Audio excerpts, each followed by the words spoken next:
For the next 4 hours, you are going to be listening to one of the most suspenseful, dramatic, and engaging radio dramas in history, The City of the Dead.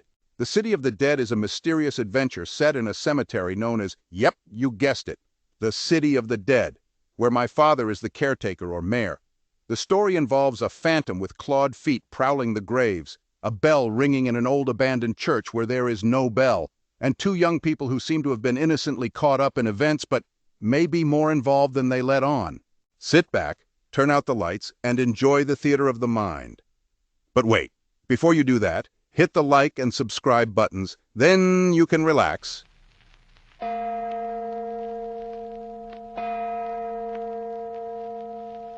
Adventures by Morse.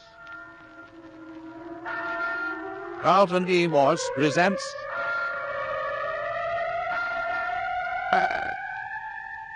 The City of the Dead, featuring Captain Friday. If you like high adventure, come with me. If you like the stealth of intrigue, come with me. If you like blood and thunder, come with me. But first, listen to a word from our sponsor.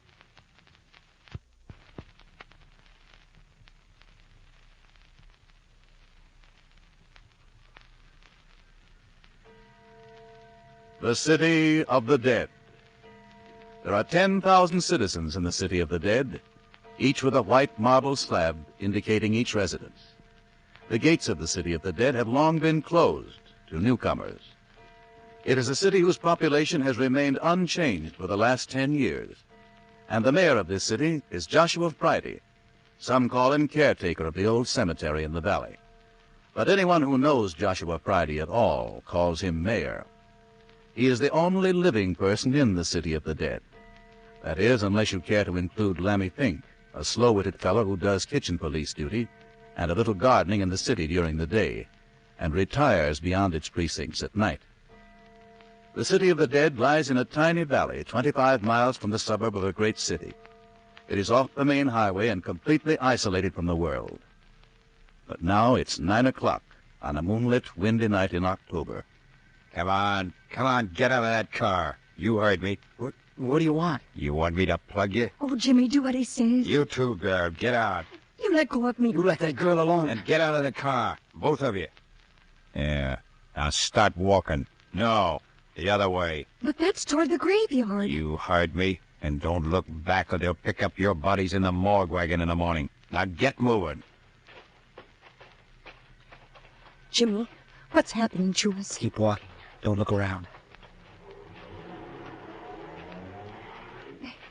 They've stolen your machine. I know it, Phyllis. I couldn't tackle two armed men. Well, of course you couldn't. Shouldn't have parked way out here in the country. But it was nice. It was so still in the moonlight. Who do you suppose they were? Probably car thieves. They didn't touch us. Jimmy. That's... Church bell. There aren't any churches around here. Oh, sure there is. That little old church down at the other end of the valley. Oh, but that's all falling to pieces. It hasn't been used for years. That's right. Funny, isn't it? Jimmy, I'm scared. Do we have to go on? Well, look, Phyllis. There's a light ahead of us. You know what it is? No. Oh, Jimmy, what's that? Quick, get off the road. Behind those bushes. Get down.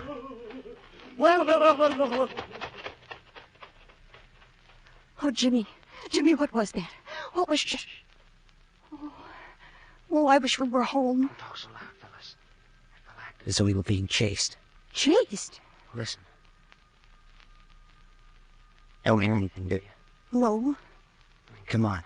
Keep on the grass. Where are we going? You saw that light. I just remembered that the caretaker of the City of the Dead lives around here somewhere. That must be his place. Well, I don't like that name. What? City of the Dead? Yes. Graveyard's bad enough.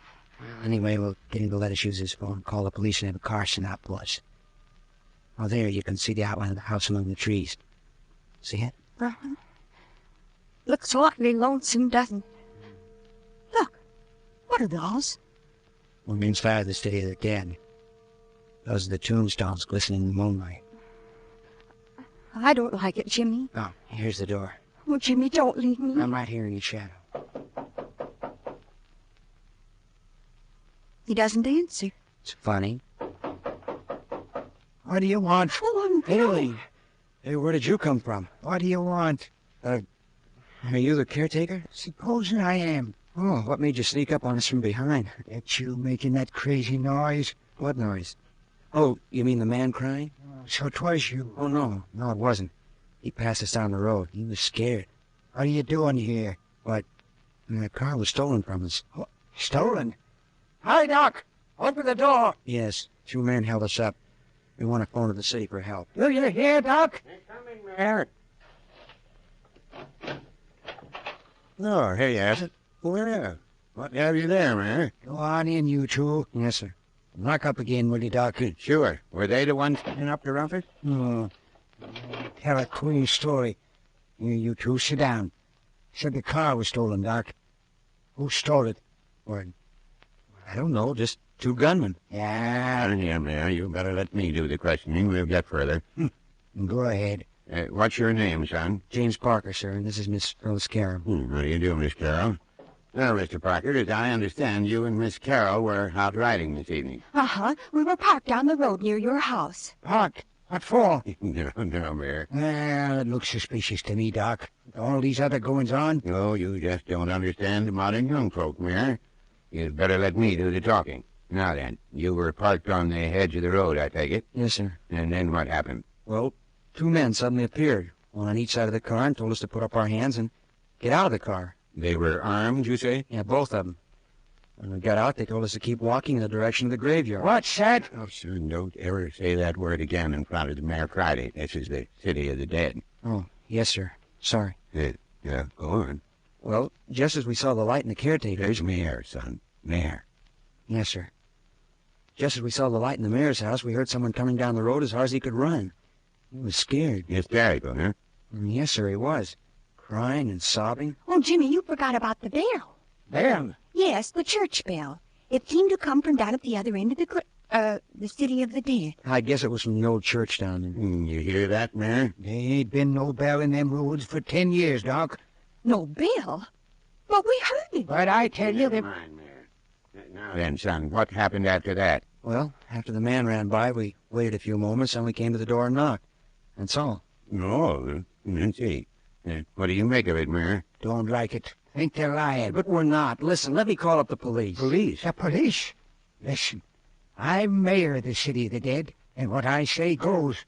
Yes, sir. And I ain't never had any police in this city, and I ain't never gonna have. And besides, there isn't any telephone here. But I saw a telephone wire. You heard me say there was no telephone here. Oh, but I've got to let my mother know. Sorry, Miss Carroll. It seems to be fate. But what are we going to do? No one ever comes by this way. Well, Mayor Friday will put you up for the night, I think. He has a couple of extra rooms, eh, Mayor?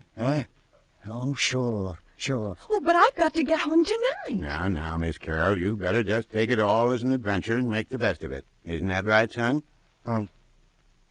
Yeah, I guess so. Maybe we started to walk back. We could pick up a ride when we hit the main highway. No, we couldn't think of letting you do that. You simply must accept Mayor Friday's hospitality. Now, I'll tell you what, while the mayor is fixing up your rooms, I'll brew us a cup of coffee. But I don't want any coffee. Tut, of course you do. Yeah, there's still a fire in the kitchen stove, and the kettle's almost to a boil. We'll have coffee in a jiffy. But I want to go home. Don't say any more. Jimmy, what does it mean? Something's up. I don't get it, but we better play up to him. Pretend like you thought nothing was a man. Well, are we prisoners? Looks like it. Now, don't worry, though. I can take on these two old duffers if I have to. Well, but who is this Doc person? Oh, here he comes. Now then, coffee's all ready. Nice. There you are, Miss Carroll. Thank you. Yeah, and there you are, Mr. Parker. Oh, thank you, sir. And here's some buns. They're better if they're hot, but they'll do for this sort of a night. No, thank you. I'll just have coffee. Sir, I thought that Mr. Mayor Friday left you alone. You wonder who I am, eh? Well, I'm what your city doctors would call an old codger, I'm afraid. Just an old country doctor. Doc Tuner is what they call me. But I wouldn't think they'd need a physician in the city of the dead. Oh, no, the city of the dead isn't my seat of practice. That is, I should say it wasn't my seat of practice. You see, son, I'm retired now. All my patients are dead. Dead? All of them? Well, it's this way, young folks. I was a family doctor and had my little practice and was like a member of each family that I doctored. I knew all the little troubles and every pain of each of my patients. Never seemed to hanker to add new patients to my clientele, especially as I grew older. More coffee, Miss Carroll? It does taste good. Well, as time went on, I found myself laying more and more of my patients to rest in the city of the dead. But there hasn't been anyone buried in the city of the dead for the last 10 years. Well, this was years ago, son. Well, finally, about 10 years ago, I discovered that all the families I'd doctored were either dead or had moved away.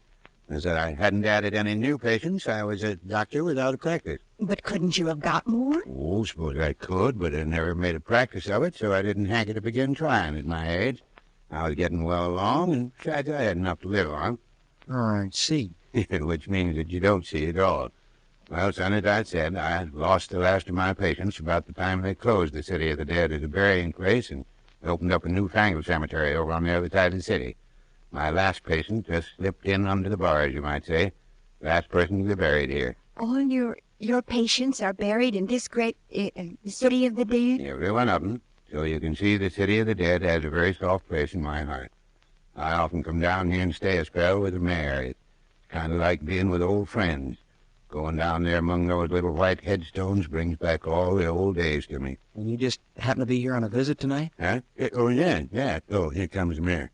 Yeah, the old room's just ready. Yeah, that's good. I suppose, Miss Carroll, you'd better take the first room. Mr. Parker, you take the one right next to it. That right, Mayor? Don't make no difference. Well, good night. I hope you both sleep well. I'll call you for breakfast. Good night, Dr. Tuner, and you too, Mr. Mayor Friday. Good night, son. And you, Miss Carroll. Yeah. Good night. Night, Bill. Remember, I'm right next door. Night, Jim. And now you, son. Yeah. Hi. Hi out there. Hey, what do you mean by locking the door? Oh, Phyllis! Phyllis! Jimmy, is that you? Yes, Phyllis, they've locked me in and the window's barred.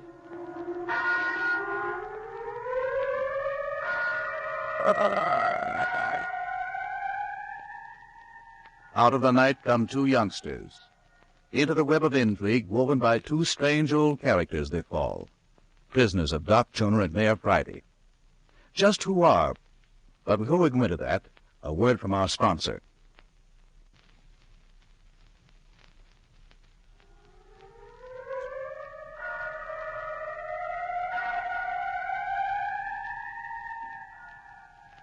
Having locked Jimmy Parker and Phyllis Carroll in adjoining bedrooms in the caretaker's cottage, old Doc Tuner and Mayor Friday are out among the gravestones investigating. Look here, Mayor. We won't be able to find anything down here among the graves this time of night. Yeah, moon's good. Anyway, I know every stick and stone in the city of the dead. I don't know if anybody's been prowling around. Good morning will do just as well. No, it won't. I'm going to look, and if I catch anybody prowling around, well, I got my gun. But if the men got away, as those youngsters said... Rosalie ain't telling the truth. All that nonsense about hearing a church bell. Well, the girl was telling the truth, Mayor. I know the truth when I hear it. Dang funny. Ain't no church bells within 20 miles of here. I tell you, Doc, I'm just going to raise old Ned if I catch anybody bothering any of my citizens. They come to the city of the dead to rest, and I'm going to see that they get it. No, of course, Mayor, but what gets me is why anyone should want to rob a 10-year-old grave when that... I mean, Joe, Mayor. Huh? Well, never mind now. This is going to take some thinking over. I'll tell you when we get back to the house. Look yonder at the wisp of fog among the stones. Yeah, them's the first bits of fog sweeping down the valley. Another couple of hours and the whole city will be so thick you can cut yourself a hunk. Oh, strange how I love this old place. Those wisps of fog remind me of rays, nice friendly phantoms. Reckon you have the same feel about this place as me. Listen. Well, there's your church bell. But they ain't any bell, I tell you. I seen them take it out of the tower 10 years back when they quit using it. Yeah, maybe your ears are deceiving you, but personally, I hear church bells. He's the fella that creeps, don't it? Yeah, it seems to me there are altogether too many mysterious things happening in the city of the dead, if you get what I mean. I don't. Well, for a city of quiet, decent folk that are supposed to be at their last resting place, there's a beastly lot of nocturnal activity. Listen. Bell stopped. Say, I got a thought, Mary. Yeah? Why don't you put old Lammy Fink to keep a lookout at night? If he saw Prowler... If he saw Prowler, he'd have a fit. Lammy Fink. That addle-brain wouldn't stay in the city of the dead after dark for anything on earth. Well, to be honest about it, Mayor, it looks to me like the kids were telling the truth. In the morning, we'd let her feed 'em and send 'em on their way. And have 'em go home and tell a long rigmarole about auto bandits and hysterical men and phantom church bells and us locking 'em up for the night? Well, you can't keep 'em locked up indefinitely. Better turn 'em loose before any more harm's done. Mighty funny they should show up right at this time. Looks queer to me. Somebody's been monkeying around in the city of the dead for the last week, and we up and catch a couple. Don't seem natural to me that they should be innocent. Well, then I lied to 'em about the telephone. There's something else for 'em to talk about. I sakes, Doc. If they went to the police with all that, the city of the dead would be run over with police and thrill hunters for weeks. I ain't gonna have it. What's this? Look here. Men's cap. Yes, it's a trap, all right. Recognize it? Yes. You don't say, Mayor. Yes. Belongs to Lammy Fink. Don't tell much. Might have left it here yesterday while he was working. No, he didn't. I was by this way after he left last night. Wasn't here then. Anyway, he was working down at the other end of the city. And again, I seen him when he left after work, and he had it on his head then. Well, those are three pretty definite reasons to make us believe that Lammy Fink isn't so afraid of the city of the dead after dark as you thought. Likewise, it rather indicates that Lammy was down here tonight. I know Lammy. He wasn't down here. Not if he could help it, he wasn't. You're a stubborn fellow, Mayor. You deny their church bells even when you hear 'em. Now you intimate that a man's cap has arrived on the scene without reason or assistance. Well, things ain't like they should be, Doc. Something's the matter. Somebody's desecrating the city of the dead. Well, the thing to do is to question Lammy tomorrow. Shh, wait, listen. Church bell again. Hey, I'm beginning to think you're right about investigating that old church. I'll go down with you tomorrow. I ain't gonna wait till tomorrow. I'm going down there now. Come now, Mayor. It's getting foggier than the deuce. You won't be able to see anything. Going anyway. If there's anything there, I'll see it. What's the use of chasing phantom church bells this time of night? No counts you don't want to. I'm going. If you're going, I might as well go too. You ain't fidgety at your age, are you, Doc? Who, me? Blamed old fool. Come on.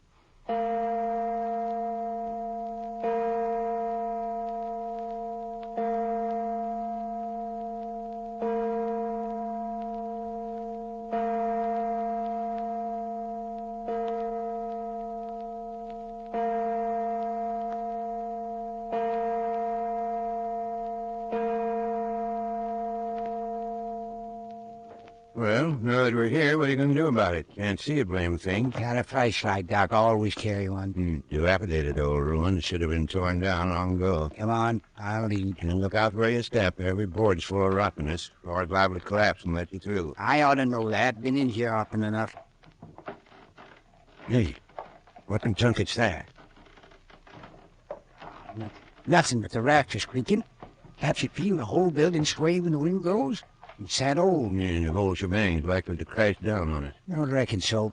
Keep quiet. To do for. You know, expect to run anything into anything here, do you? Most folks have better sense than to risk their neck in this kind of a place. If a bell rung, somebody rung it. But you said there wasn't any bell.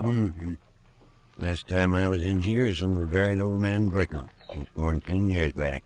You remember old man Brickle, Mayor? Yeah. Yeah, walked down this very aisle behind his coffin. You were already mighty, Mayor.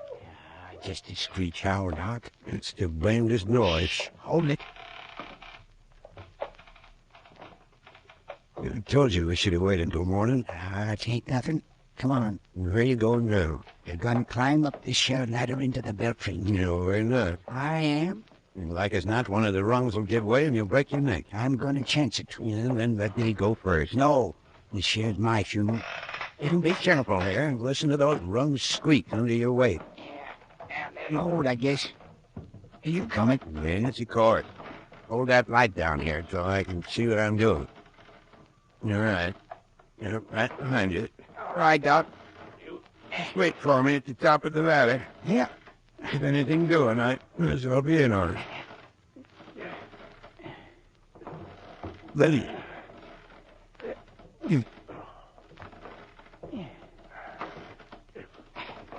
All right, Doc. Yeah, except for a bad case of goose pimples. Now, I'm going to turn on the flashlight. Better crouch down in case there should be anything. I'm crouched. Look out! Look out! Huh? What's the matter? Didn't you see it? See what? Whatever made that noise? That was pigeons. Scared the pie out of me. And I saw a shape, shadows. Yeah, just a pigeon flying around. I don't believe it. I saw something big. No. Yeah, where is it then? You're gone down the ladder. Couldn't have jumped out of the belfry without busting its neck. Yeah, have your own way. Anyway, there isn't any bell up here. Exactly like I told you. So you see, we had all this monkey business for nothing.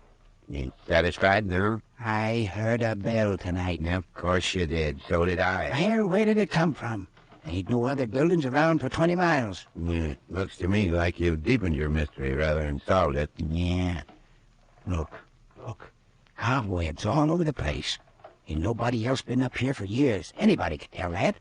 Hey, Mayor, let's go back to the house to do our cogitating. I'm not what you'd call comfortable perched up here in this old belfry. Yeah, reckon we might as well go down.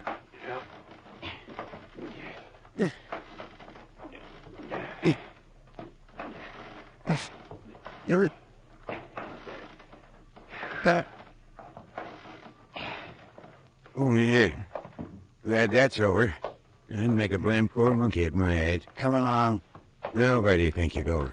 Well, as long as I'm here, might as well look over the whole place. You sure are anxious to break a leg. You feel how springy these floorboards are? Well, we'll give away in a minute. We'll take a look behind the altar. Hey, what's back there? Yeah, it used to be the preacher's study. It was never used, though, after the old bell ringer committed suicide in there. By Jove, Mayor, I'd forgotten about that. Old Sammy Martin hanged himself, didn't he? Yeah. Yeah, locked the study off and never used it after that. Of course I remember now. 15 years ago, it was a day. It ain't locked no more, don't reckon. Look here, Mayor, I'm not so certain I like this. Like what? Well, we've got a dead bell ringer. Yeah? No, we've got a phantom bell. You think there's any connection? No. You? I hope not. Who ever heard of a doctor being scared of ghosts? I don't recollect saying anything about being frightened. I'm just putting two and two together. Well, where are you? Where's the light? Are you hurt? Oh, I'm all right. Just broke through the floor. Hurt. Have you got the light? No, just the skin my shin blast this rotten place. But the light. Yes. There it is. I hung on to it. I saw. What was that? Come from the study, didn't it? Yes, sounded so.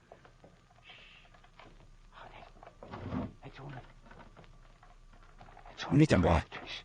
Here, help me pull my leg out of this dang hole. Wait a minute.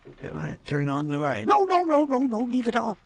You sneak up on the study. What do you mean, sneak? Here, give me your hand. Hey, aren't you? Look here, Mayor, I've had enough for one night. I'm gonna see what made that noise. No fat chance of sneaking up on anything after the crash you made when you fell. We'll sneak up to the door and throw it open. You can get shot for our trouble. No, we won't. Be lying flat on the floor. Yes, and we'll wriggle into the room. Now listen, I'm no snake. Then we'll wait until we hear a noise. You're crazy, Mayor. Yes, maybe so. Anyway, as soon as we hear a noise, we'll flash on the light and nab whoever's there. Just as easy as that. Come on now, don't make a sound.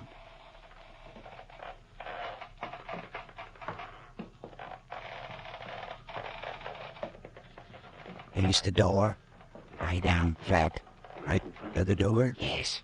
Swings in. I'm right alongside you.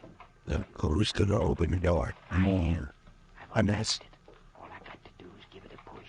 Well, push. Ow!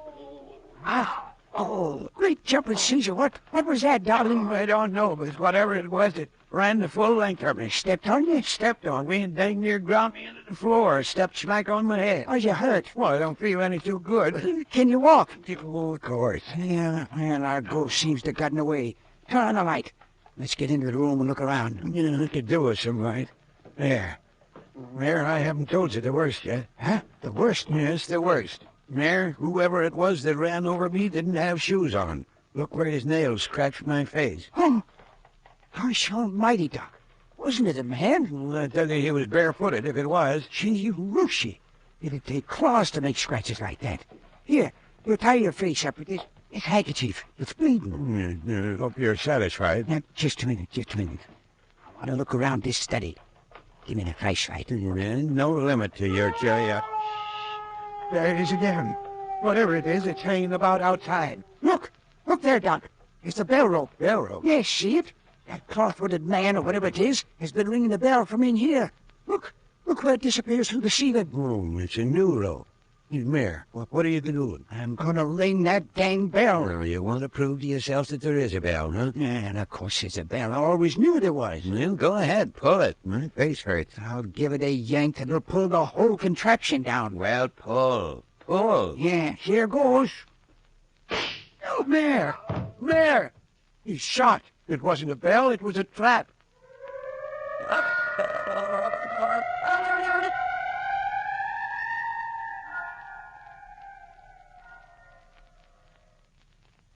Midnight in October, a night when almost anything is liable to happen, and much already has. Old Joshua Friday, mayor of the City of the Dead, otherwise known as the caretaker of the old cemetery no longer in use, had just been mysteriously shot. The shooting took place when Mayor Friday pulled a bell rope in the little church ruins at the lower end of the City of the Dead. Old Dr. Tuner and the mayor had been led to the abandoned ruins in their search for the phantom toll of a church bell. They found no bell, just a bell rope, and when the mayor pulled it, he was shot. And now, back in the mayor's cottage at the other end of the City of the Dead. Earlier in the evening, Dr. Tuner and the mayor had locked up young Jimmy Parker and the girl, Phyllis Carroll, who had stopped there for aid when their parked car had been stolen from them by gunmen. But that was 9 o'clock. It's midnight now, and Doc Tuner had carried the unconscious body of his friend from the old church back to the caretaker's cottage. Is he dead? Of course not. You think I'd lug a dead body through a cemetery at midnight? How badly is he hurt? Oh, I reckon it's just a scalp wound. Who shot him? I wish I knew, Miss Carroll. Reckon I'll do a bit of telephoning. But you told us you didn't have a phone. Did I now? You most certainly did. Yeah, guess that's just one of those things. But look here. Now, Parker, keep your shirt on. Just sit still and listen while I take care of things. Oh, so that's where you keep your phone. Yep. Long distance, please. Long distance? Listen, Central, will you get me Skyline 2020? Who is it you're calling? You know, in good time. But, hello? Hello, Captain Friday's office? Yeah, well, is Captain Friday in? Good. Hello, Captain? Say, this is Dr. Tuner. Yeah, Doc Tuner. No, nothing much. Say, I'm down with your father in the City of the Dead. Yeah. Now, listen, Captain, something's happened to the mayor. No, it's not his heart. He's been shot. No, he ain't gonna die, just a clip on the head. Yeah, I'd tell you if it was serious. But look here, boy. There's something wrong down here. Something wrong, I say. Yeah. Could you come down for a week? Yeah, keep your mouth shut and come down. Good, that's the ticket. And be sure you don't talk. Yeah. Goodbye. Has Mayor Friday got a son? Yeah, Captain Friday, private investigator. Owns his own agency up in the city. And he's coming down here? He is, and he'll want to talk to you, too. When is he coming down? Couple hours. Why can't we call the city? Not until you talk to the captain. Dr. Tuner, what on earth is that on your back? My back? Yes, there's a footprint on your coat. You don't say. I'll take my coat off. What kind of a thing made that? The same thing that scratched my face. Jiminy crickets, what a footprint. Did someone knock you down and walk on you? Looks like it. Who ever heard of a barefooted man running around at midnight in the cemetery? Did he scratch you with his hands? No, with his claws. A man with claws? Well, look at this footprint. It's a human foot, all right, and if those aren't claws at the end of his toes. Oh. Well, did you see him? I did not. I felt him plenty, though. And did he shoot the mayor? Well, I reckon the story will keep until the captain gets here. Hello, that's the mayor. Well, is he coming too? No, I reckon not. Good time, though. Oh, I want to get away from this place. Doctor, how long are you going to keep us here? Well, that depends, Miss Carroll. That depends. Would you rather spend your time here or up at the city in jail? Jail? What kind of talk's that? What have we done to be sent to jail? That remains to be seen. We'll just sit right here and wait.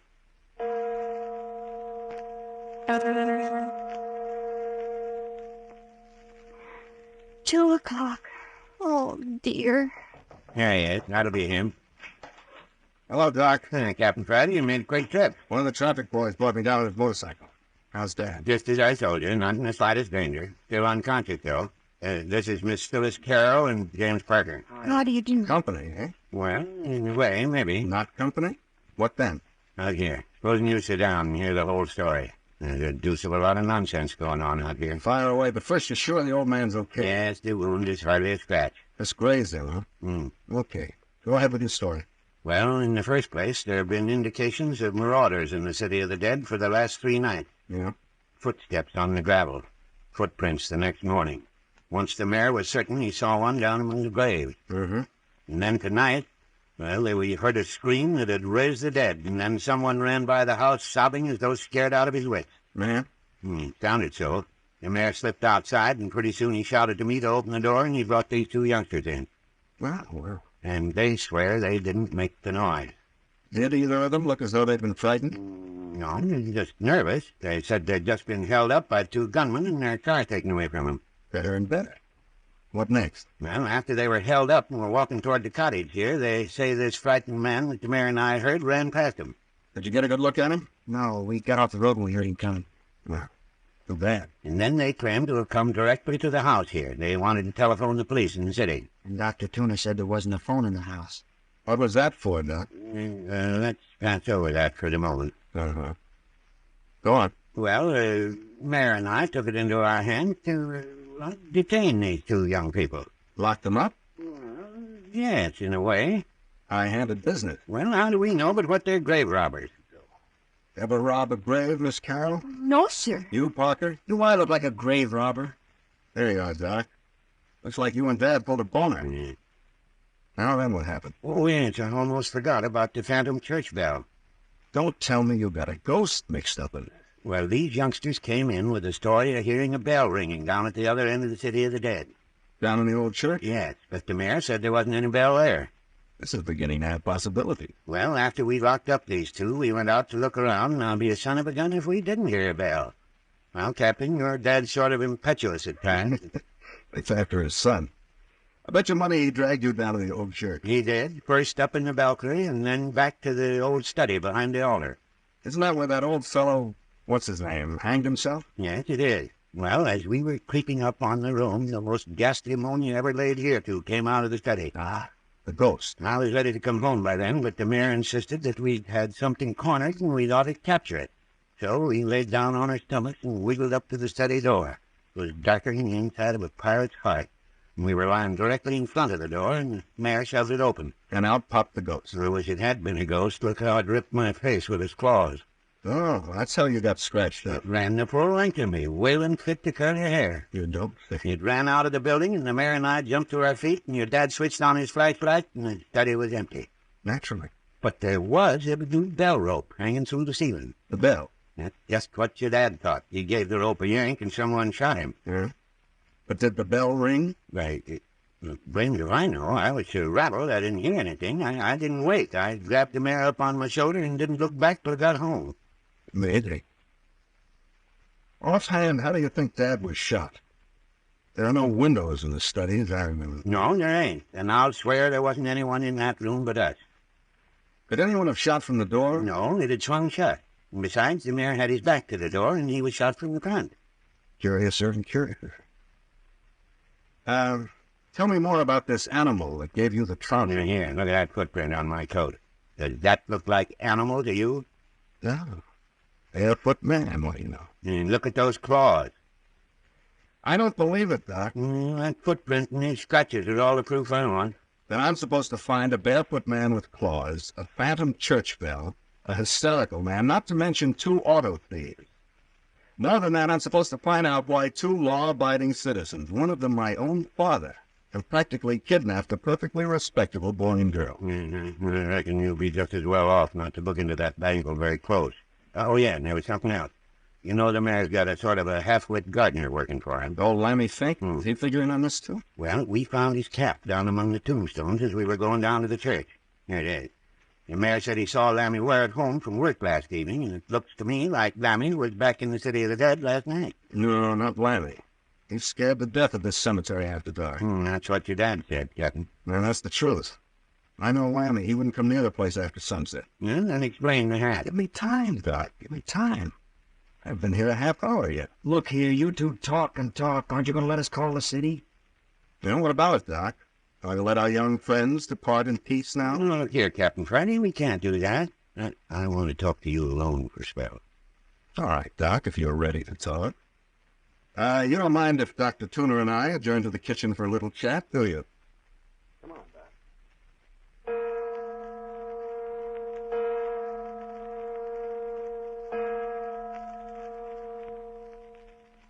Well, it's like this, kids. Dr. Tuner has thrown new light on this business.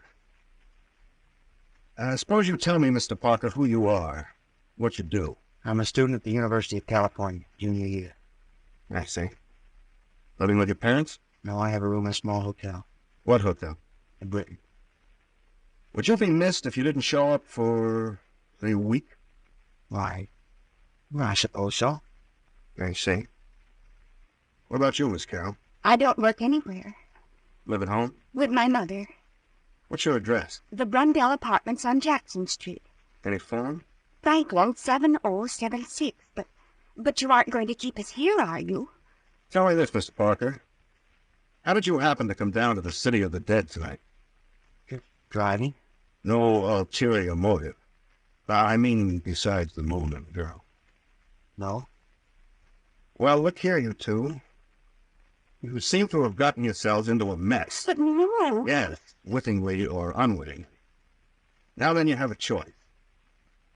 Either you remain here for a week and submit to being locked up nights and having a guard at all other times, or else I'll have to take you back to the city and have you locked up.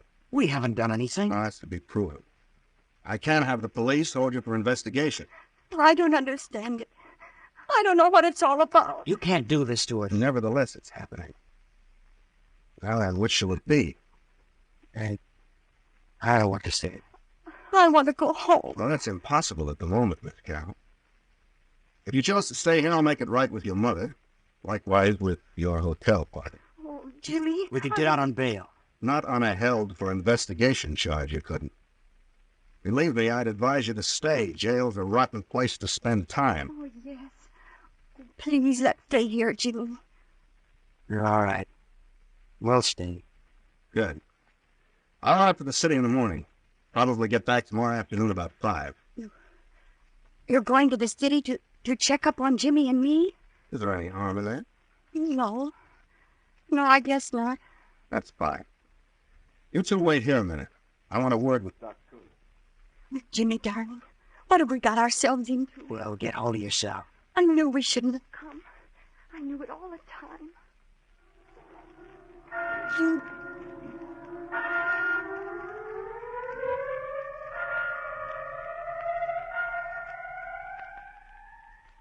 Then the youngsters, Phyllis and Jimmy Parker, aren't so innocent of the night activities as they're pretending. What will Captain Friday have to report when he returns from the city? But first, our sponsor.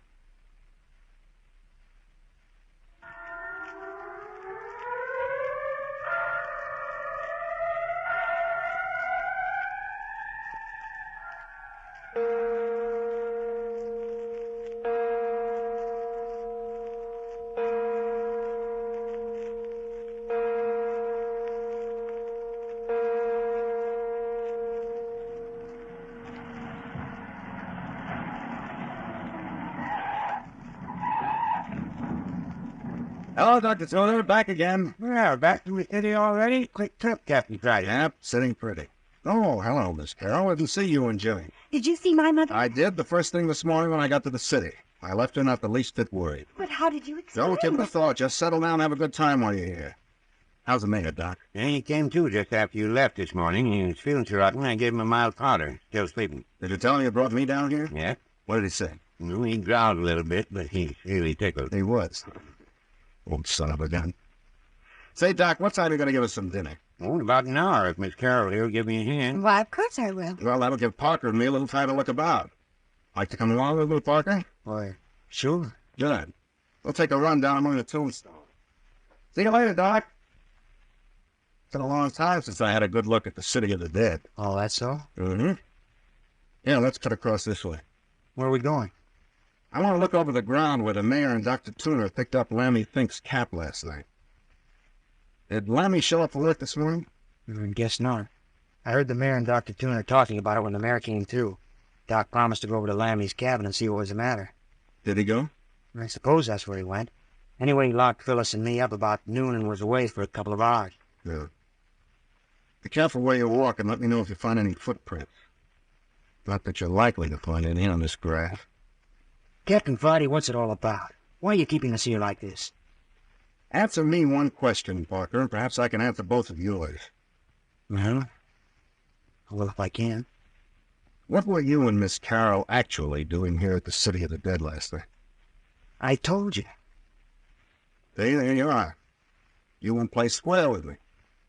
How can you expect me to be on the up and up with you? But I tell you, it was just an accident that brought us here last night. And I tell you, I think you're lying. Look, just because you're a private detective... Now, Parker, don't get nasty. You don't want to talk, it's all right with me. I'll find out for myself eventually. In the meantime, our relationship can be pleasant or strained. However you want it. You won't find anything out about me. Took the trouble to look me up while you were in town. I did take the trouble. Well? I found you just what you purported yourself to be. A junior at the University of California. Likewise, Miss Carroll told the truth. Well, doesn't that satisfy you? Under ordinary conditions, I'd be willing to give you the benefit of the doubt. These are extraordinary circumstances. In what way? That remains to be seen. Now, just a minute, here we are. Dr. Tuner said they found the cap just a little to the left of old Lady Gregory's grave. I remember that would be right over there. You mean you know every one of these 10,000 graves by heart? Well, not all of them. I got a pretty good idea of the lay of the land here. You see, when I was a kid, this was my playground. A curious childhood. Yeah, that's the grave, all right. Now then, supposing you do a little looking around. Exactly what do you expect to find? I don't know. Look here. If Lammy Fink was here among the graves after dark last night for some diabolical reason, and believe me, it would take the devil and a legion of his assistants to get him here, there must have been a reason for him leaving his cap behind. And you expect to find out what took him away in such a hurry that he didn't have time to stop for his cap? Yeah, it would help.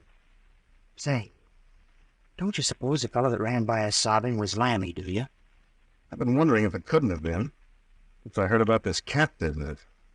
Sounds like something Lammy would do. Found anything? No, sir. You?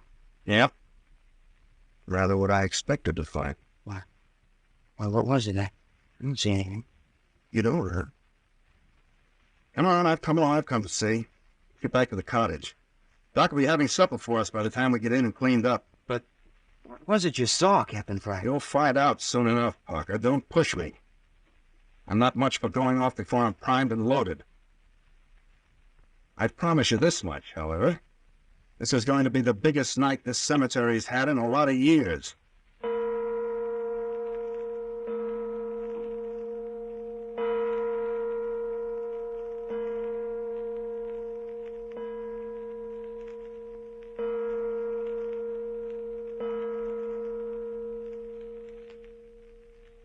Now that you've had your supper, Mayor, don't you think you better turn in? You look sort of peaked. Yeah, not on your life.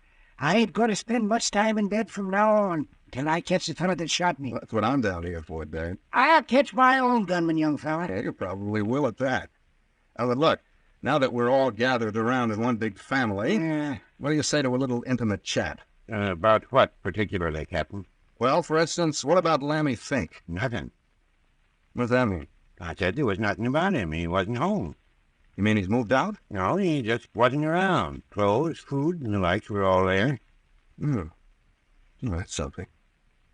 Maybe Lammy was down in the City of the Dead last night after all. Don't believe it. You been down to the old church yet, son? No, not yet, Mayor. Trip to the city took most of the day.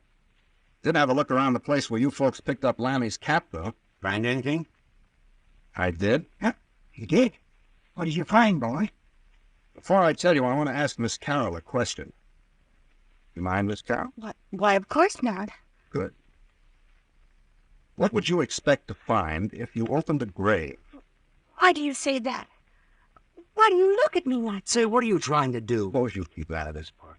An asinine question if I ever heard one. Yeah. Perhaps you'd like to answer the question yourself. Sure. Offhand, I'd say a corpse. Not a half-bad guess. Somebody evidently wasn't quite so certain. Look here, Captain, what are you getting at? That's what I say. Somebody evidently wasn't quite certain just what one does keep in a grave. What do you mean? Somebody opened one down in the City of the Dead last night. Opened a grave? What? Robbing a grave in my city? By thunder, Dad, take it easy. You know anything about it, Miss Carroll? Well, no. No, of course not. Anything to say, Parker? Do I look like a grave robber? Besides, how do you know a grave was opened? Saw where the turf had been carefully cut about the edges and then replaced. It was old Ernie Morton's grave, Doc. Ernie Morton's grave, eh? Think of that, Mayor. Think of anyone wanting to disturb poor old Ernie Morton's bones. I'll have somebody's hide for this. Thought we'd go down this evening and see whether the ghouls carried Ernie away with them.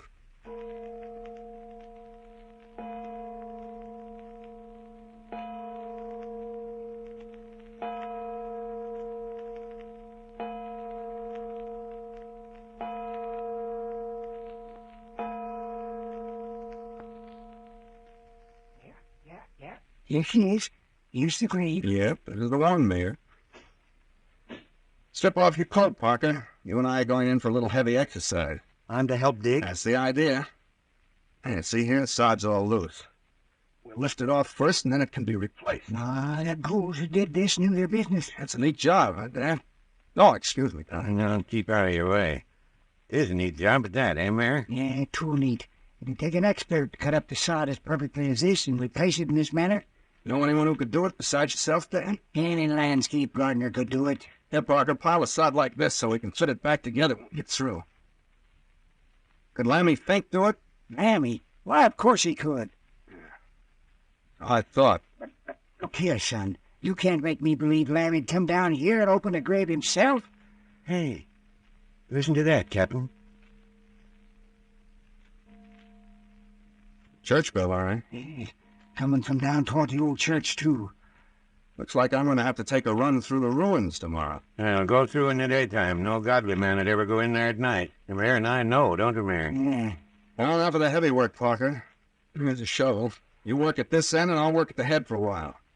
When we get down a foot or two, we'll have to work in relays. There won't be room for us both. I'm not used to this sort of thing. You're not, huh? What about those blisters on your fingers and the palms of your hands? Blisters? Certainly. You don't suppose I'd overlook your hands, do you? I didn't get them digging up bodies. Look to me as if they were made by a shovel. Suppose they were. Well, Why don't they stop ringing that bell? getting on your nerves? Yes, it is. What about those blisters? Well, I'm working my way through college, if you must know. So? Got a job gardening. The use of lying. It'll only make it worse for you. I'm not lying. Here, rest a moment. Get your breath. Yeah? You're making good headway. Down about a foot and a half already. Yeah, the dirt's still loose. It's easy digging. Yeah, don't you want me to take a hand at shoveling? No, Doc. You'd creak under the weight of a shovel full of dirt. Thanks for nothing. You know, it's been 20 years since we laid Ernie away. Do you remember it, Mayor? Yeah? It was storming to beat the deuce. There wasn't anyone present except you and me and the two grave diggers and the fellow that drove the hearse. Yeah, Doc, I remember. One of the grave diggers had to keep bailing out the grave until we could get Ernie into it. Did you help bury all of your patients, Dr. Toomer? Every last one of them. Sort of a little courtesy, if you get what I mean. I saw them through life, saw them safely tucked away in the ground, and now I sort of watch over them while they sleep. Now, go to it, Parker. If you got your breath, you take a shift down in the hole, and then I'll follow you. Yeah, sure, but... Well? Well, suppose I dig into something. That'd be awful. Well, suppose you do. Sing out, we'll walk them down and take a look. I don't like it, Steve. Good full moon tonight. Yeah. I never stood around on one foot in the graveyard at night before. It does give a fellow the creeps, don't it? According to Molly Grubble. You You begin to see things. Bless my soul, did you hear that? That's it. That's it, son. What do you mean? It's the claw-footed man. Claw-footed man? I don't see anything. There, over there. There's something white moving. It disappeared. Listen. Captain Friday. Captain Friday. What is it? What's the matter, Parker? I've dug up something ghastly. His dead arm is reaching up to me.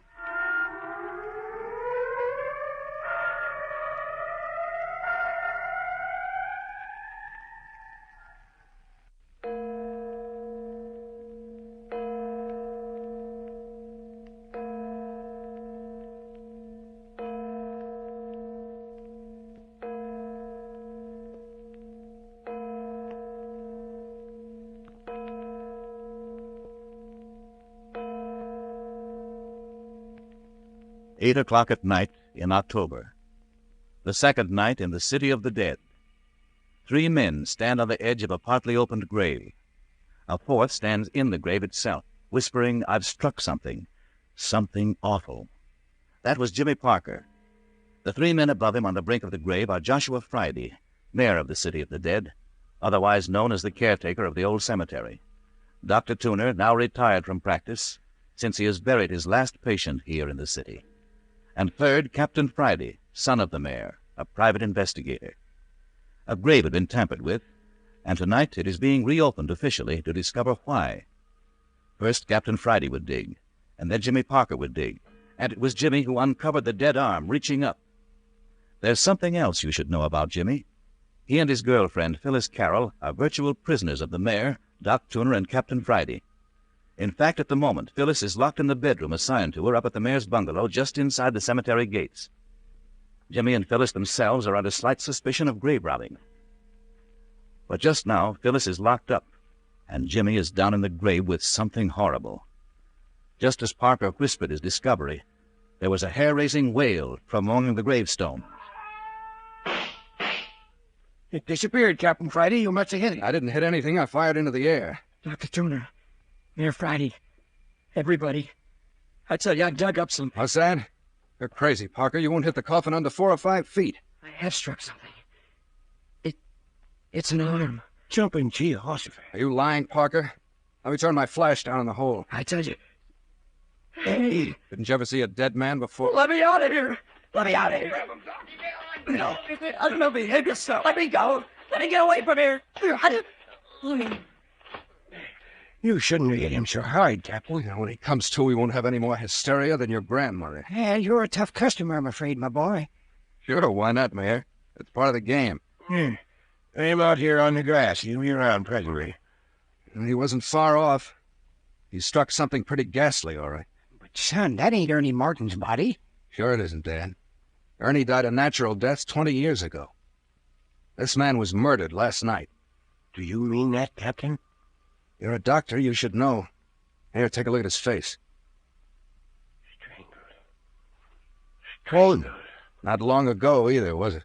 Not more than 24 hours. Here, hand me the shovel. I'll finish uncovering the body and we'll take it up to the shed behind the cottage. Did you recognize him, Doc? No, I didn't, Mayor. It isn't anyone I ever saw before. Wasn't Lammy Fink, then? By Jesus, I never thought about him. Let's have another squint at that face, Captain. I looked especially, Doctor. It isn't Lammy. Lammy has a deep scar at the roots of the hair on his forehead. There's none on this fella. No wonder somebody ran by the cottage and out of the city of the dead in hysterics last night. You think maybe it was the murderer we heard, Captain? Not likely. Why not? Anyone with the courage to commit murder in a graveyard is likely to have a case of hysteria. Besides, anyone as frightened as that wouldn't have stopped to bury his victim and replant the turf on the grave. Then where does the hysterical man fit in? I don't know, but I can give a guess. Let's have it, son. Maybe some passerby who saw something he wasn't meant to see. Perhaps the murder. Ran out of the city of the dead, scared out of his wits. Yeah, we don't have passerbys way off down here, son. Oh, we'll have to see. Yeah. Now, I think we can lift the body out. Here, Doctor, can you reach the arms? Yeah. Good. Up we go. There it is.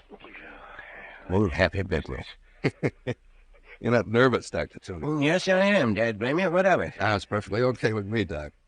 Dad, you got a stretcher around someplace, haven't you? In the shed behind the house where you got the shovel. I'll run up and get it. No fun carrying a body around in your arms. Keep an eye on young Parker. Shall I fill in the grave while you're gone? Don't touch anything. I want to examine that grave by daylight. You just wait around. I won't be long. Hey, Mayor, do you know what I think about this whole business? No. How should I know what you think when I don't know what to think myself? Why in tarnation should anybody dig up one man's grave to shove another one in it? Well, I'll tell you what I think. I've got an idea that someone else has got onto the trail of what we've been after for years. You think that's what's at the bottom of all this? Yes, I do. Mayor, I told the captain all about this. Then you broke your word, Doc Tudor. We promised to never say a word. Well, it was necessary, Mayor. It was the only way I could make him keep Parker here and that Phyllis Carroll prisoners. Besides, he's your own flesh and blood. He's that all right. Is he going to help us? Well, he wouldn't promise. The only thing he agreed to was to hold the kids a week to find out whether they knew anything about how you came to be shot. You think they know anything about the other? Well, of course they do. Think they were responsible for this killing? Well, I don't know. The girl was mighty anxious to keep away from this grave tonight. The boy held out better, but you saw how hysterical he got. That looks suspicious. So it does. So it does. Still, they don't fit into the picture right. There's something more to it. They couldn't have rung that phantom church bell we've been hearing. Neither could one of them been the claw-footed men that tromped on me in the old church. They were both locked up in the cottage at the time. Could have had friends helping them. It looks like a gang, all right. Looks like two gangs. Else why the murder? Jupiter, Mayor. If they're out after the same thing we are and wanted bad enough to commit murder... Yes, I've been thinking about that. Well, I'm not telling anyone I know anything. You already shot off your mouth. The claw-footed man again. Look, see him, Mayor? I'm going after him. No, don't do it, Mayor. Don't do it. Look how he bobs and floats among the graves. Oh, let loose at me, Doc, let loose. Come on, we can catch it. Well, we're getting everything. Do you hear that bell? Save your breath. We're getting on it. Run faster. Well, why don't you shoot, Mayor? You got your pistol, haven't you? Yeah, yes, of course. I forgot all about it. Stop a minute and we'll take a crack at it. Jumping Jupiter, Mayor. Where did it go? I dropped it. That's what happened. No, you didn't. It didn't fall. It just vanished. Wait and see. Cut across the lawn here, but don't walk on the graves. It was right ahead. Here you are. Now, where's your claw-footed man? Probably just wounded him. Maybe dragged himself off. Where we'd have seen him, I tell you. He just plain vanished. I tell you, I dropped him. All right, but where... Doc, what's happened? Listen. Where are you? I'm Doc Tudor. There's the captain. Hiya, Captain. Here we are, coming. Dad, all right? Yep, he's all right. Where have you two been? Where's the body? Body? What body, Captain? A body we just dug up. Look here, son, you ain't fooling us, are you? Of course I'm not. You mean to tell me you don't know where it is? Now, look here, Captain Friday. Let's get this straight. Ain't the body lying beside the grave where we left it? It is not. You're sure it's gone? It's gone, all right. What have you two been up to? We was chasing that clawfoot fella. Well, he came right down here close by and let off a whole series of wails, so we took after him. Got away, huh? Yep, vanished when the mayor took a shot at him. I hit him. The mayor thinks he hit him, or hit, or whatever it is, but it was gone when we got to the spot where it vanished. And while you were out chasing ghosts, the strangled body got up and walked off. I thought I told you fellas to watch young Parker. What's happened to him? He got up and walked off, too. Well, come on, let's go back to the grave. Yeah? Did he take the body? How should I know? And Parker got away? He did not. As I came out of the shed with the stretcher, I heard a noise in the house. I peeked in the window and saw young Parker releasing Phyllis Carroll. Left the key in the door, didn't you? Thought it'd be safe enough. What was the boy's idea? Well, it looked as though they were trying to make a getaway. Trying to run away. That looks bad for him, eh, Captain? Now, here's the grave. Still got the hole left, anyway. Empty, all right. I wish we'd have caught that whaling critter. Might have solved everything. Whoever heard of catching a decoy? Decoy? Sure, Dad. Looks like your wailing ghost wanted you to chase him. Wanted to get you out of the way. But why? Likely we weren't supposed to examine the corpse. Probably its identification would have solved the whole business. Sure, I hadn't thought of that. Well, what's to be done? We're going back to the house and see what Parker and Miss Carroll know. I've got him locked up in his room.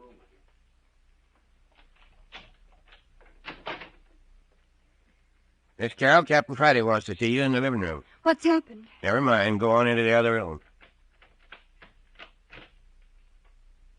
Come on out, Parker. The captain wants to see you. What right's he got slugging me and locking me up this way, even if he is Captain Friday? Well, you'd have gotten worse if you'd tried to make a break out of a jail. Now go on in the other room. Well, we'll see about these high-handed methods. Oh, come on in, Parker. Sit down. You think you're pretty smart cracking people on the jaw. Don't sit there. Come over here away from Miss Carroll. Why shouldn't I sit by Phyllis? Oh, please, Jimmy, do what he says. Okay. Yeah, that's better. Now then, Parker, what did you do with the body? Body? Yes, Miss Carroll, we found the body. Too bad, isn't it? Body? What body? The body somebody planted in old Ernie Morton's grave last night. Oh, Jimmy. We don't know anything about any body. Be careful, Phil. They're trying to frame you. Oh, so we're trying to frame you, are we? Tell me something, Miss Carroll. Yes? Did you see Parker the day he got his job? What job? You know, the gardening job, Phil, over at the university. Oh, that. Why, no. No, I didn't see him that day. Let me see. What day was it he got this job? Why? No, look at me, Miss Carroll. Don't look at Parker. That's better. Now then, when did Jimmy tell you he got that gardening job? Why, I've just forgotten. Sometime last week, I think. He told you about getting the job, did he? Oh, yes. Oh, well, Parker. So you told Miss Carroll about the job last week, huh? I don't know what you mean. Well, then I'll explain. Didn't you tell me you got that job 2 days ago? Yes. Then how could you have told Miss Carroll about it last week? This is Saturday. That would have been at least a week ago. What about it? Oh, come on now. Admit it. You haven't got a gardening job and you never had one. Isn't that the truth? Well, Answer me. You haven't a job, have you? no. Then how did you get those fresh blisters on your hands? Oh, Jimmy, I'm sorry. That's all right, Phil. Wasn't your fault. Never mind, Miss Carroll. Answer me, Parker. How did you get those blisters? I was... You got them opening a grave, now didn't you? How can you even think of such a thing? Answer me, Parker. It's none of your business. None of my business whether you go about strangling folks. He didn't. He didn't kill anyone. Oh, Jimmy, tell them the truth. The truth? Phyllis, what are you talking about? Yes, Miss Carroll. What are you talking about?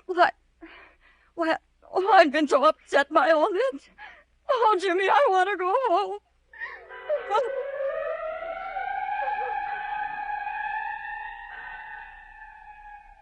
Oh, so Jimmy Parker and Phyllis Carroll are up to their chins in this after all. But what are a good-looking young woman and a college boy doing mixed up with grave robbing and murder? But more in just a moment.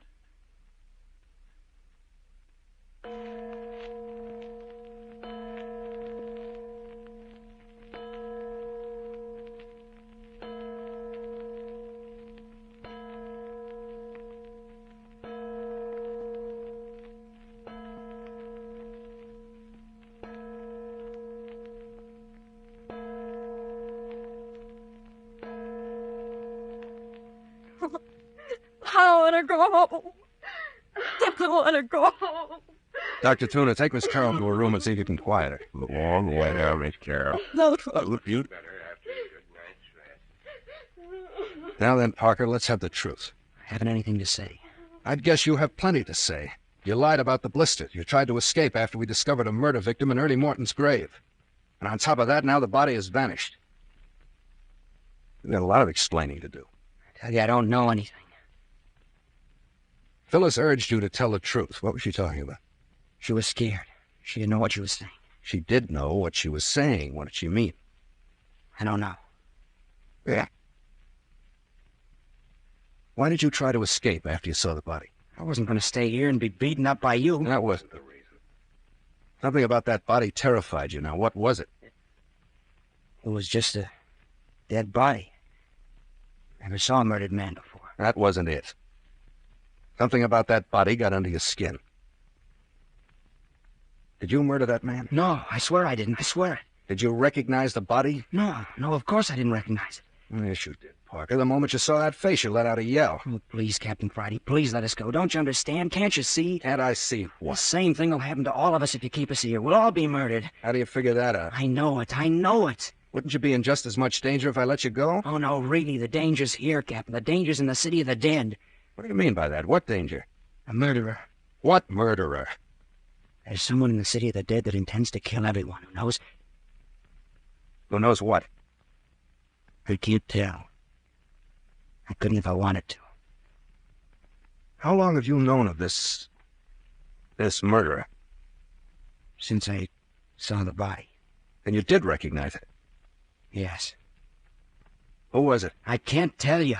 Now look here, Parker. If you are in as much danger as you say you are, I should think you and Miss Carroll would want protection. But it isn't only us. Don't you understand? You're in danger, too. So is the mayor and Dr. Tooner. What's that? I tell you, it's true. They won't stop at anything. They? Is it a gang? No. I don't know. So you won't talk to save your own life? No. Isn't there anything that would make you talk? Will you let me talk alone with Phyllis for a little? Then will you tell us what we want to know? If she's willing. But she's already begged you to tell. She doesn't know all I know. Oh, I see. In other words, you want to tell her the name of the murdered man. I didn't say that. Very well, I'll let you talk to her. Hey, Doctor. Yes, Captain? I'm going to send Parker in to see Phyllis. Is she all right? Oh, sure. She's all right. I gave her a powder. You want her to come out? No, I'm giving Parker here 5 minutes with her alone. Go on in, Parker. Yes, sir. Let him shut the door, Doctor. It's just 5 of 10. You got till 10 o'clock. Yeah, right in here, son. Okay. Oh, Jimmy, what's it all about? How did we get into all this trouble? Look here, Phyllis. We've got to face it. There's something horrible going on in this place. But you said it would be all right. You said all we'd have to do would be to come down here and dig the... Shh, be careful, Phil. They may be listening. But why do we have to be careful? Why don't you tell everything? Phyllis, do you know who that was we dug up tonight? You mean the body? Yes. Oh, please. It was one I know. It was, Phil. I'm sorry. Oh, Jimmy, who was it? It was your cousin, Bert Arnold. Oh, no, Jimmy. Please, don't cry, Phyllis. I'm awfully sorry, but you just had to know. Oh, but I just saw Bert yesterday. Who would want to kill Bert, Jimmy? Look here, Phil. I think Bert was down here for the same reason we came. Oh, but how did he know? I thought I was the only one who knew. I don't know how he found out, but it looks to me like he did know and someone killed him while he was nosing around down here. Oh, Jimmy, this is awful. Awful. What are we going to do? I don't know. Whoever killed Bert is probably out after us, too. Oh, Jimmy, don't say that. You might as well face it. Have you any idea who it could be? Oh, no. No. Any relatives? Mother's the only relative I've got, besides Bert. Any distant relatives that might have found out something in some way? Oh, I don't know. No one I know of. Oh, please, why can't we tell Captain Friday all about it? What do you suppose he's going to think if we tell him what we came down here for, and then told him the murdered man was your cousin? Oh, I don't know. I do. He'd think we killed him. Oh, but we didn't. We Oh, didn't. of course not, but... Well, if you want me to tell. Not if they'll think we killed him. Well, they will. You can count on them. Then we mustn't tell. We mustn't. Oh, I don't know what I'll tell Mother. You're lucky not to get kicked out of the university for this. Oh, listen. Well, Parker, time up. You won't tell. You won't tell, will you, Jimmy? No fuss, but listen. If you hear anyone trying to get into your room, yell. Don't wait a minute, do you understand? What do you think? Come on out of there, Parker. Coming! Remember what I say, fellas. Don't take any chances. Good night, Phil. Be careful, Jimmy. Sure. Well, here I am. Yeah. You ready to talk? No. Oh, it's that way, huh? Yeah? That way. Then go on into your room. But let me tell you this, Parker. If you don't come through with me, and mighty soon, I'll take you into San Francisco and throw you to the cops. You'll be only too glad to talk. I'll go on to bed and think it over.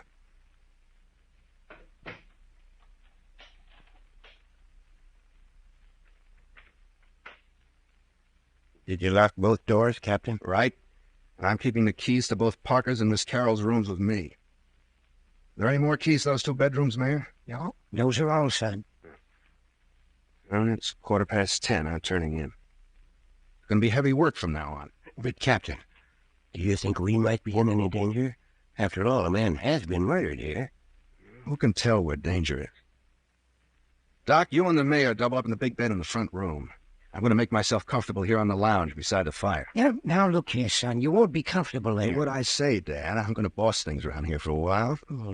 You old jackanapes, turn you across my knee. Good night.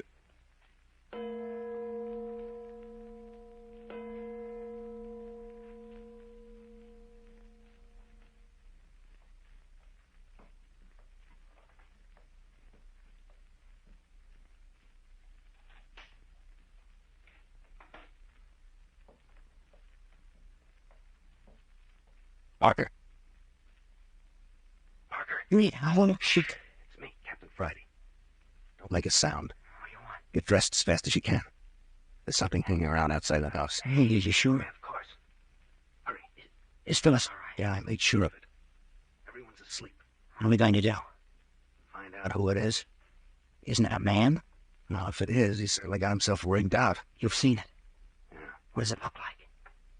Well, by moonlight, it looks like a cross between the Headless Horseman and one of Shakespeare's witches. Come on, fella, aren't you almost ready? In just a minute. One more shoot. Here it is. Get into it. Thanks. Why are you ringing me in on this detective business? I thought I was a prisoner. If this fellow's hanging around for a chance to murder you, as you seem to believe, I just thought I'd give him a chance at you. You don't really mean that. Well, you know what I mean. All right. Hang right on my coattail and you won't be in any danger, even if this fella is after you. Come on. All right. He seems to be patrolling around the house. We'll watch here at the window until we spot him, then we'll slip outside and lay for him. Where'd you see him? I watched him circle the house twice. Look, there he comes. Yeah. Hey, what is it? Can you see his face, Parker? Look sharp. The him here is strangling down over his face. Hey, look. It's crouching down. Looks like an animal that scents its prey. Look at the shadow there. The leaves moving. It's coming out the moonlight. A man. He's coming toward the house. He doesn't see that crouching thing. Oh, fella's coming around to the back of the house. The thing's following him. He doesn't see it. They go around the corner. Come on, we got to see the end of this. Easy now.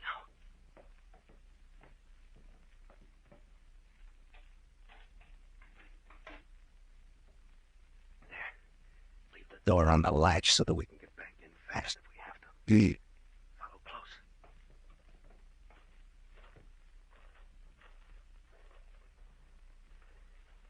Just a minute. Here, let me take a peek around the corner. It's all in shadow. Can't see a thing. We'll have to take a chance. Come on. Softly.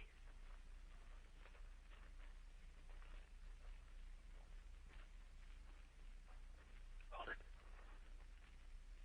I'll give a look around this corner. Now we'll get some more light in the back of the house. See anything? Wait. Look at that, Parker. What's happening? Somebody's working on the bars to your window. Murderer, I told you. Yeah, but where's our pet ghost? He seems to have vanished. Look, the man's cutting the bars. Put a stop to that right now. What I hate like the deuce to make a move in the open until I know what's become of our long-haired phantom. Maybe the thing spotted us. You keep a lookout behind. There it is. Keep down. Where? I don't see it. Crouched in that shadow right Be- behind the man. Yes. Doesn't know it's there. I wouldn't have that thing. Look out, it's killing him. Don't let it get away. I missed. It's gone. Quick, run for Dr. Turner while I see if the fellow's still alive. Yeah, but I don't. I tell you right. Dr. Toner! Dr. Toner! Dr. Toner! Hey, Dr. Toner! Dr. Toner! Hey, what's your matter? Who is that? What's your matter? Is that you, Doctor? Another man's been murdered. Captain Friday wants you. Where is he? Back of the cottage. Come on, I'll show you. All right, around this way. Who's been killed? I don't know. All I know is somebody's been murdered. Not so fast, Roy. Give an old man a break. Right down here, you can see the body in the moonlight. Hurry. Hurry, Doc. Here. Here's the body. But where's Captain Friday? Maybe chasing the phantom. I don't know. Here, let's turn this fellow over on his back. See if he's still alive. Take it easy now. Oh, huh? What do you mean, boy? This body is Captain Friday. Captain Friday? And where's the other body?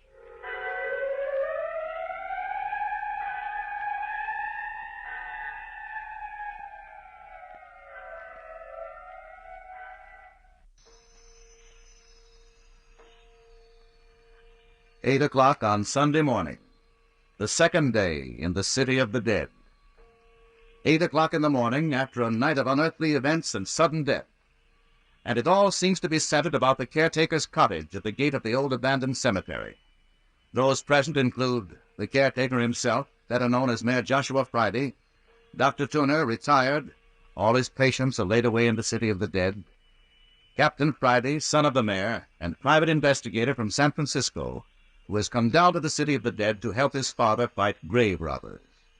The only persons caught in the net so far are Jimmy Parker, a nice-looking college boy, and his girlfriend, Phyllis Carroll.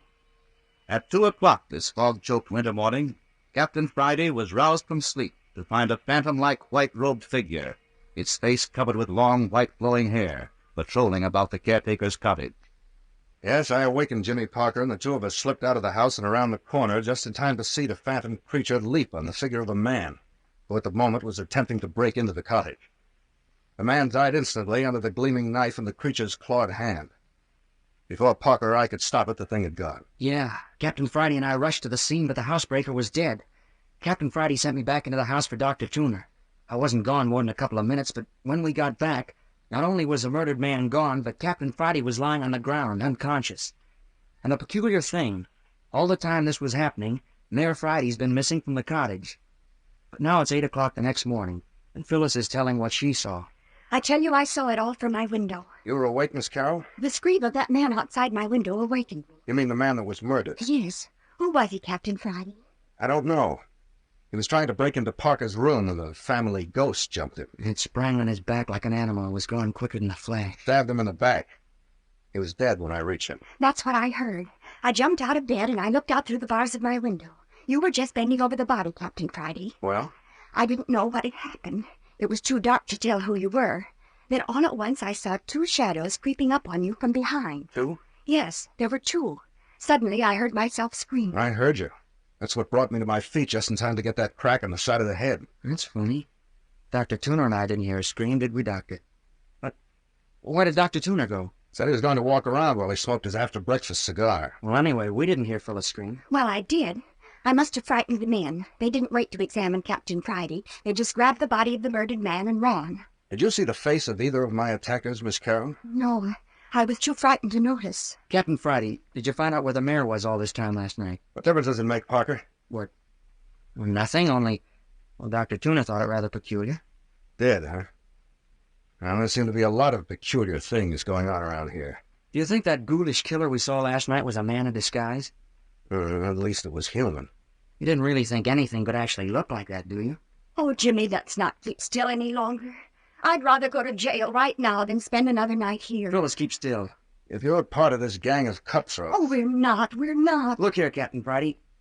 If we tell you everything, will you let us go? I can't promise that. Well, will you take us away from the city of the dead? You indicated last night that the presence of you and Miss Carroll was aggravating the situation. That it was due to your being in the city of the dead that all these murders are taking place. No. We're only a part of the cause. Let's see.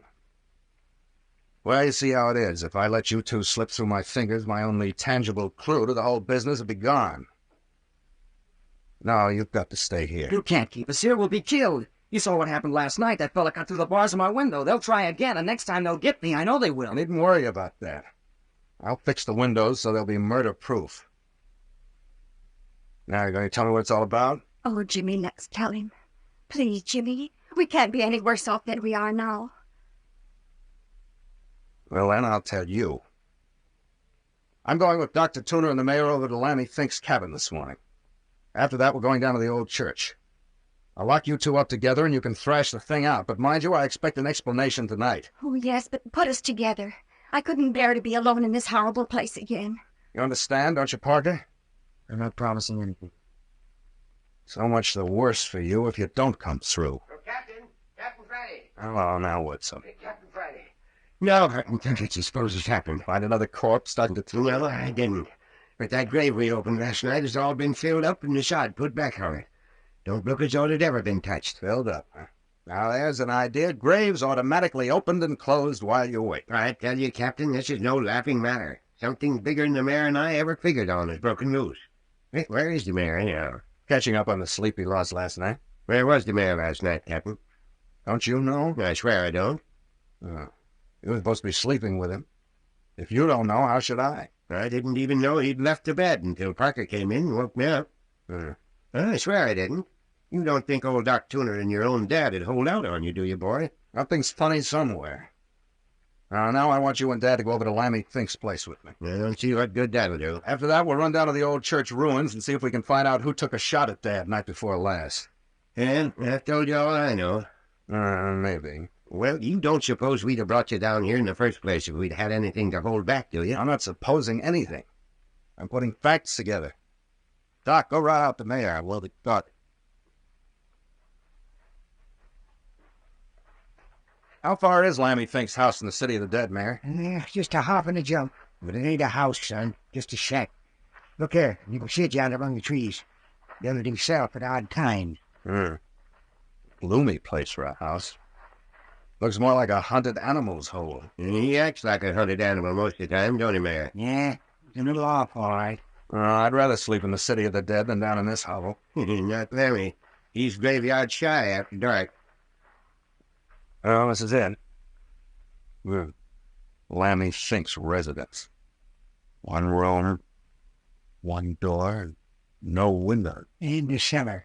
Cellar? I didn't know about that. Never even thought of a cellar when I was over the other day. Well, then that's the first place we'll look. Go ahead, Dad. You know the way. Lean on. Yeah, there's no need to lead. If your path leads around the house to cellar steps. All right, keep going.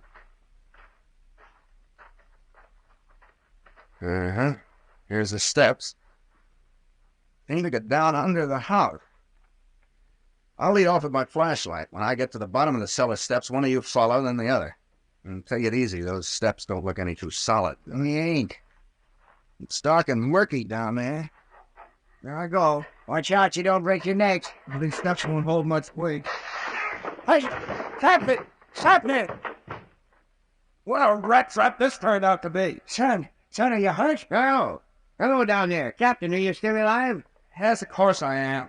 I've lost my flashlight and it's blacker than old maid's future down here. Light a match. Give a man a chance to pull himself together, Doc. Still got 2 or 3 steps around my neck. Can we help? As soon as I unscramble myself. Hey, what's that? Hey, Doc Tuner, Mayor. I'm holed up down here with a body. Who is it, Captain? How do I know? We just met here in the dark. Well, why don't you light a match and find out? We can't get down to the cellar without a rope now that the stairs are busted. How'd you happen to find it? It just reached out and laid hold of me. Jiminy Cricket. There. I'm on my feet again. Now for a light. Well, Hey, there are 2, 3. Doc, Mayor. There are 3 bodies down here in this cellar. What did he say? Can you hear me? There are 3 bodies down here.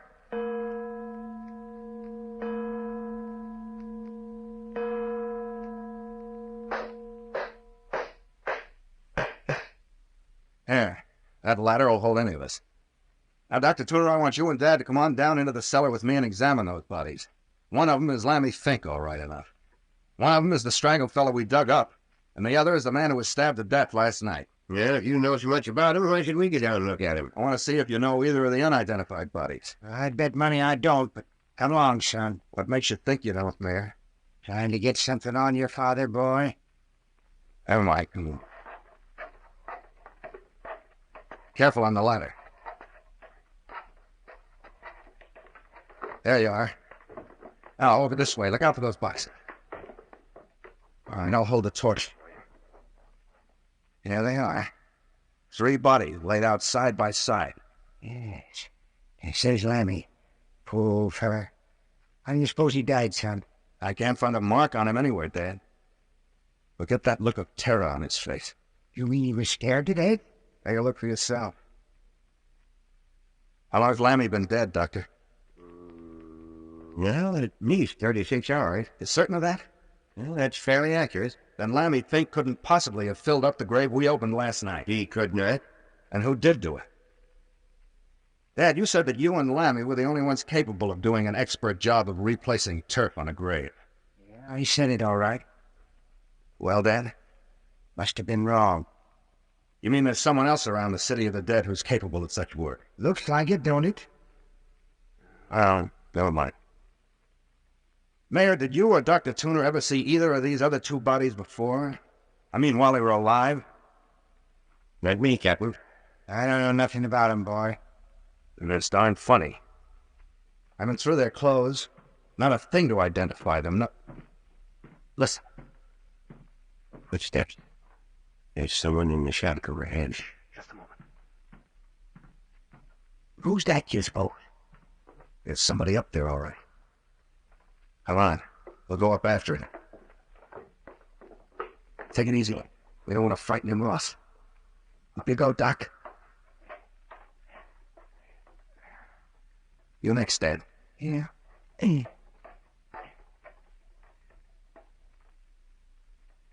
Come on up, Captain. Everything's clear. Yep.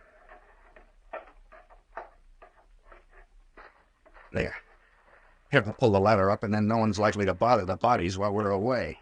Captain, I smell smoke. That's it, smoke. I knew I smelled something. Look, the cabin's on fire. Quick, we gotta stop it. Come on around the house. Quick, get below the fleet. Look there, holy mackerel, what a blaze. Hey, somebody set that fire. The house has been saturated with oil. Look at that black smoke. But where's the fellow we heard walking around? He's probably a mile away by this time. Of all the cockeyed, lunk-headed fools. Now we've lost those bodies. But couldn't we still get him out? That cellar was the furnace 30 seconds after that fire was set.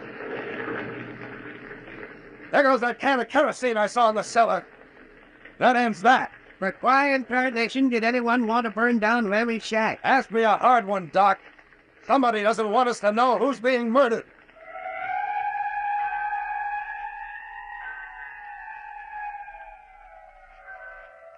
Dead men can't talk, especially after they've been cremated.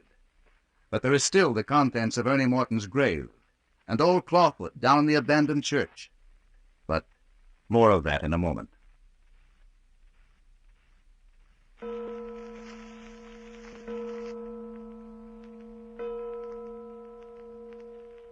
We've been dawdling, Captain Friday. It's almost 1 o'clock already, and we promised the mayor we'd meet him at the cottage at 2. Well, there's the old church just ahead. Yeah, gloomy as ever. You know, Doctor, this place has always given me the creeps, even when I was a kid. The mayor never brought me here unless it was to arrange for a funeral. Well, that's about all it was ever used for, as far back as I can remember. Funerals and now and again a country wedding. This is the first time I've been near the place since it was abandoned. But I remember the day they found the old bell ringer hanging by the neck in the study. Well, I always did think the place was infested with... With what? Well, with something ghoulish.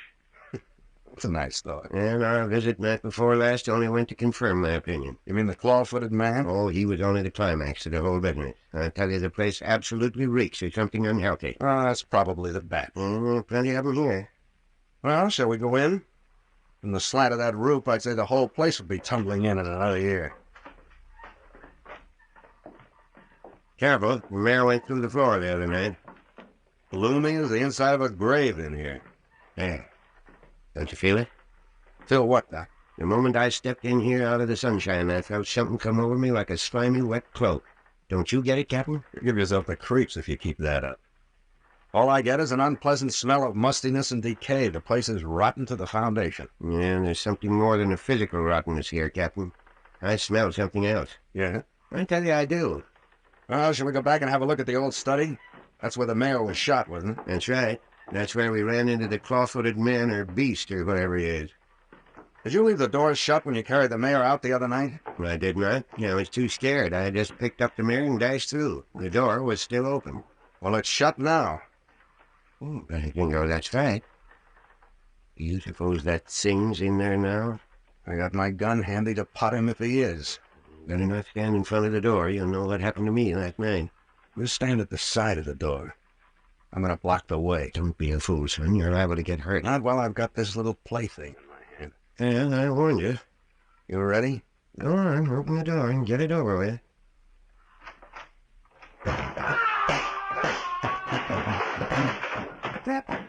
Captain, are you hurt? What in the Sam Hill kind of a thing is that? I'm a bald-headed liar if that jack-in-the-box didn't kick me in the face. Are you hurt, Captain? Are you all right? Here, Of course I'm all right. Shouldn't I be all right? That was a nasty fall. Fall. That claw-footed old boy with his white beard knocked me down and walked the full length of me. Look at me. His dusty footprints all over my front. I say I was going to block his path. I got one good look at him, an ugly critter. Flowing white hair, a face that looked like a death man. I've seen him before. He's the chap that murdered the housebreaker last night. I wonder who he thinks he is in those long white robes. Crazy as you go, Doc. Hey, we'll need some kind of a light in this study. I still got my flashlight. Yeah, turn it on. Yeah. How's that? Good. Great jumping G horsefly.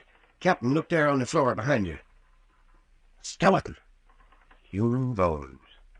All laid out in order. Laid out is right. Looks like old Clawfoot was in here reconstructing a skeleton. Where do you think they came from? The bones? Probably out of one of the graves in the City of the Dead. Nice person, old Clawfoot. I don't care for the company he keeps. Crazier than I thought. Imagine a guy shutting himself up in a dark room to play with a human skeleton. Looks like we're going to have to do some close inspection on the mayor's graves out yonder. This seems to indicate that grave robbing has sort of become a practice down here. I told you something unhealthy was going on in this place. Old Clawfoot never lacked for company. Whenever he got lonesome or downhearted, he just up and digs himself a skeleton to amuse him. Here, Captain, where do you suppose this old fool lives? Offhand, I'd say he'd been making this his headquarters. There's no sign of a place to sleep here, and there's no food. That's something I'll have to look into. Now, Doc, where's this bell rope the mayor was pulling on the night he was shot? Right there, Red. It's gone. Gone? Where was it? Well, it hung right down there where you're standing. Look at the ceiling. No hole in the ceiling for it to come through. Well, there was a rope. What's more, he just pulled it and he was shot. And you're certain the door was shut at the time? It certainly was. Anyway, the shot came from across the room. No window. Are you certain there was no one else in the room with you, too? Well, of course there wasn't. Where'd the shot come from, then? The same place the bell rope's gone to. Yeah, what in tunket does he do that for, going around making noises like a sick cat? Oh, we'd seen the last of him today. Did we try to grab him? Don't you think we'd better finish looking over these ruins? What more is there to see? Well, you haven't been up in the belfry yet. What, climb that rotten ladder? Not me, Doc. Well, the mayor and I did it, and in the dark, too. Well, that was your own funeral. You can see with half an eye that you two are the only ones who've been up there in the last 10 years. Look at the dust and dirt and the cobweb. Come on, we spent an hour in here. That's enough. I want to get my hands on that fella. Come on, it's 1 o'clock. We told the mayor we'd be back by 2. All right, anything's better than this place. Well, come on out in the sunshine and get it out of your system.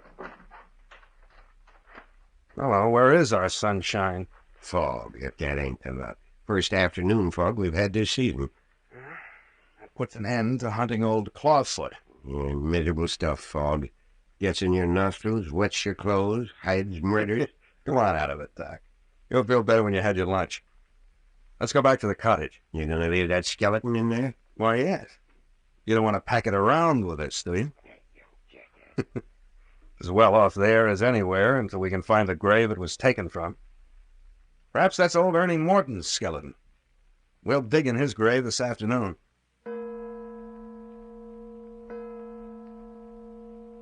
There you are. There you are. Oh, thank goodness you've come at last. Captain, come to the house quick. Come in here. What is it, Dad? Mayor, yours, why did you go? Now, if I'd have had a gun handy, I'd have shot that fellow Ray Stewart. Who? What are you talking about? Come on in. Hurry up. You too, Doc. You have to tend to the girl. Girl? You mean Miss Carroll? Here, shut the door, Doc. That Parker feller stabbed the girl. You killed her, too, if I hadn't arrived just when I did. Stabbed Phyllis Carroll? So he did. Wait a minute, Dad. Did you see him stab her? Just as I come in the house, I heard her scream. I rushed in and unlocked the door, and there she was lying on her face on the floor. Parker was standing over her with this bloody knife in his hand. Where is the girl? In her room. Go on in and see what you can do for her, Doc. She's unconscious. Go ahead, Doc. Tell me how she is as soon as you can. All right. Now then, Dad, where's Parker? He's locked in this closet. The bars on the window to his room's cut, and I wasn't taking any chance of losing him. I'll let him out. Let's see what he has to say. Parker said he didn't do it. Catch him! What in blazes? Is he dead? Dad, you've smothered him in that closet. Get me some water. Hi, Doc, come here. What's the matter? Get a move on. Oh, what's the matter? Hello? What happened to Parker? Smothered in that little closet. Well, his heart's still going. Oh. Yeah, he's going to be all right. Just a faint. There, throw a little water in his face. Yeah. There he comes. Here you are, boy. Drink a little of this water. He's going to be fit in a jiffy. Girl's not in any danger either. Flesh wound, a little blood, that's all. Here. Let me out of here. Give me air. He's all right now. I'll go back to the girl. She'll be around in a few minutes, too. Where am I? You're all right now, Parker. Here, can you sit up? Give me a hand, man. Get him in a chair. Yeah, how's that? What you want to do, smother me? Yeah, you had it coming. What'd you mean stabbing a girl? I didn't. I told you that before. I saw you. You saw me stab Phyllis? I saw you with a bloody knife in your hands, bending over. You'd have finished her off if I hadn't rushed into the room. You old fool. That talk won't do you any good, Parker. Now, what's your version of this affair? Well, Phyllis and I had been talking for about an hour. Talking about what? Whether we should tell you all we know. Did you decide to talk? No. Good. Did you quarrel? Well, she turned her back on me and called me pig-headed. She was insistent on talking and you refused, huh? Yes. You know that what she could tell might get you in serious trouble, is that right? I suppose so. So you decided to stab her to death to prevent her talking? No, it isn't so. That's so. And what did happen? You won't believe me. You bet I won't. Hold it, will you, Dad? Well... Go on, Parker. Well, when she turned her back on me, I walked away. Went over to the dresser and brought out my cigarette in the ashtray. Your back was to her? Yes. Suddenly she screamed. I turned just in time to see her fall with a knife in her back. Likely story. I told you wouldn't believe me. Go on, I haven't said I didn't believe you, Parker. Then what happened? I was so confused, I don't hardly know what I did. I guess I dashed over to Phyllis and bent over her. I don't remember pulling the knife out of her back, but I suppose I did. Because I know I had it in my hand wondering where it came from when Mayor Friday rushed in and grabbed it away from me. Wondered where it came from. Well, I didn't have any knife. How could I have done it? The knife might have been in the room. You recognize it, Dan? No. Parker could have smuggled it in with him. He's had every opportunity. Well, I didn't. How was the girl standing? Facing the door. It would have put her back to the window, wouldn't it? Yes.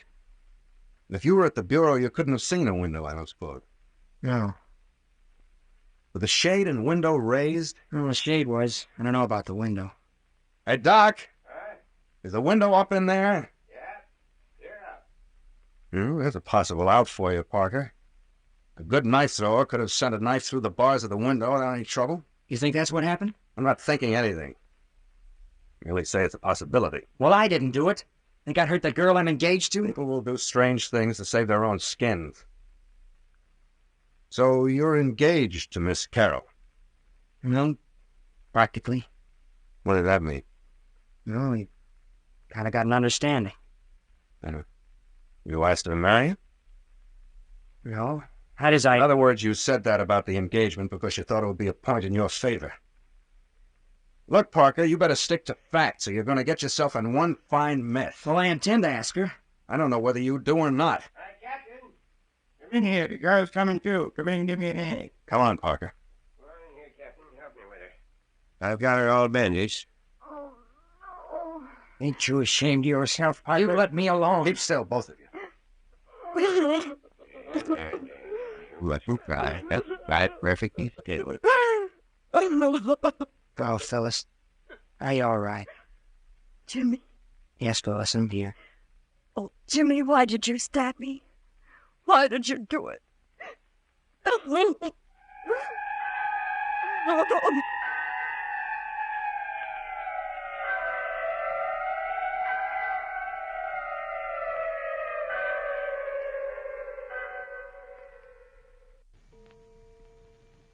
"8 o'clock on the third night in the City of the Dead. In the afternoon of the second day in the old abandoned cemetery, Captain Friday had locked Jimmy Parker and Phyllis Carroll together and had taken his father, the mayor, and old Dr. Tuner to Lammy Fink's cabin on the edge of the cemetery. They had found 3 bodies in the cellar. One was the strangled body found in old Ernie Morton's grave. The second was the body of the man whom the claw-footed phantom had killed at the back of the mayor's cottage. The third was Lammy Fink. According to Captain Friday, he'd been scared to death. That's right. And while we were in the cellar examining the bodies, the cabin mysteriously burst into flames and we barely escaped with our lives. The bodies were completely consumed. After this experience, the old mayor, my father, complained of being tired and returned to his cottage inside the gates of the City of the Dead. Dr. Tudor and I went down to the deserted ruins of a church to look for the phantom church bell. In the musty rectory where the bell ringer had hanged himself 10 years before, we found old Clawfoot amusing himself with a human skeleton. But the queer preacher with flowing beard and flowing robes got away from us. Returning to the caretaker's cottage, we found my dad upset and Phyllis Carroll with a stab wound in her back just under the shoulder blade. Jimmy Parker had been locked in the room with the girl at the time, but he denied the deed. Then Phyllis regained consciousness and sobbed out, "Oh, Jimmy, why did you stab me?" That was at 2 in the afternoon. Now at 8 in the evening, Dr. Tuner is with his patient. Dr. Tuner, am I going to die? I reckon you aren't even going to be very sick, Miss Carroll. Just lost your mind of blood, and the wound won't even leave a scar. Feel much better after a little sleep, don't you? I've been asleep. Well, sure you have. Yeah, let me fix that pillow. You lie on your left side just a little. That'll ease that sick shoulder of yours. Look mighty pretty in that outfit, Miss Carroll, with firelight playing on you. I must look terrible. I've been crying so much. A bit of it. You look like a young girl should look. Oh, Dr. Tuner, what would make Jimmy do a thing like that? Oh, now, you'd better let Captain Friday figure that out. That's his business. By the way, he wants to bring Parker in here as soon as you feel like it. Oh, no, please. I can't face Jimmy after he... I reckon that'll be necessary, Miss Carroll. Do I have to see him? Can't be helped, I'm afraid. All right, then. Good. You'll have him in now and get it over with. Captain Friday and his father have Parker in his room giving him a going over. I'll just call him.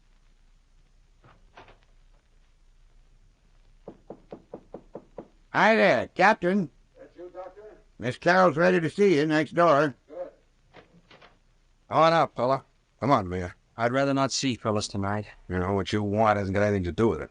Go on in there and sit down. Okay. Have it your way, then. No, I want you facing the girl. Sit in that straight chair. Yeah, if I'd have known he's going to be all this rumpus, I'd have said take him to the city and lock him up from the first. Never mind, Mia. We'll get things straightened out for you in the City of the Dead. I know the reason why. Aren't you ashamed of yourself, Parker? No, I'm not. I suppose you only regret that you didn't kill Miss Carroll outright, huh? Jimmy. You look here. I didn't stab Phyllis. How many times do I have to tell you? Miss Carroll says you did. Well, I didn't. You said he did, didn't you, Miss Carroll? Yes. You see, Parker? I'd like to hear her tell how I did it. I haven't any objection to that. Miss Carroll, do you mind? How could you, Jimmy? And all the time I thought it was you and me against everyone. Phyllis, how can you even think? Never mind, Parker. Tell your story, Miss Carroll. Well, we were told... Tell us what you were talking about. I wanted to tell you everything we know about all this. I wanted to take a chance that you would help us out of a bad situation. Jimmy said no. He said that Go on.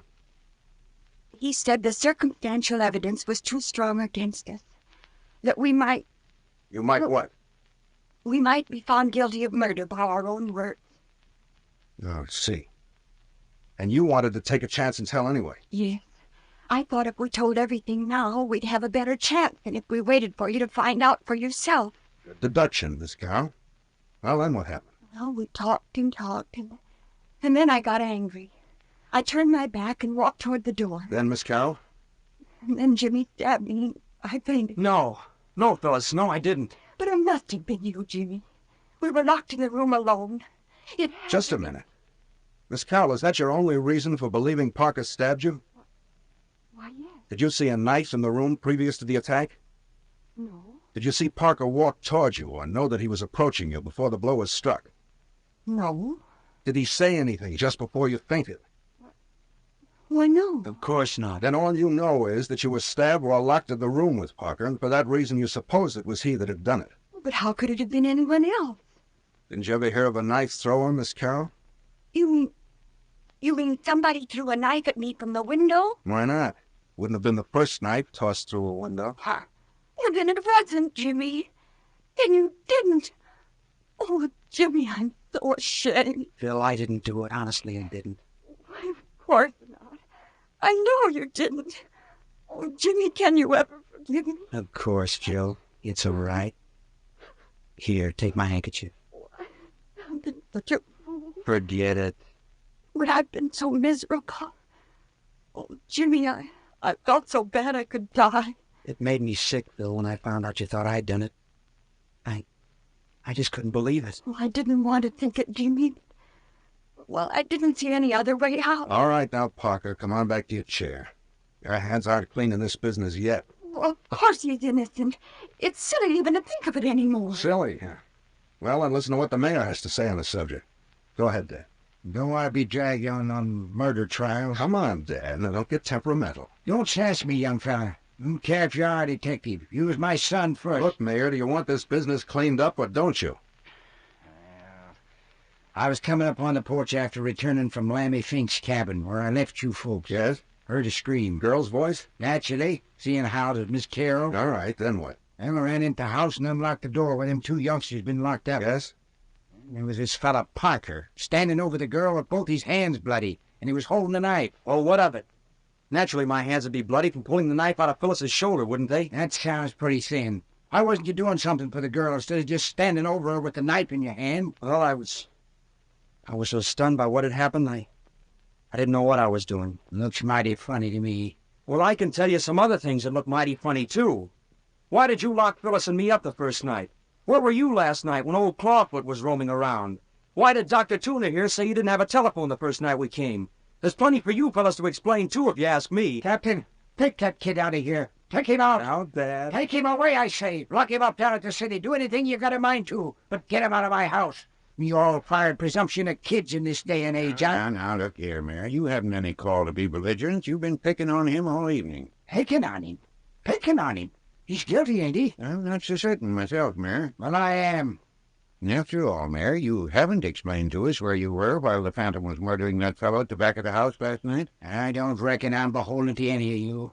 I'm mayor of the City of the Dead, and if I take it on myself to go down into the city among my citizens, it ain't anybody's business but my own. Of course not, Dad. Now, let's just forget all this quarreling and see if we can't untangle some of these threads. I'm agreeable, Captain.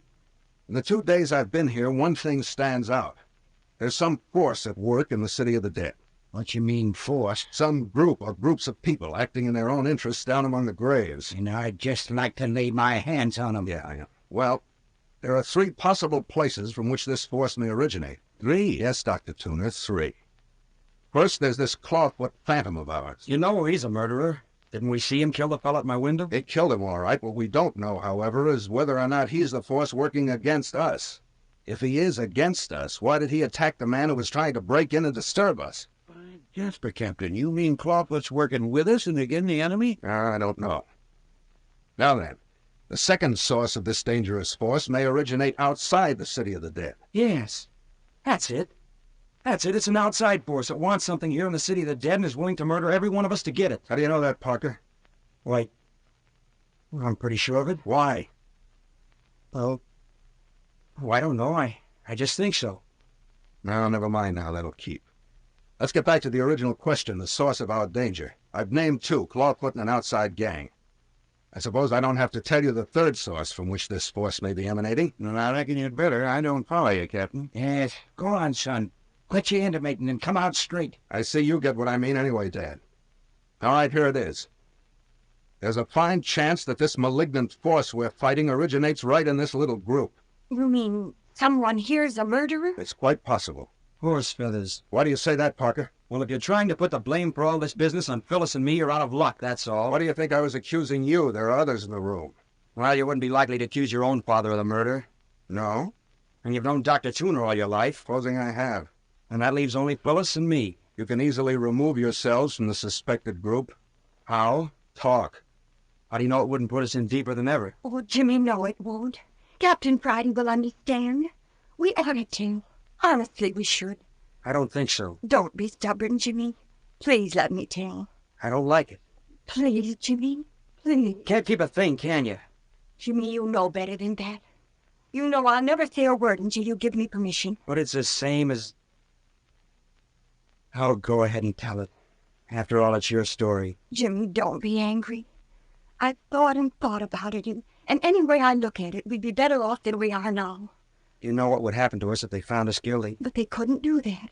I know they could. How do you know what a jury would do? Very well, Jimmy, if that's how you feel. Oh, go ahead and tell the whole thing. Maybe I'm all wet.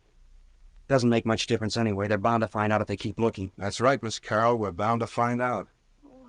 I don't know what to say now. Supposing I get us into a lot of trouble. Oh, go ahead, Phil. Anyway, we're in up to our neck as it is. Well, please, could I have a glass of water? Of course you can. Shoulder hurt, man? Not too much. Just a numb ache. Yeah, here's a glass. Thank you. Now we're ready when you are, Miss Carroll. Well, I guess I should tell you first that I've known Jimmy Parker since I was 6 years old. He lived right across the street from me for 10 years. Should know each other pretty well. Oh, yeah. We went to grammar school together and then to high school. In his senior year, his folks moved back east and Jimmy went with them. I didn't see him for a year then until he came back out here to attend the University of California. That explains how he happens to be living in a hotel. Yes. Well, now that you know about Jimmy and me, I guess I'd better go still further back. To my grandfather, my mother's folks. His name was Dr. Theodore Beverly, and he was... What did you say? Why, I said my grandfather was Dr. Theodore Beverly. Well, I swan. You hear that, Mayor? You mean Ted Beverly? Beverly that used to live on Van Ness Avenue before the San Francisco fire in 1906? Oh, yes. Yes. Do you know him, Mayor Friday? What are you doing down here in the City of the Dead? Why, I said, what are you doing down here? Captain, these young'uns are up to no good. No good, do you hear me? I got thieves and cutthroats, that's what they are.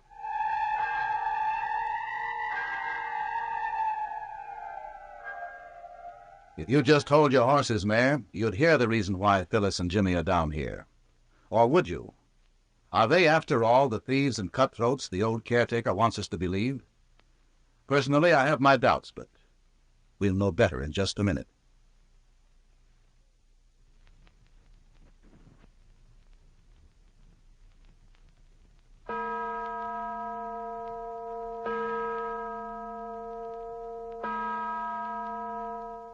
Hold on, Dad. Give Miss Carroll a chance. I don't like it. I don't want her down here. I don't want her nor nobody else. Never mind that, Mayor.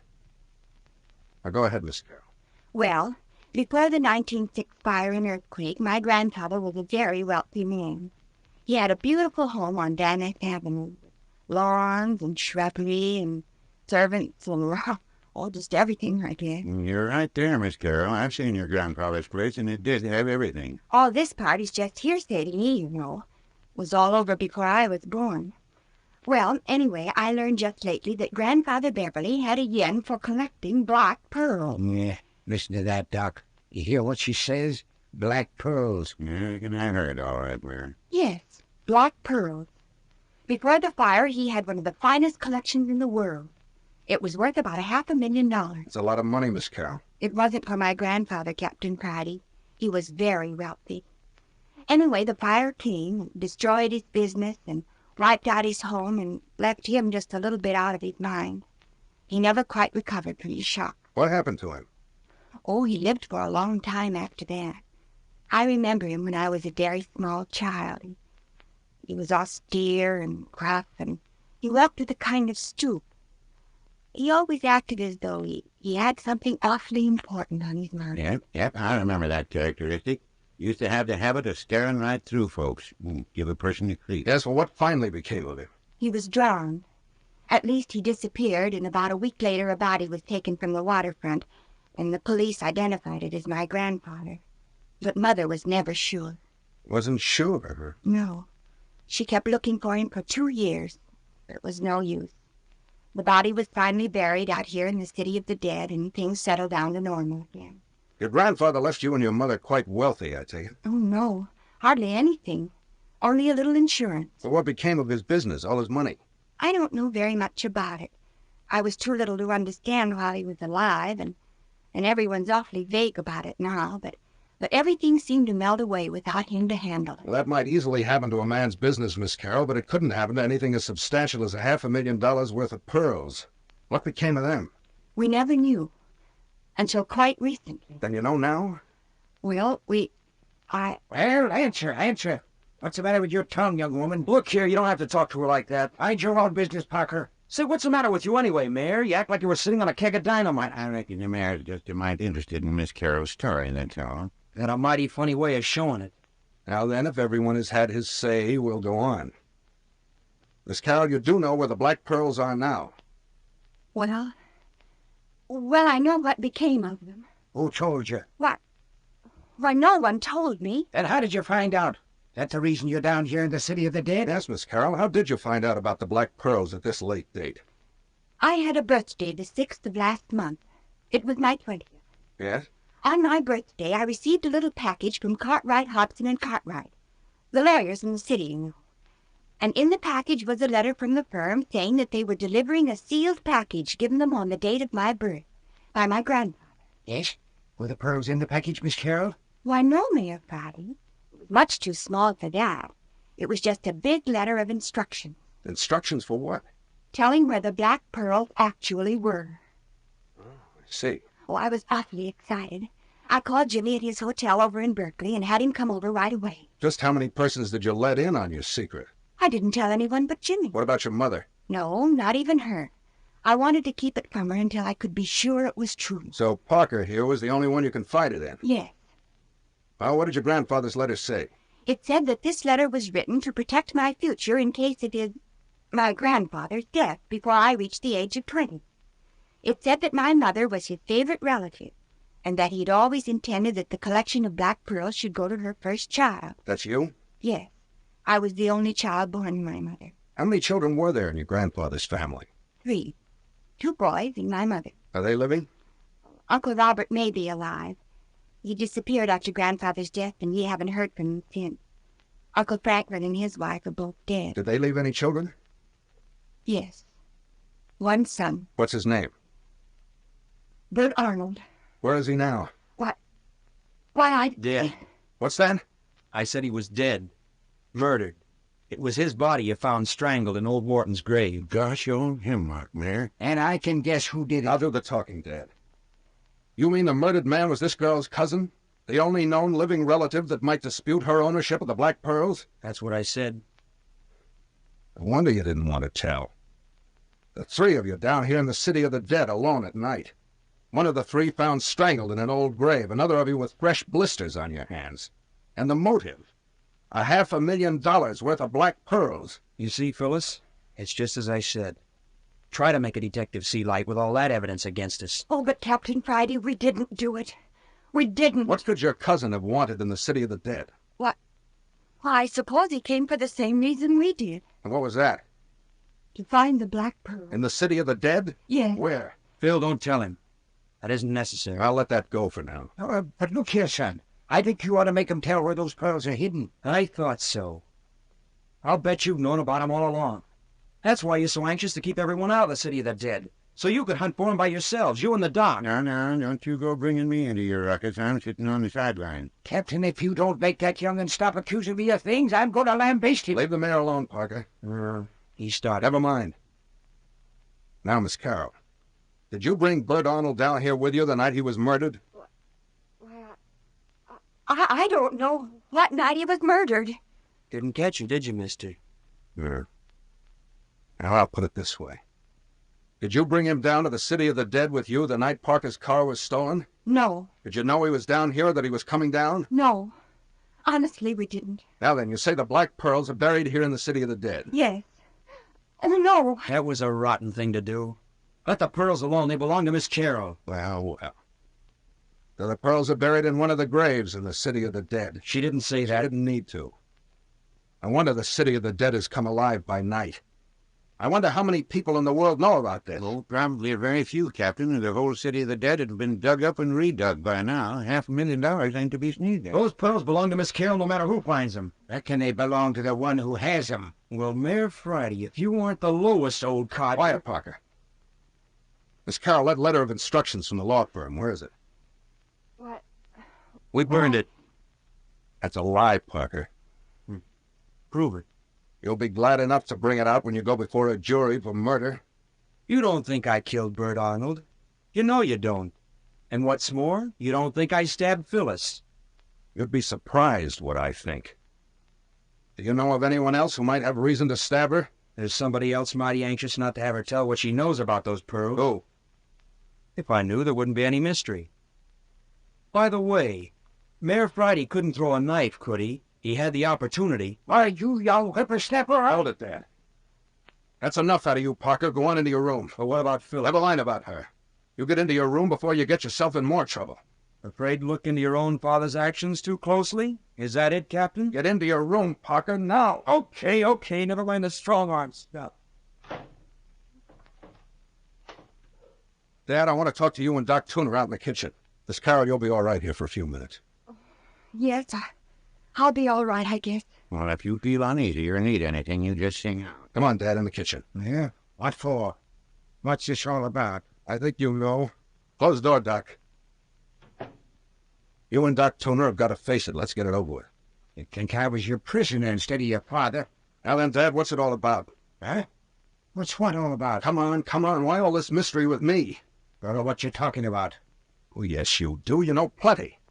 And if it's on the level, why can't you trust me? Ain't nothing to trust you with. You and Dr. Tooner here have known about those black pearls all along. I knew Doc was making a mistake when he confided in you. Oh, you did you? Don't you suppose I know why you haven't been down in the City of the Dead to look for graves that might have been tampered with? I wouldn't stick my nose in where it ain't wanted if I was you, son. You've been opening the graves yourself, you and Doc. Fine pair you are. You, with your talk about being mayor of the City of the Dead and aiming to see that none of your sleeping citizens shall be disturbed. No, Captain. And you, Doc, with your pretty talk about coming down here to visit your old friends and patients.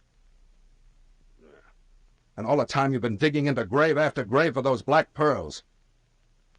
Aren't you ashamed of yourselves? You ain't got no right to talk to your father like this, Captain. I suppose you both know you could be sent up for the rest of your natural lives for this. I don't reckon you'd do a thing like that, Captain Friday. I ought to. Captain, you're hurting your father mighty deep talking that way. Well, what's he doing it for? Good heavens, man, he's got a trust here. He was put here to see that these sacred mounds of earth were not violated, and what has he done? Broken faith. Opened the graves himself. I reckon you see now, Doc Tooner, why I didn't want to bring nobody else into the City of the Dead. Captain, don't you reckon you better go a little easier on the man? Why should I? Well, after all, he's your father. Of course, I know you didn't have any part in the things young Parker keeps hinting at. Thanks. Grave robbing is bad enough in itself without adding murder to it.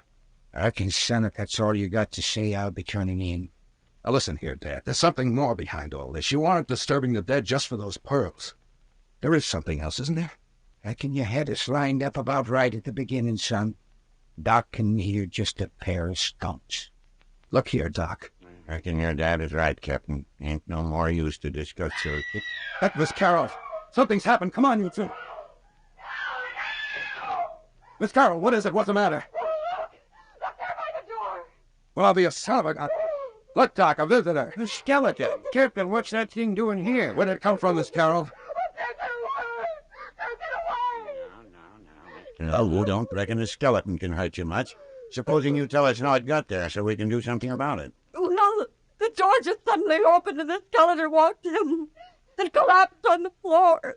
And then the door was so closed. Oh, dang glad with a skeleton to do that, if you ask me. Hey, Doc, come here, look at this. What in the name of Sam Hill are you doing to it, Cap? Look, the bones are joined together with pieces of wire. Now, what sort of monkey business is that? Here, look, a message tied about its neck. Message? What does it say? It says, I have come to you out of the grave marked Theodore Beverly, but I do not belong in his grave. I am not his skeleton. Theodore Beverly? Why, that's Miss Carroll's grandfather. My grandfather... Grab her, Doc. She's fainted.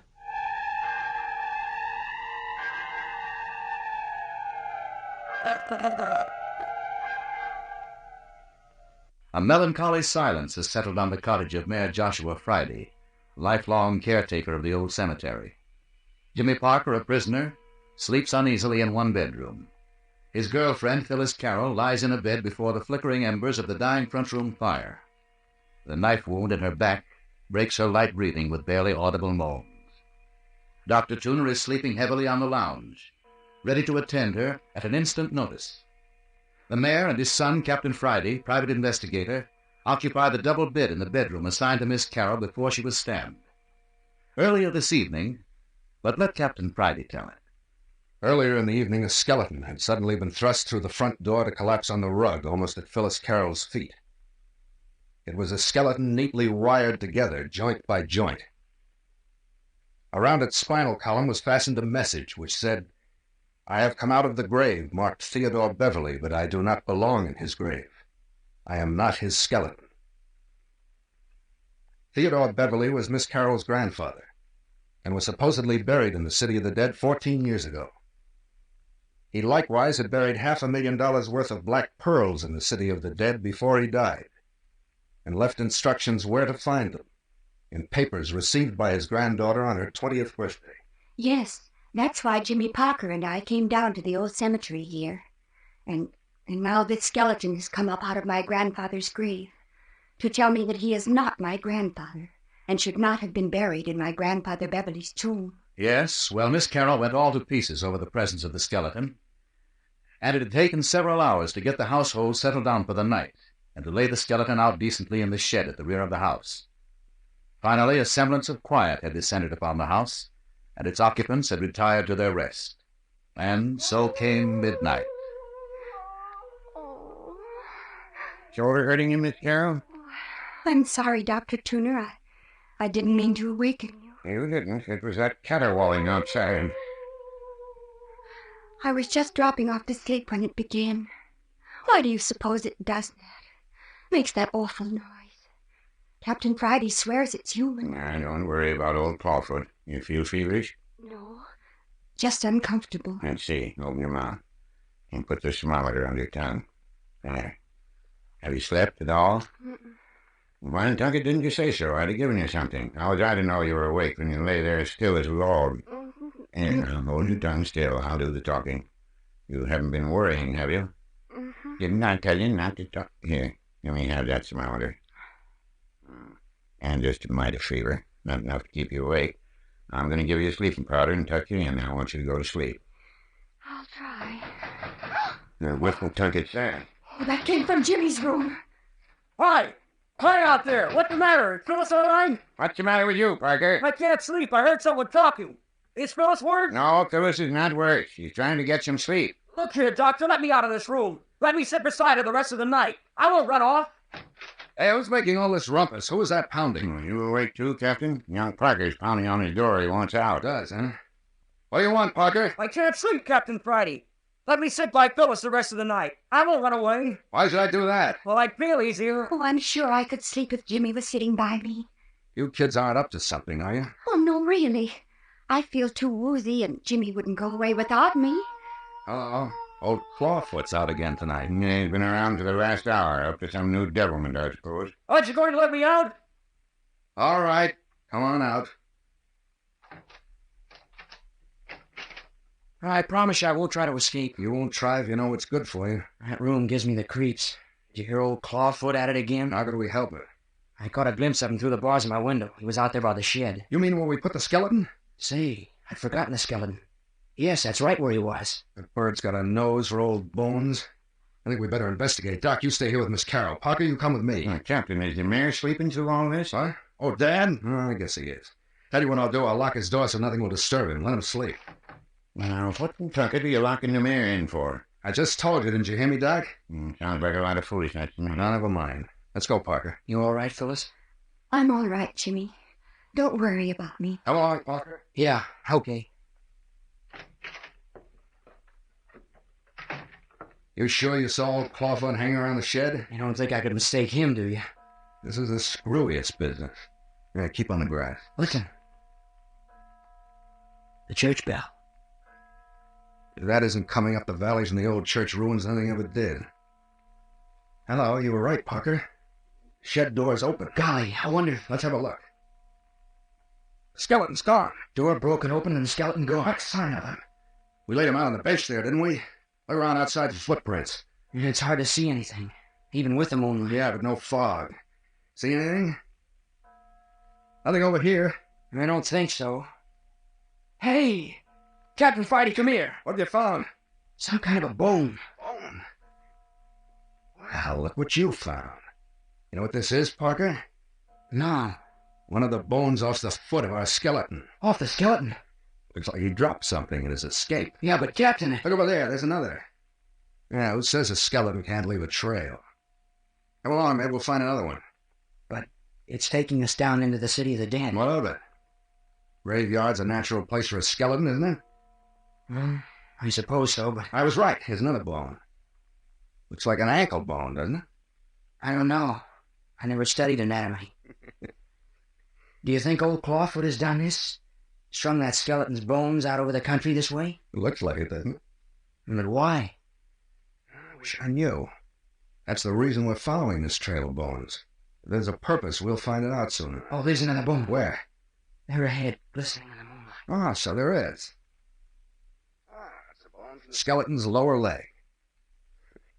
It's like old bag of bones is going to pieces fast. And so am I. I don't like trailing skeletons in a cemetery. Not with that claw-footed thing slinking around. I think I see another bone ahead. That trail's leading us down toward the old church. Who knows, maybe we'll find another message. Messages tied around the neck of a skeleton. That's about the limit. It was a weird bit, wasn't it? Let's see, what was it now? I have come to you out of the grave marked Theodore Beverly, but I do not belong in his grave. I am not his skeleton. That sounds as though the man who was buried as Phyllis's grandfather wasn't her grandfather at all. Do you think that's what the message intended to say? You know, Phyllis's mother never was certain that the body was that of Theodore Beverly. That was a good many years ago. If no one could be certain back at that time, how could anyone know for certain at this late day? I don't know. After all, who wrote the note? Hello. Here's a bone from the upper leg. What do you suppose we'll find next? Look here, Captain Friday. Let's not carry this thing out any further. Let's go back to the house and wait till morning. I should say not. But you don't know what kind of a trap you're running us into. Trap? Yes, trap. Listen. There's the phantom church bell again. Look over there. Did you see something move? I did not. No, I did. I doubt it. You're just plain scared. I tell you, I'm not. I saw something. Something creeping. Something in the shadows of the tombstones. Rot. It isn't rot. It isn't. Something alive. There are creeping things all around us. I tell you, I can see them everywhere. I wish to heaven you'd point some of them out to me. I can't see a thing. Except up ahead, I see another bone. I tell you, I'm going back. You're going ahead with me. I'm not. Parker, are you going to come along? No. You are. Quick. A gun here, Parker. It's loaded. Pretty brave with a gun in your hand, aren't you? I'll give you until I count to 3 to start walking toward that next bone. I won't move. 1. 2. Go ahead and shoot. I'm not going to shoot you, Parker. I just wanted to see if you were really as yellow as you were trying to make out. Yellow? Sure. Trying to kid me into believing you're deathly afraid of a cemetery at night. What about it? You haven't seen anything to make you scared, and you know it. And you wouldn't be as scared as you pretended even if you did see all those creeping horrors you were babbling about. Creeping horrors? Pretty smart, aren't you? Any man who'll stand up against a gun, as you've just done, isn't very much afraid of anything. Thanks for nothing. So, as I've got it figured out, there's some very definite reason why you don't want us to go any further. Go ahead and figure all you like. I'm all through figuring tonight, fella. I know now why you balked on me. How do you know? Because I have the same suspicion as you where this trail of bones is leading us. I don't know what you're talking about. Oh, yes, you do. You think, and so do I, that someone is guiding us to the place where the Beverly pearls are buried.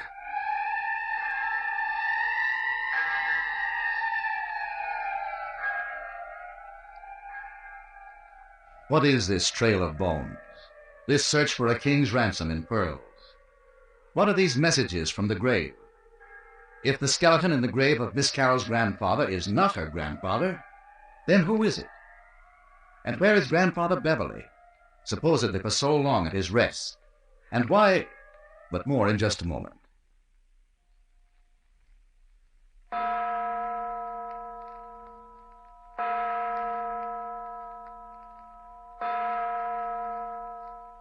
Captain Friday, I tell you, I don't know what you're talking about. Oh, yes, you do, Parker.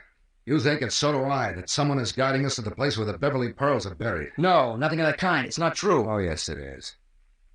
Now then, are you going to come along with me to find out, or do you want me to go on alone? I wasn't thinking about the black pearls. Deuce you weren't. Look here, Parker, there's no use trying to kid me. I can read a man's face, and I know exactly what's been passing through your mind. Now, if you like, I'll take you back to the house and lock you in, and then return alone. I'll go along with you. I thought you would.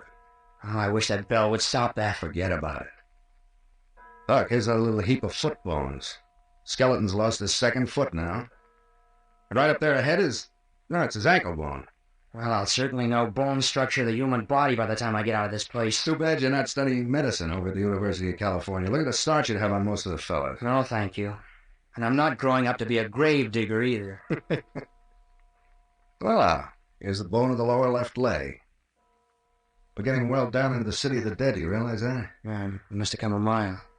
If it was just a little lighter, we'd be able to see the outline of the old church. I wish I knew who threw that knife that stabbed Phyllis. A number of things I'd like to know. For instance, I'd give a half share in the Rockefeller Foundation to know how come Lammy Fink was scared to death. And who burned down Lammy's shack. And who it was that tried to get into your room and was murdered by old Clawfoot. And who Clawfoot is. And who filled up Ernie Morton's grave.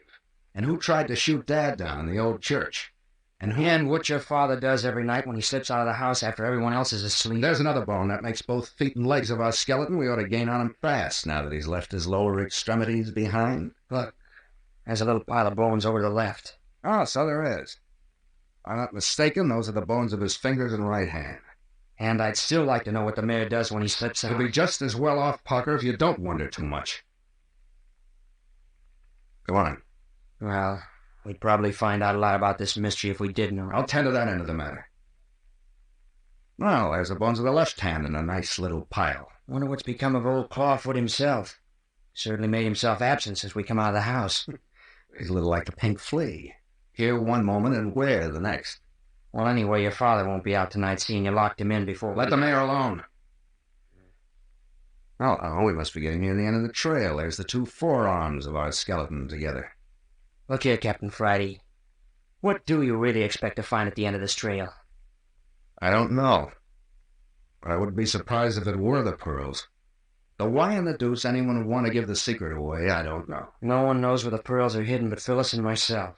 Well, if you knew, why didn't you dig them up the first night, the night you were taken prisoners by the mayor and Doc Tooner? Well, you certainly did some digging. The blisters on your hands show that. Oh, I dug all right. Well, did you find anything? I guess I miscalculated in the dark. Did you dig in just one grave? I didn't say I opened a grave. Well, then, did you dig in just one spot? Yeah. Why did you give up so easily? Well, we thought we heard someone moving around in the city of the dead, and Phyllis got scared. She wouldn't let me try a second time. Heard someone, huh? Did you see anything? Just shadows. Couldn't be sure it was anyone.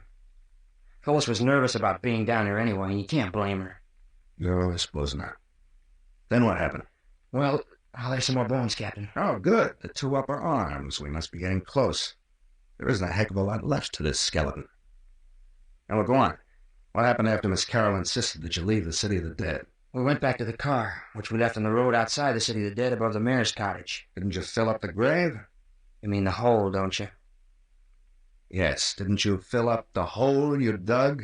No. We left in kind of a hurry. Then my cue is to look for the excavation. A lot of good it'll do you.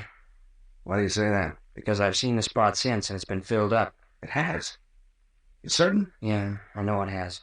When did you have the opportunity of investigating? You've been locked up since that night. I saw the place the day you took me down into the city of the dead and discovered that Ernie Morton's grave had been opened. Ooh, so that's it. Look there. Well, ain't that something? Our skeleton has had the audacity to leave his pelvis bone lying right out in the open. I suppose we'll find a trail of ribs and vertebrae scattered along ahead of us next. I suppose so. By George, Parker, why didn't I think of it before? I know where we're headed for. Yeah? Where? I'll bet your money this trail is going to lead us directly to Ernie Morton's grave. Oh, you don't say. I most certainly do say. I'll be a mighty disappointed man if I don't find the grinning skull of our friend the skeleton perched on Ernie Morton's headstone. There's a couple of ribs. 2 more of them down there about 20 yards. Good enough. We'll be in sight of Ernie's grave in a few minutes now. Well, what will you do if the trail does end there? We'll sit down and keep guard until morning, and then first thing after breakfast, we'll reopen that grave. There must be something buried there. All the activity seems to center around the place. Well, if you're going to do it by daylight. Shut up, Parker. I hear something. What is it? Look. Someone's digging over there. Not a word. Follow me. Yeah. We'll sneak up on the grave rug. Keep down in the shadows of the headstone. I can see his out. Be careful. Here you go. Look. Look there on the headstone. The skull. The skull of our skeleton. The end of the trail. And it is Ernie Morton's grave. Oh, if that fellow would turn around, I'd be able to see his face in the moonlight. Look. Look. Now you can see who it is.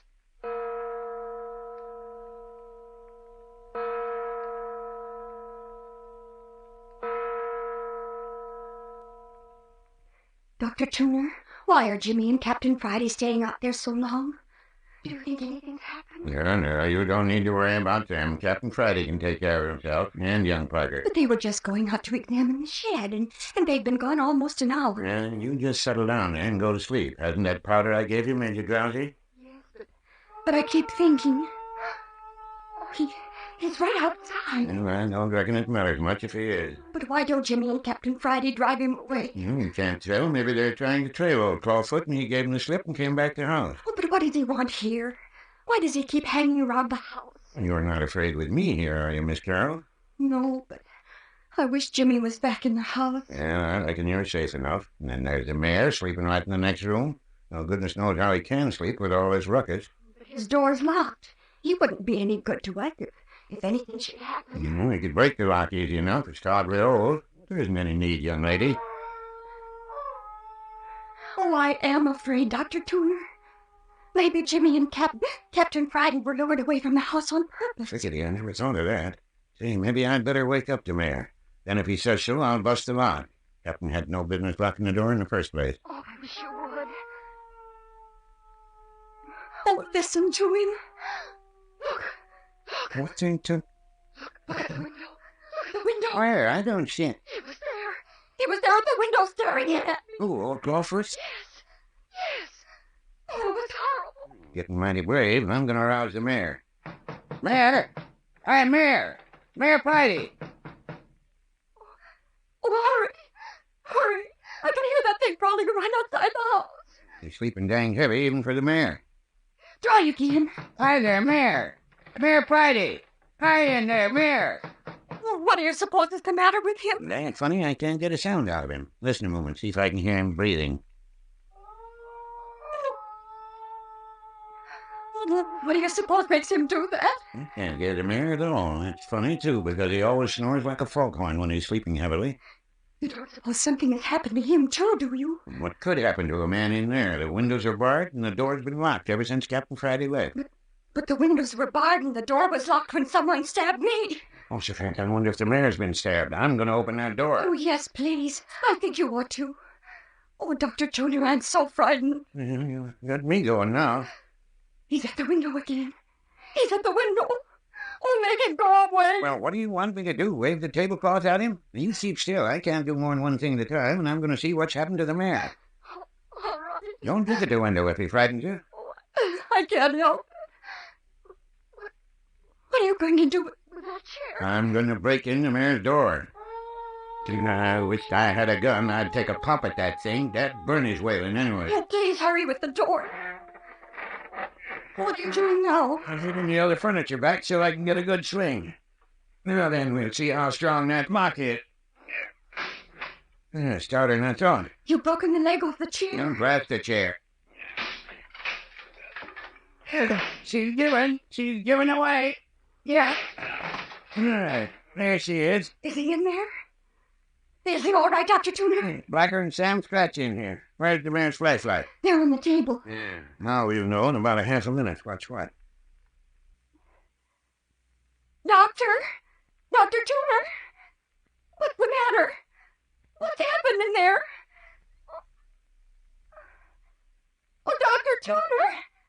Dr. They Turner! ain't here. The mare ain't any place in that room. She's not there. She's not hiding her hair there. Are you sure? Of course I'm sure. I even looked under the bed for the body. But how did he get out? Are the bars still on the window? Yeah, I looked especially to see. Now, that ain't the craziest thing I ever heard tell. Oh, but he must be there. Well, he ain't. But people simply can't just disappear through a locked door. They can't. Well, the mare's gone and died. But if the mayor's disappeared, then one of us may be next. I don't calculate that will please you any better. Oh, I wish Jimmy was here. Oh, where are they? Dr. Turner. Dr. Turner, do you suppose Ian and Captain Friday have vanished too? I ain't thinking of anything, except I'm going out and clean up on that 12-footed son of a gun in about a half a minute. Oh, please, you won't leave me, will you? Promise me you won't. Don't reckon you need to worry on that score. I ain't one of them brave fellas that goes out looking for trouble. No, I'll stay here with you, all right. But what do we do? You don't suppose that thing... What thing? Well, whatever it was that got the mayor... You don't think it's still in the house, do you? Well, how should I know? I don't even know that the mare's been got. Well, if something hasn't got him, then what has become of him? Does your imagination always work overtime this way? A fella could get the creeps just sitting listening to you imagining things. I'm sorry if I'm acting badly, but nothing like this ever happened to me before. It doesn't happen to me every day either, thank heavens. If that thing outside the door would only go away, I wouldn't feel this way, but... Dr. Turner, look at the front door. It's opening. Sakes, I forgot to lock it. Hurry, lean against it. Hold it shut. Don't let it get it open. Well, got it. Push it shut. Who's out there? Can't you hold it? Can't you hold it? I'm trying my dangest. Door is strong as an ox. The cloth of the pattern. You mustn't let him get in. You mustn't. Hold my feet. Flipping. Dr. Turner, the fireplace poker's on the rack. Can you reach it? Yeah, that'll give me something to fight with. Can you reach it? Yeah, I got it. I'm gonna let go of the door and crack him over the head with the poker when he comes in. Oh, be careful. Oh, you missed him. Look out, Dr. Turner! Look out! He's got an eye! Well, if he comes within range of this poker. Oh, no!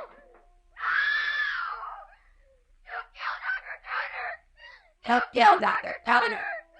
Oh, well. Well, don't. Go away.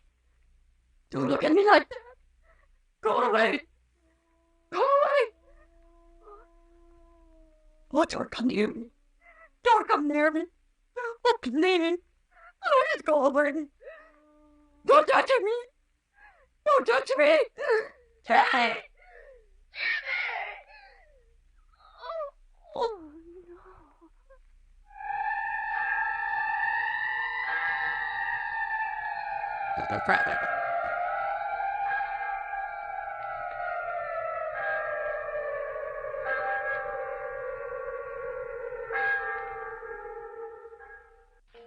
Two o'clock on the morning of the third day in the city of the dead.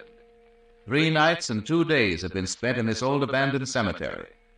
This is the morning of the third day. But let Captain Friday tell you. At midnight, we were asleep in the cottage of my father, Mayor Friday, who was caretaker of the old cemetery.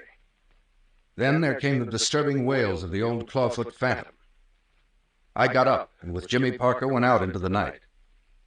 Almost immediately, we stumbled onto a trail of bones that led us among the tombstones down into the city of the dead. It led to a grave upon whose headstone had been placed a skull. It was a freshly opened grave, and there was a man down in it, digging. So much for that. In the meantime, Dr. Turner had been left at the cottage with Phyllis Carroll, kept abed by her knife wound. Also, the old mare was supposedly asleep in one of the bedrooms, locked in by Captain Friday, so that he would not be disturbed. Dr. Turner became frightened when old Clawfoot began to prowl outside the door and broke into Mayor Friday's room, only to find that he was not in the locked room at all. And then the Clawfoot creature took measure in his own hands. He broke into the front door, overwhelmed Dr. Tuner and came to the bed beside the girl. When it reached her, she cried out and lost consciousness. It is now 2 a.m. and we are down in the city of the dead, where Captain Friday and Jimmy Parker are watching the ghoul at work in the grave of old Ernie Morton. Get down, Parker. Down on your face and keep still. Did you see what was digging in the grave, Cap? Keep still, I tell you. And move out of here. Don't even raise your head to look. Why so mysterious? Who is? Never mind. You do as I say. Keep down here behind this tombstone. Here, where you going? Keep still. Listen, I'm going to sneak out alone. Help, be quiet. I'm going home because it'll make less noise. He's down in the grave now. I want to catch him red-handed. I think that's a fool idea. Me, you do what I tell you. Be desperate. He's out of me to kill. I could take care of myself. Now mind you, do what I say. Don't move a muscle until you hear me yell. I'll yell when I jump him. It doesn't make any difference. Remember now, wait until I yell.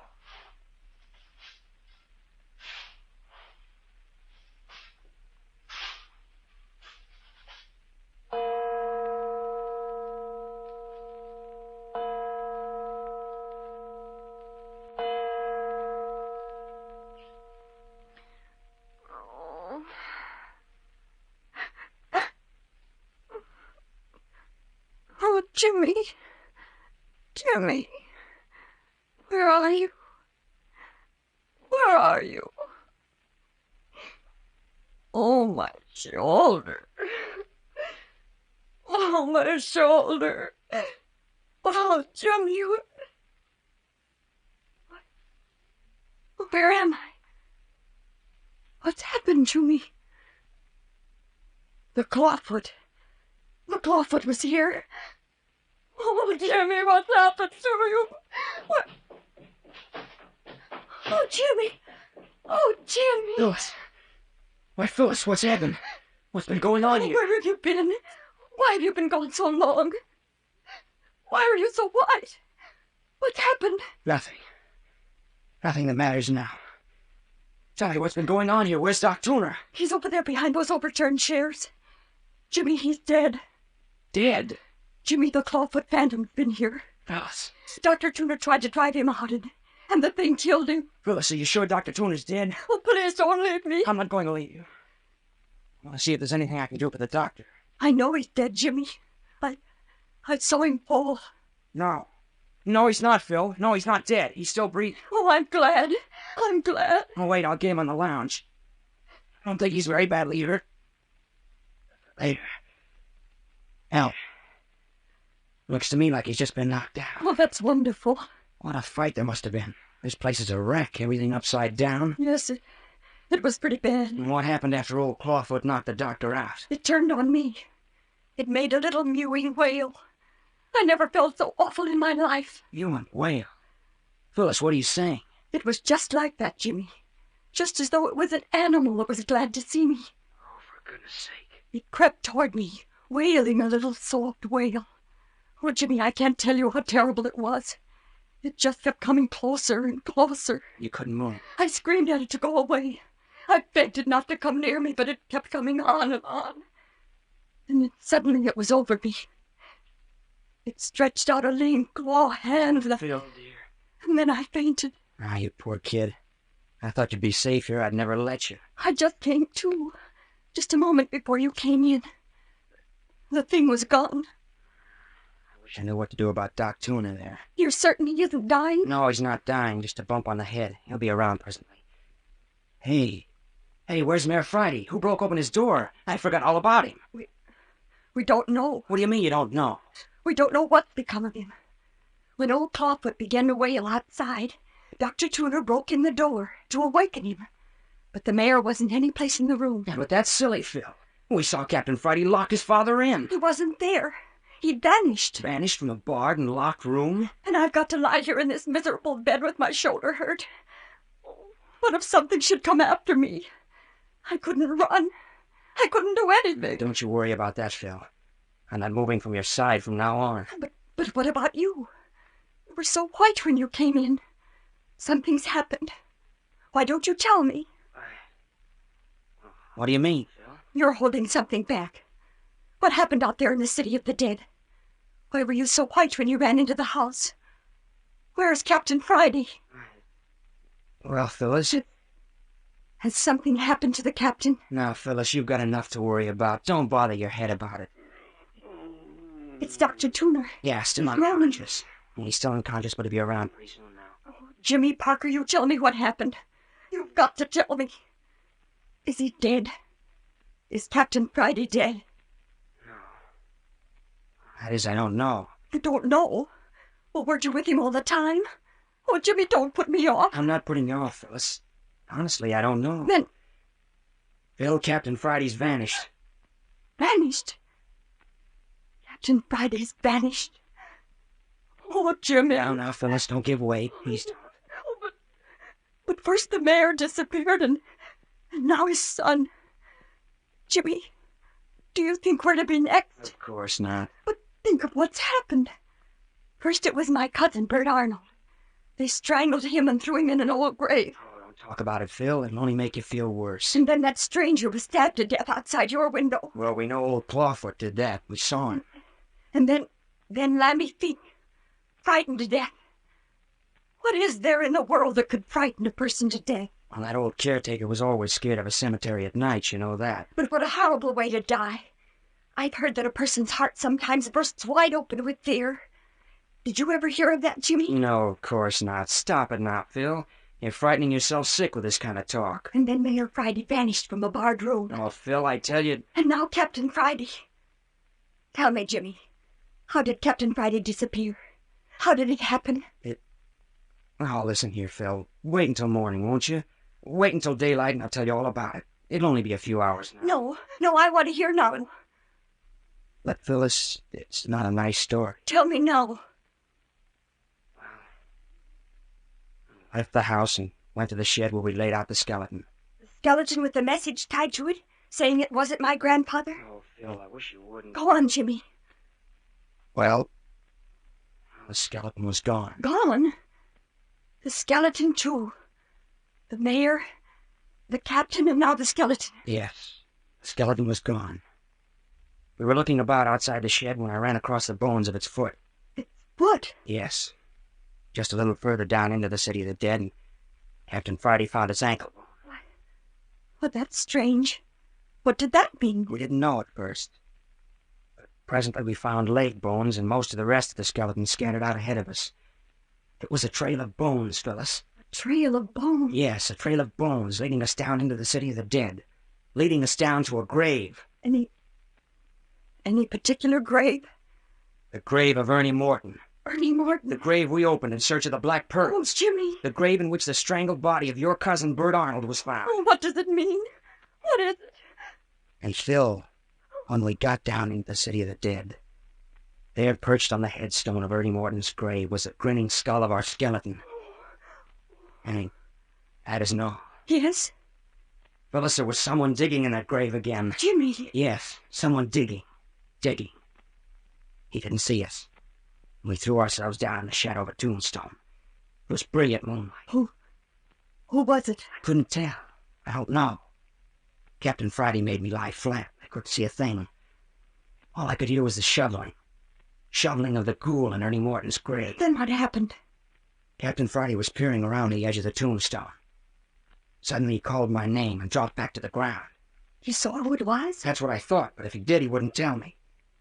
He said he was going out after the fellow and that I was to lie still until he yelled. He said he would yell when he leaped into the grave on the man, and that was my signal to come to his aid. Why didn't you go with him? Well, I wanted to, but he wouldn't let me. He wouldn't even let me raise my head to watch him while he sneaked up on the grave. Why? I don't know. Then he slipped out, and I waited. I waited. Pretty soon I heard the shoveling stop. I got ready to jump to my feet. I expected the captain to yell any second, but there wasn't any yell. I waited a few seconds longer, and then I raised myself and looked over the top of the gravestone. Yes, Jimmy? Phyllis, there wasn't a sign of anyone any place around. Jimmy! It's as true as anything I ever said in my life. Captain Friday had vanished. The gravedigger had vanished. Even the shovel had gone. I rushed to the edge of the half-uncovered grave and looked everywhere.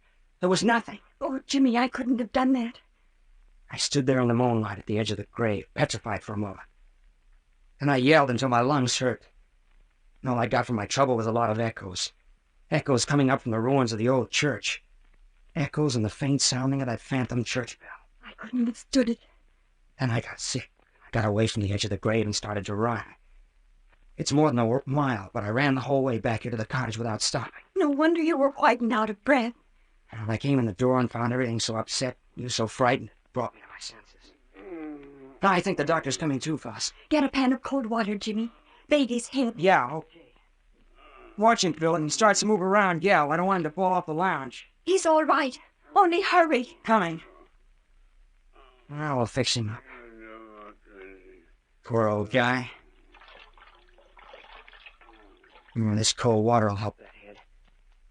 You know, Phil, this is pretty rough treatment for a man as old as Doc Tuner. It's pretty rough treatment on any of us. And Jimmy, just as sure as anything in this world, this is building up to something. Yeah. I suppose everything has a payoff. I just hope that payoff won't end up in a funeral parlor. That's all I hope.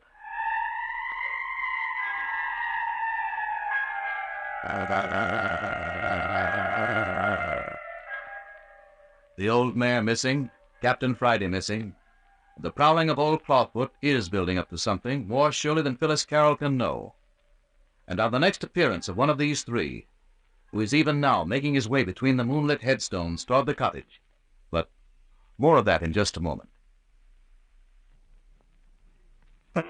Oh, my head.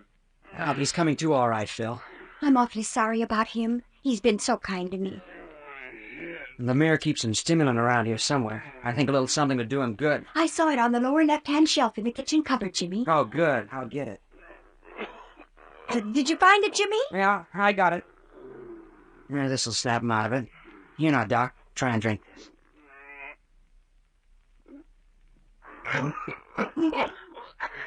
That's put color in his face. He's opening his eyes, Phil. Hello, Doc. Feeling pretty bad? What is it? What's the matter? Just a little bump on the head, Doctor. You'll be all right in a minute. On that hand? I get a bump on that head. Oh, don't remember, huh? Old Clawfoot slugged you. Clawfoot, I remember. He was after Miss Carroll. Did he get her? Did he get her? I'm all right, Dr. Tuner. Honest I am. Don't you worry about me a bit. I shouldn't have let that thing get the best of me. I guess I ain't as young as I used to be. Well, don't you worry about that. You put up a good fight. Phyllis told me all about it. I'm still a good fighting man, Parker. I'd have brained that thing with the poker if my foot hadn't slipped. That's what was the matter. My foot slipped. Yeah, of course, Dr. Tuner. That's the way it happened. Now, you just lay back and rest a while. Say, Parker. Well? You know, I'm feeling kind of dejected like. I think I could do with another spoonful out of that bottle. Oh, that's right, sir. I'll bet you could. In just a minute, I'll fix it for you. Here you are. Oh, thanks, Parker. Yeah, that's all right. Now you just lie still for a bit until you feel stronger. Jimmy, could I have a drink of water? Oh, sure thing. Now, I'll have it for you in a jiffy.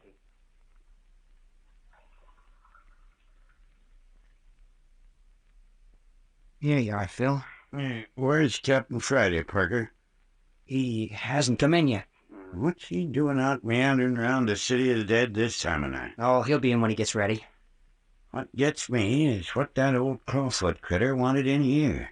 I reckon he didn't come for Miss Carroll after all, seeing as he went away without hurting her none. Did you see what he did after I was knocked out, Miss Carroll? No, Dr. Tuner. He came toward me and I fainted. Oh, fainted, huh? Yes, and he was gone when I came to. And you ain't noticed anything different since you waked up? Anything about the room or anything in the room? I know. Funny. What do you suppose he wanted, Parker? I don't suppose he wanted anything. Probably the midnight ramblings of a mad creature. I think you and Phil were lucky to get off with your lives. Listen. Phantom church bell again. I wonder if it's going to begin all over. Begin over again? What do you mean? I mean, I wonder if we're going to have more trouble with old Clawfoot tonight. Oh, Jimmy, would you please look out of the window and see if anything's outside? No, of course, Phyllis. Hey, Dr. Tuner, what are you doing? You lie down there. No, sir. I reckon I'm feeling a mite sprier than I did. I guess I'll be moving about a bit. Yeah, but you had a nasty blow on the head. Well, you don't want me to stay in bed the rest of my life just because you bumped my head, do you, Parker? No, of course not. Not if you feel like getting up. There goes the bell again. Oh, please look out of the window and see if that That thing is around again. I don't suppose I'll be able to see much. Shh. Someone on the porch. Yeah, someone on the porch. Listen. Shh. He's coming up to the door. Is it bolted? Yes, I locked it. I don't want it to come in here. I couldn't stand seeing it again. Shh, Phil. Doc and I can take care of you. Wouldn't mind having a gun. Yeah, that's what I wished for on his last visit. Here. You take the leg of this broken chair. I'll handle the poker. Shh, shh. Hello! Who's there?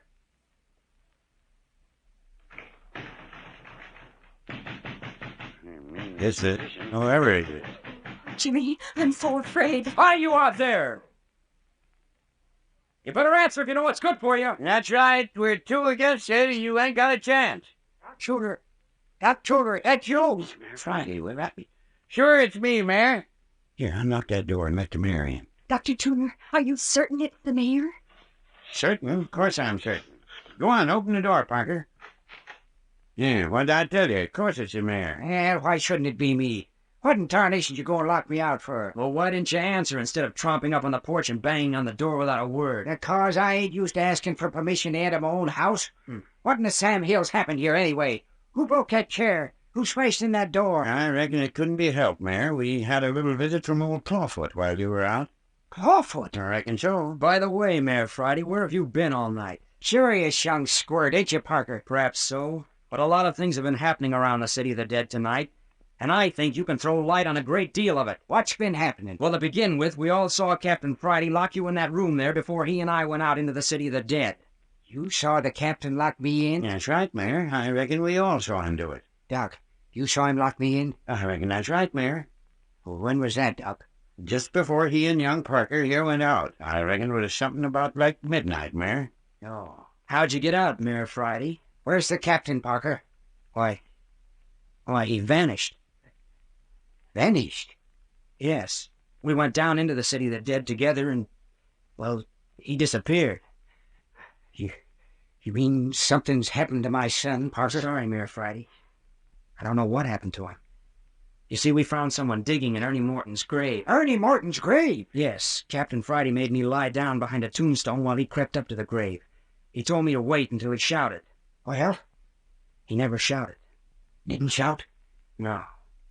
I waited as long as I thought it wise, and then I followed. What did you see? Nothing. Captain Friday had vanished, and so had the fellow that had been digging. Did you see who it was in that grave? No.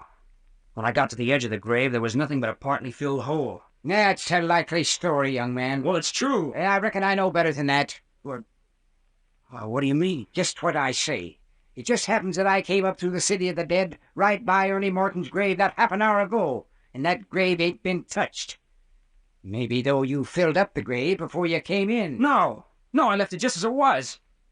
You say it's filled up now? Reckon it ain't been opened this night. Well, I tell you it was open. And I tell you, Parker, if you killed my son, it's going to be the last seeking thing you do. That's the most asinine statement I ever heard. Oh, another country I heard from. Phyllis is right. It is asinine. Now, look here, Mayor. Are you certain Ernie Morton's grave hasn't been dug into? I'll take you down there if you can't take my word for it. No, if you say so, Mayor, it's so.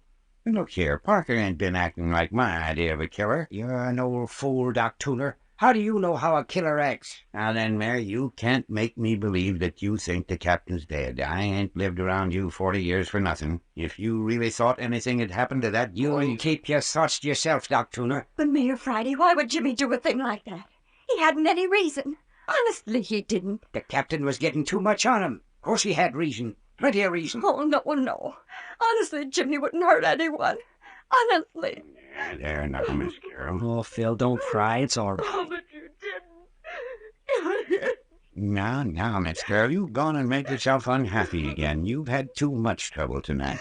Oh, but Dr. Tuner, you know Jimmy wouldn't hurt anybody, don't you? Well, yes, of course.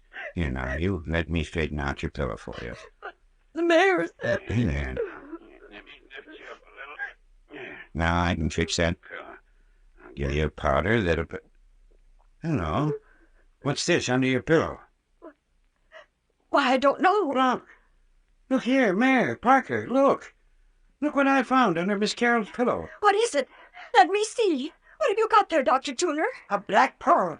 A black pearl. Jumping Jerusalem. Did you ever see anything like it? A black pearl as big as a pigeon's egg. But where'd it come from? Dr. Tuner, where did you get it? I found it under Miss Carroll's pillow, just where I said I found it. Phil, where did you get it? I don't know. It isn't mine. I never saw it before. But it was under your pillow, young woman. I don't care. I never saw it before. Ain't it a beauty? One of old Theodore Beverly's collection, as sure as you're born. But it's uncanny.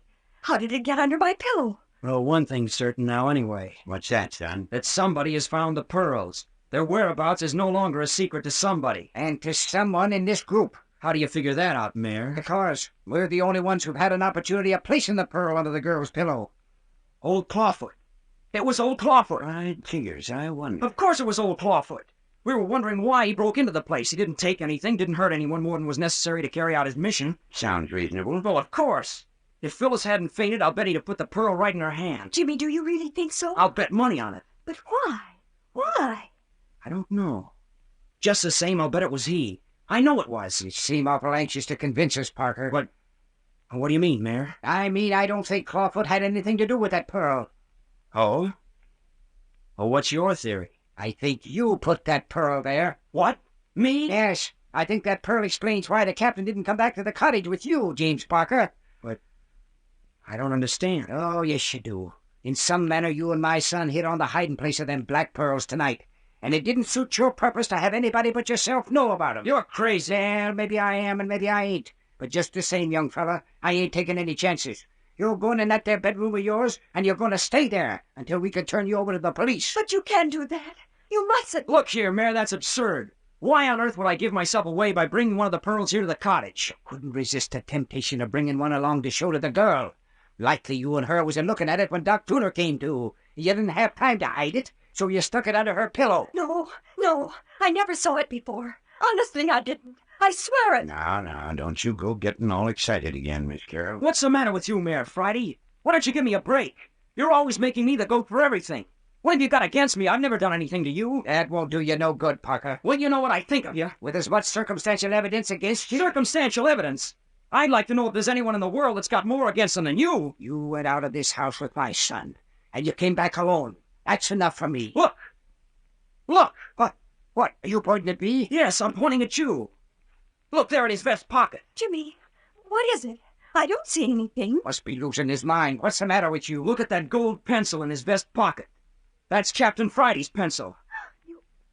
You mean... Captain Friday had that pencil in his pocket when we left the house tonight. What? What's that? And look at the fresh dirt on the knee of the mayor's trousers. Oh, Jimmy. Mayor Friday, supposing you tell us what's become of your son, Captain Friday.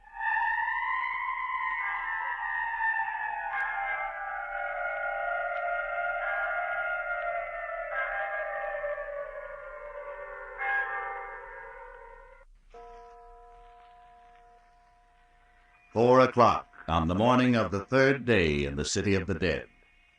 4 o'clock, the dead black hour, just before dawn in this old abandoned cemetery. The night has already brought fear, mystery, and sinister implications. At midnight, Captain Friday and Jimmy Parker had slipped out of the caretaker's cottage, had picked up a trail of human bones, had finally come upon a ghoul digging in the grave of Ernie Morton. While Captain Friday and Jimmy were about this nocturnal business, old Clawfoot broke into the cottage, overpowered Dr. Tuner, and frightened Phyllis Carroll into a fainting fit. But let Jimmy Parker tell what happened then. Well, first, Captain Friday made me lie behind a gravestone while he approached the ghoul in the half-open grave. It was too dark to see what was happening, but the next thing I knew there was a terrible silence. No sound from the grave, no sign of Captain Friday. I crept to the grave's edge and there was no one. The ghoul and Captain Friday had both vanished. Then I raced back to the cottage and found Phyllis just recovering consciousness and Dr. Tuner lying on the floor. Phyllis told me that old Clawfoot had broken into the cottage. I got her quieted and was just bringing Dr. Tuner around when old Mayor Friday came in. He accused me of doing away with his son, Captain Friday. And then suddenly I saw in his vest pocket a gold pencil. A pencil that his son had in his pocket when we left the cottage. His son's pencil in his pocket and fresh earth on the knees of his trousers. If anybody had done away with Captain Friday, it was his own father, And I said so right out in meeting. Why, you young whippersnapper. What'd I tell you, Doc? Just a minute, Mayor, now. Just a minute till we sort of get this straight. Well, I've got this thing straight, all right. Now, Parker, you keep still till you're spoken to. Now, let me sort of sum up this thing and see if we can't find out what's the matter here. Well, if any young squirt thinks he can accuse me of murder... Well, you started it. Quit it. You're both on edge and saying things you don't mean. As far as I'm concerned, neither of you is a murderer. We don't even know if Captain Friday's dead. Well, he disappeared in a mighty queer way. Now, wait a minute. Before we go a mite further, we're going to have a pot of black coffee. It's 4 o'clock and mighty black and miserable outside. Mayor, you go make the coffee. And Parker, you stir up the fire. Getting a mite cold, appears like. I'm going to fix Miss Carroll here so she'll rest easier. What is all this foolishness? You go along now, Mayor Friday, and do what I tell you. Well, you keep an eye on Parker. Yeah, take care of Parker. You go make the coffee. And Parker, you do what I tell you. Go rake up the coals and put fresh wood on the fire. Well, all right, but... No, never mind about anything now, Parker. You go do as I say. All right. But I think Mayor Friday's got a guilty conscience. Well, now ain't this a mess, Miss Carroll? I'm so mixed up, Dr. Tuner. I don't know what it's all about anymore. It is getting kind of complicated, ain't it? But you'll see. It'll come out all right. You don't think Jimmy killed Captain Friday, do you? Yeah, then Jimmy Parker's a nice boy, Miss Carroll. I don't reckon you've got much to worry about him. And Mayor Friday's such a grouchy old man. Now, Miss Carroll, I reckon maybe you wouldn't say that if you'd known Mayor Friday as long time as I have.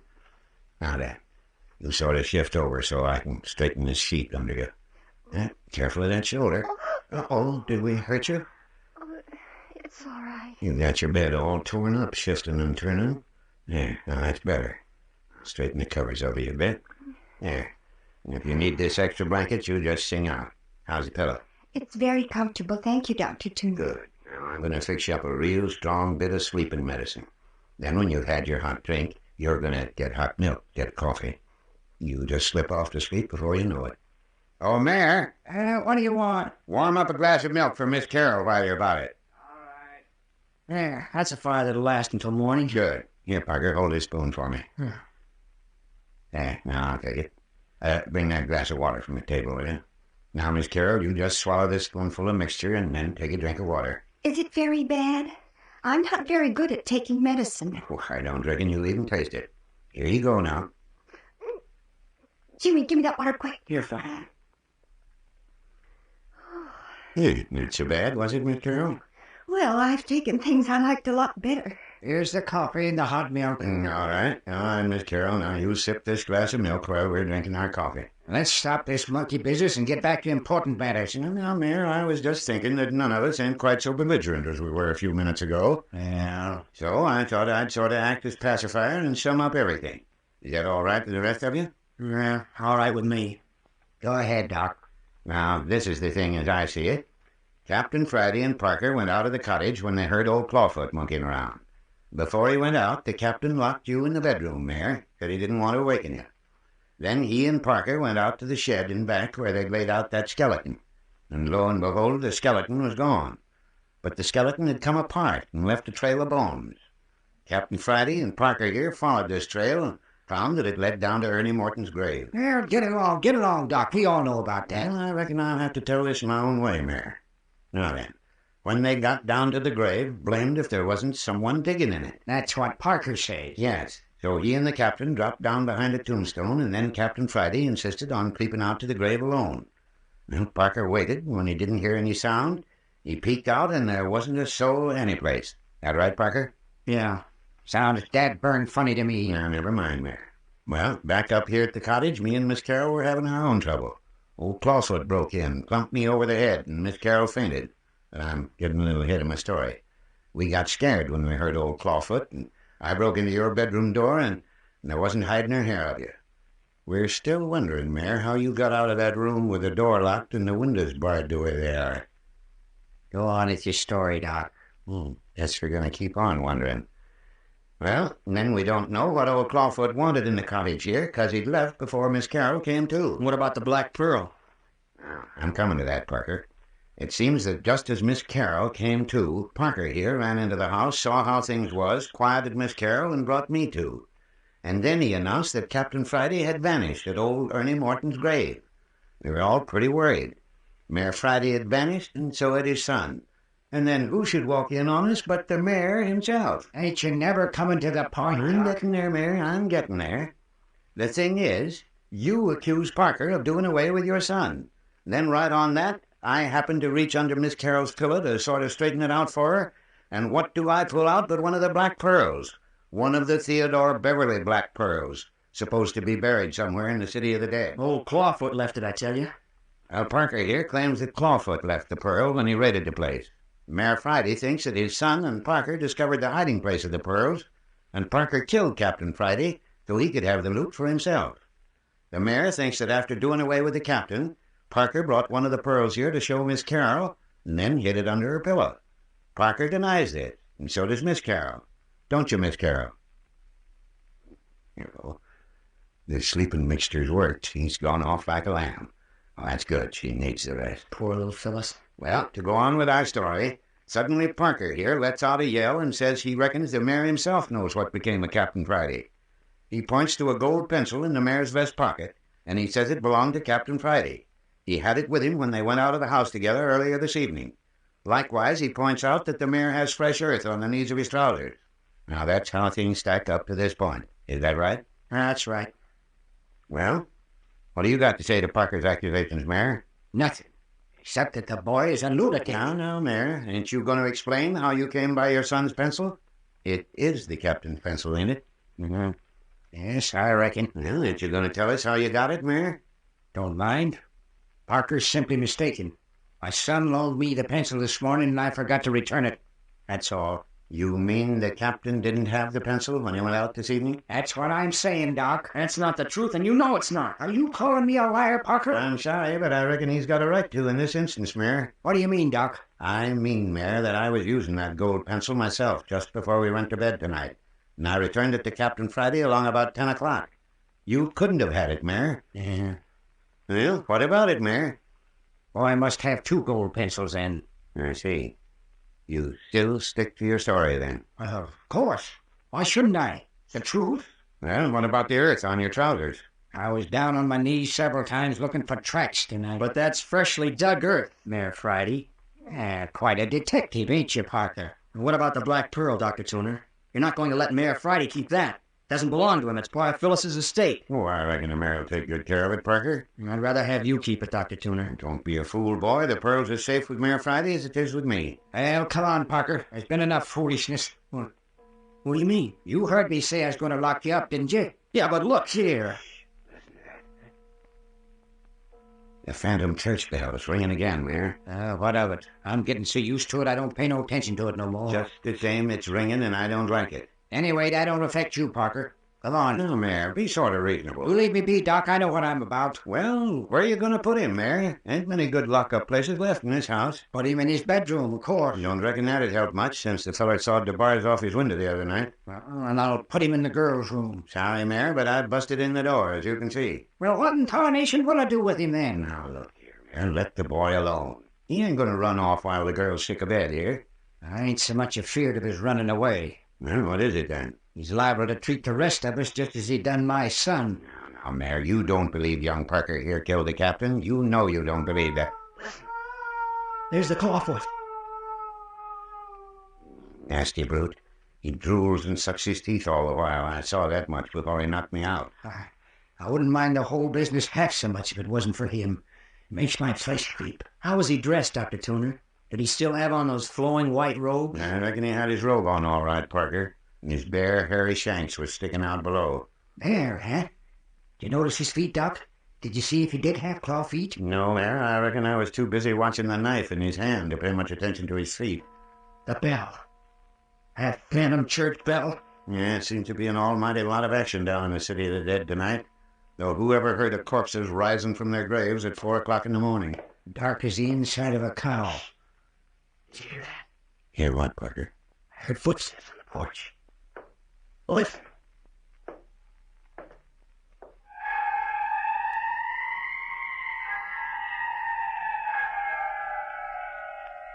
The whole phantom company of the old abandoned graveyard seems to be rising up at this dark hour to take part in the mystery of the city of the dead. The phantom church bell tolls. Old Clawfoot wails among the tombstones. And now the approach of stealthy footsteps outside the cottage. If the sinister figure of violence is coming, but wait.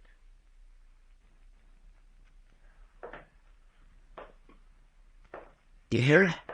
No, who in Tunket? Can't see a thing out the window. Darker than pitch black. Reckon it's Clawfoot, Mayor. How should I know? Unless he's put on shoes. Listen. What's he doing anyway? Patrolling our front porch? Hey, you carrying a gun, Mayor? I sure am, and I'm gonna throw open the door. Now, be careful, Mayor. You got a light to your back. He got you at a disadvantage. Put out the light. It won't do no good. The light from the fireplace is just as bad. And I'm gonna chance it.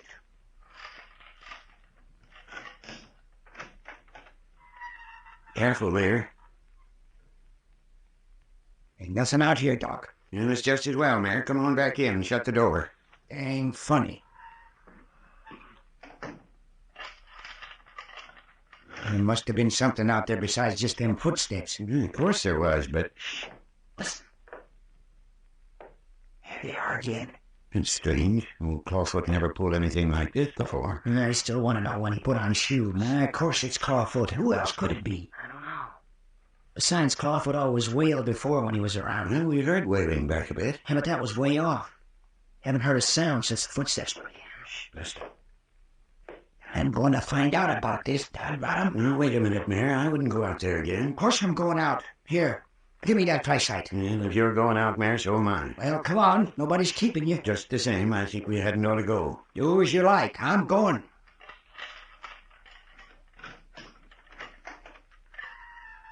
See, as soon as you touch that latch, the footsteps stop. You see anything, Mayor? No. Porch is empty. Hello? Look there, Doc. By gum, a sack of something. Now, where did that come from, you suppose? Well, I reckon our visitor left it for us. A gunny sack of something or other. Yeah. It's very heavy. No, tied up. What do you suppose it is? Come on, Mayor, bring it into the house. What have you got there, Mayor? Shut the door, will you, Doc? Found this sack out on the porch just now, Parker. Put the chain on, Doc. Yeah. What is it? Don't know yet. Say, do you suppose it's the rest of the black pearls? Jiggers, Mayor. Hand me the knife on the table there, Doc. We'll soon find out.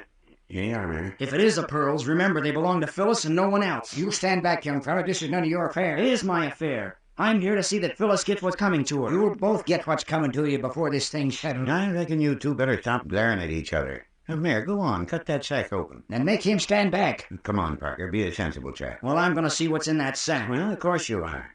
What is it, Mayor? What's in the sack? If I ever test it, I would have done Sack of bones. Skeleton. Our skeleton's back with us again. Somebody is playing tricks on me, and I ain't going to have it. Have it look. Look there on its neck. It's back with another message. Jiminy, Mayor. Look there. Yeah. Printed, just like the other one. Yeah? Listen to this. For 20 years I've been resting uneasy in the grave of Theodore Beverly because it is not my grave and I do not belong in it. The bones that belong in Theodore Beverly's grave lie at this moment in the burned ruins of Lammy Pink's cabin. What's that, Doc? That's what it says. What does it mean? Reckon it means, for one thing, that Theodore Beverly is dead. Well, I'm glad to know that anyway. Glad? What do you mean by that, Parker? Well, to tell the truth, Dr. Tuner, I've had a hunch all along that old Clawfoot might be Phyllis's grandfather, Theodore Beverly. You know, come to think about it, I reckon I've had about the same idea in the back of my mind. Would have been terrible for Phyllis. They'd never known for sure whether her grandfather was dead. You know, wait a minute. Hold on just a minute. I wonder if this message means that one of them 3 bodies that was burned up in Lammy's cabin was that of old man Beverly. I don't see how it could be. We know the caretaker, Lammy Fink, and Parker here identified the other as Miss Carol's cousin, Bert Arnold. But there was a 3rd body. No, that couldn't have been Theodore Beverly. It was too young a man. And there must have been a 4th body in the cabin when it burned. No, I'll swear there wasn't. And if this skeleton's telling the truth, Beverly must have been one of the 3. And he wasn't. You know, we ain't under any obligations to believe these here messages from the grave, as it were. Somebody may be just sending them to throw us off the track. I don't believe it, Doctor. There's something behind these notes. Someone's trying to warn us about something. All fired, unpleasant way of doing it. It's someone with a horrible, morbid complex. I've read about people with queer fetishes, fixed ideas, and all that. This looks to me like the work of someone with a graveyard complex. A morbid fascination for skeletons. I reckon he's morbid, all right, whoever he is. Yeah, that bell's ringing more tonight than any time yet. And every time it's rung, something's happened. Oh, I reckon not every time, Parker. It seems like it. There. There, do you hear that? Clawfoot, eh? Yeah, didn't I tell you? The bell rings and then Clawfoot begins to wail. I reckon that thing would wail, bell or no bell. Well, just the same, that bell's getting on my nerves. I wish it would hurry and get light. Well, not for another half hour yet. I thought I heard something in your room, Parker. Listen. Oh, don't hear nothing, Doc. Reckon you was mistaken. Maybe so, Mayor, but I'm sure I heard something, no? But I mean, get it. Well, somebody could climb in between those sawed-off bars on your window. What did this sound like, Doc? You remember I told you how Clawfoot sniveled and roared? Yeah. Sounded just like... Maybe Clawfoot is back in the house again. Listen. There's Clawfoot waiting outside. It can't be him. Well, likely it was my imagination. Yeah, I reckon it was, Doc. But just the same, I'm going to take a look in there. Well, I'll go along just in case. Got the flashlight? Yes. Shall I come? I reckon two's enough. You stay with the girl. Well, are you coming? Yep. It's got the mayor. It's got the mayor. Parker, come here. I saw it.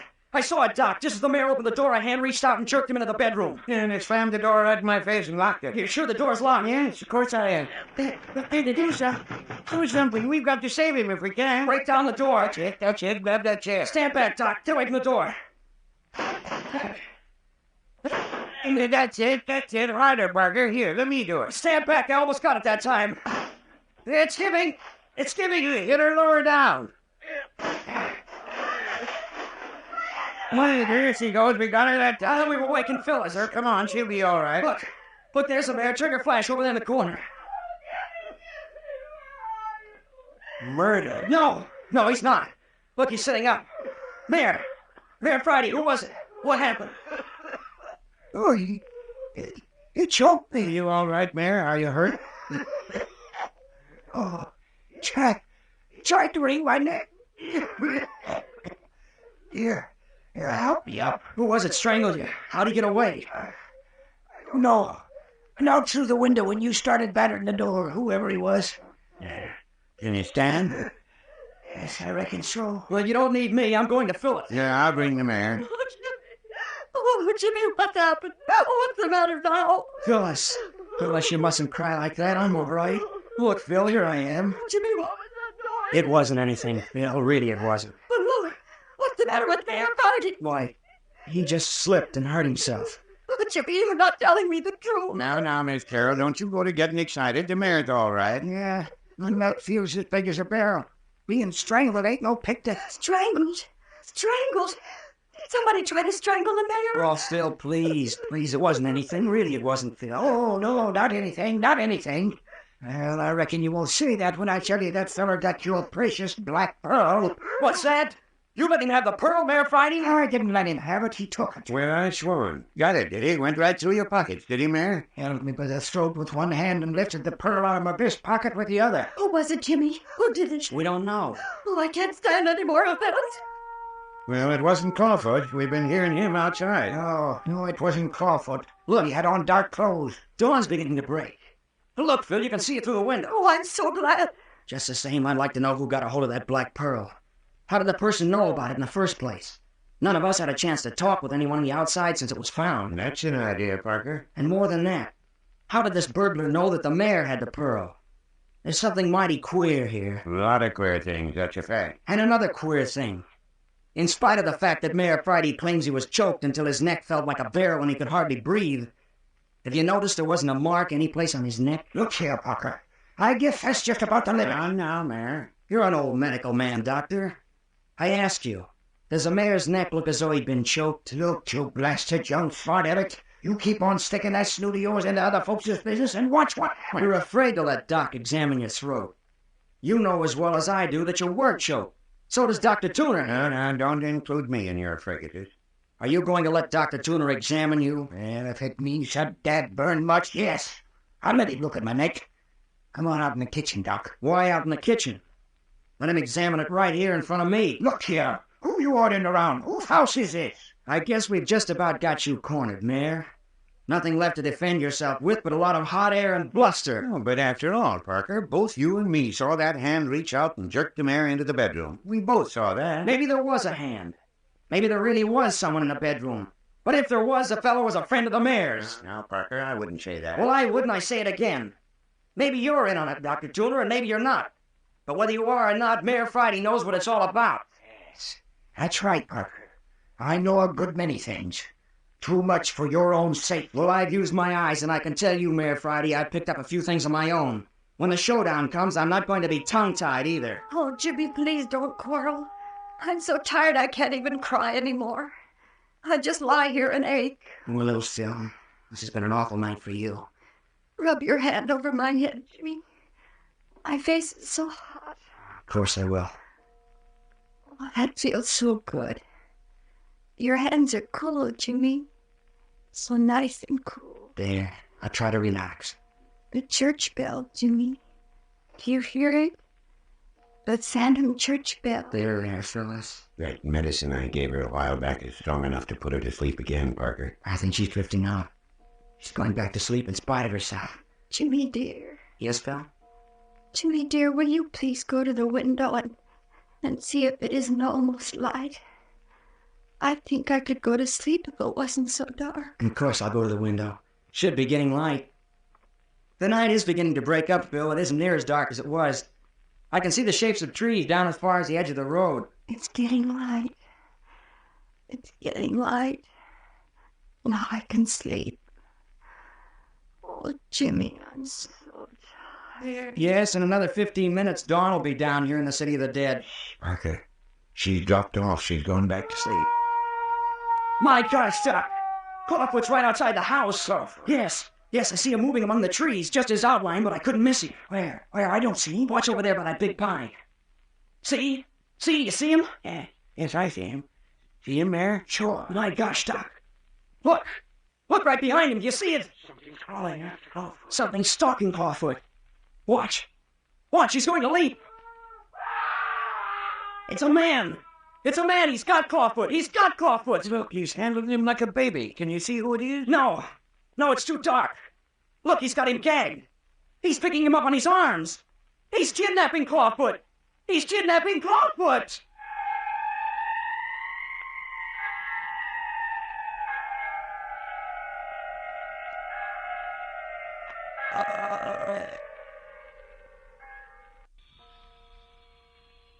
Nine o'clock on the morning of the third day in the City of the Dead.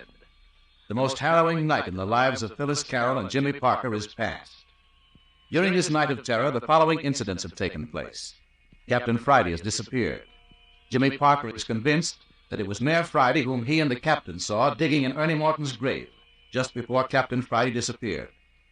One of the black pearls belonging to the collection of Theodore Beverly, Phyllis's grandfather, was found under her pillow. It was placed in the mayor's care, and within half an hour was taken from him by some mysterious person. Then, in conclusion, the inmates of the mayor's cottage, including Jimmy, Phyllis, old Dr. Tooner, and the mayor, watching the dawn break from one of the windows, saw old Clawfoot captured and carried off by someone unrecognizable in the dim light. But the night is behind them. The warm morning sun has become a tonic to the shattered nerves of the group, and has done much to dispel the terror of the night hours. Phyllis alone is still abed with her wounded shoulder. Jimmy. Hello there, sleepyhead. Good morning. Jimmy. Lie down, Philly. You hurt your shoulder. Oh. See? I told you. You lie still. I forgot. Jimmy, is everything all right? Right as rain. But old Clawfoot was kidnapped. All the better. We don't have to worry about him anymore. I just remember you saying that, and I guess I went back to sleep. What happened after that? Not a thing. Dr. Tooner and Mayor Friday went out, but they couldn't find a trace of anything. Clawfoot and whoever captured him had vanished. How long have I been asleep, Jimmy? 4 hours. It's just past 9 now. I feel an awful lot better now. Hungry? Mm-hmm. Ah, gee, Phil, it's good to hear you laugh again. Seems ages since we've had anything to laugh at. Things are going to be all right now, aren't they, Jimmy? I don't know, Phil. I hope so. What's the matter? Has something else happened? Oh, thank heavens, no. But everything is just as mixed up as it was last night. Just doesn't seem so bad in the daylight. Oh. And Phil, What is it, Jimmy? I hate to tell you. I suppose I ought to. Of course you should. Everything. Well, the mayor called up the police station in the city this morning. Jimmy. I tried to get him not to do it, and so did Dr. Tuner. Well, does that mean we've got to go to jail? I don't know. I didn't hear what he said on the phone, but, well, you know how he feels toward me. Well, don't you worry about it. I know you haven't done anything. They can't lock you up. They can't. I know. They can make it awfully hot for us, Phyllis. We did dig in Ernie Morton's grave, and the next morning Bert Arnold's body was found buried there. How can we possibly prove that we didn't murder Bert? Where are Dr. Tuner and the mayor now? Well, the mayor's gone down into the city of the dead. Dr. Tuner was out in the kitchen just a minute ago. I suppose he stepped outside. Anyway, Jimmy, if the police do come, we won't have to spend another night in this terrible place. We wouldn't anyway. Oh, I hate Mayor Friday. He's been antagonistic toward us ever since we first came here asking for help. He's got an awful guilty conscience or something. Do you suppose he's been looking for the pearls himself? That would explain why he'd be jealous of us. Dr. Tuner must be on it, too. Oh, no, I'm sure he's not. He's so friendly and gentle. I don't think he knows anything about what the mayor's been up to. How could he help it? Hasn't he been coming down to the city of the dead for the last 20 years? To visit his old patients buried here, he says. And I reckon that's the truth, too, son. Hey, Dr. Tuner. How long have you been standing there listening? Parker, ain't no use to get all worked up on a nice sunshiny morning like this. Well, just the same, you had no business eavesdropping. Parker, I reckon you've got a lot to learn. It ain't always the best policy to jump at conclusions. You're young yet. Someday you'll find out diplomacy is a mighty fine trait to cultivate. Well, facts are facts. Yeah, I reckon they are, my boy. Just the same, I venture to say that 3/4 of your trouble here has been of your own making. What? What do you mean? I mean, you should have done your best to make the mayor like you instead of irritating and badgering him.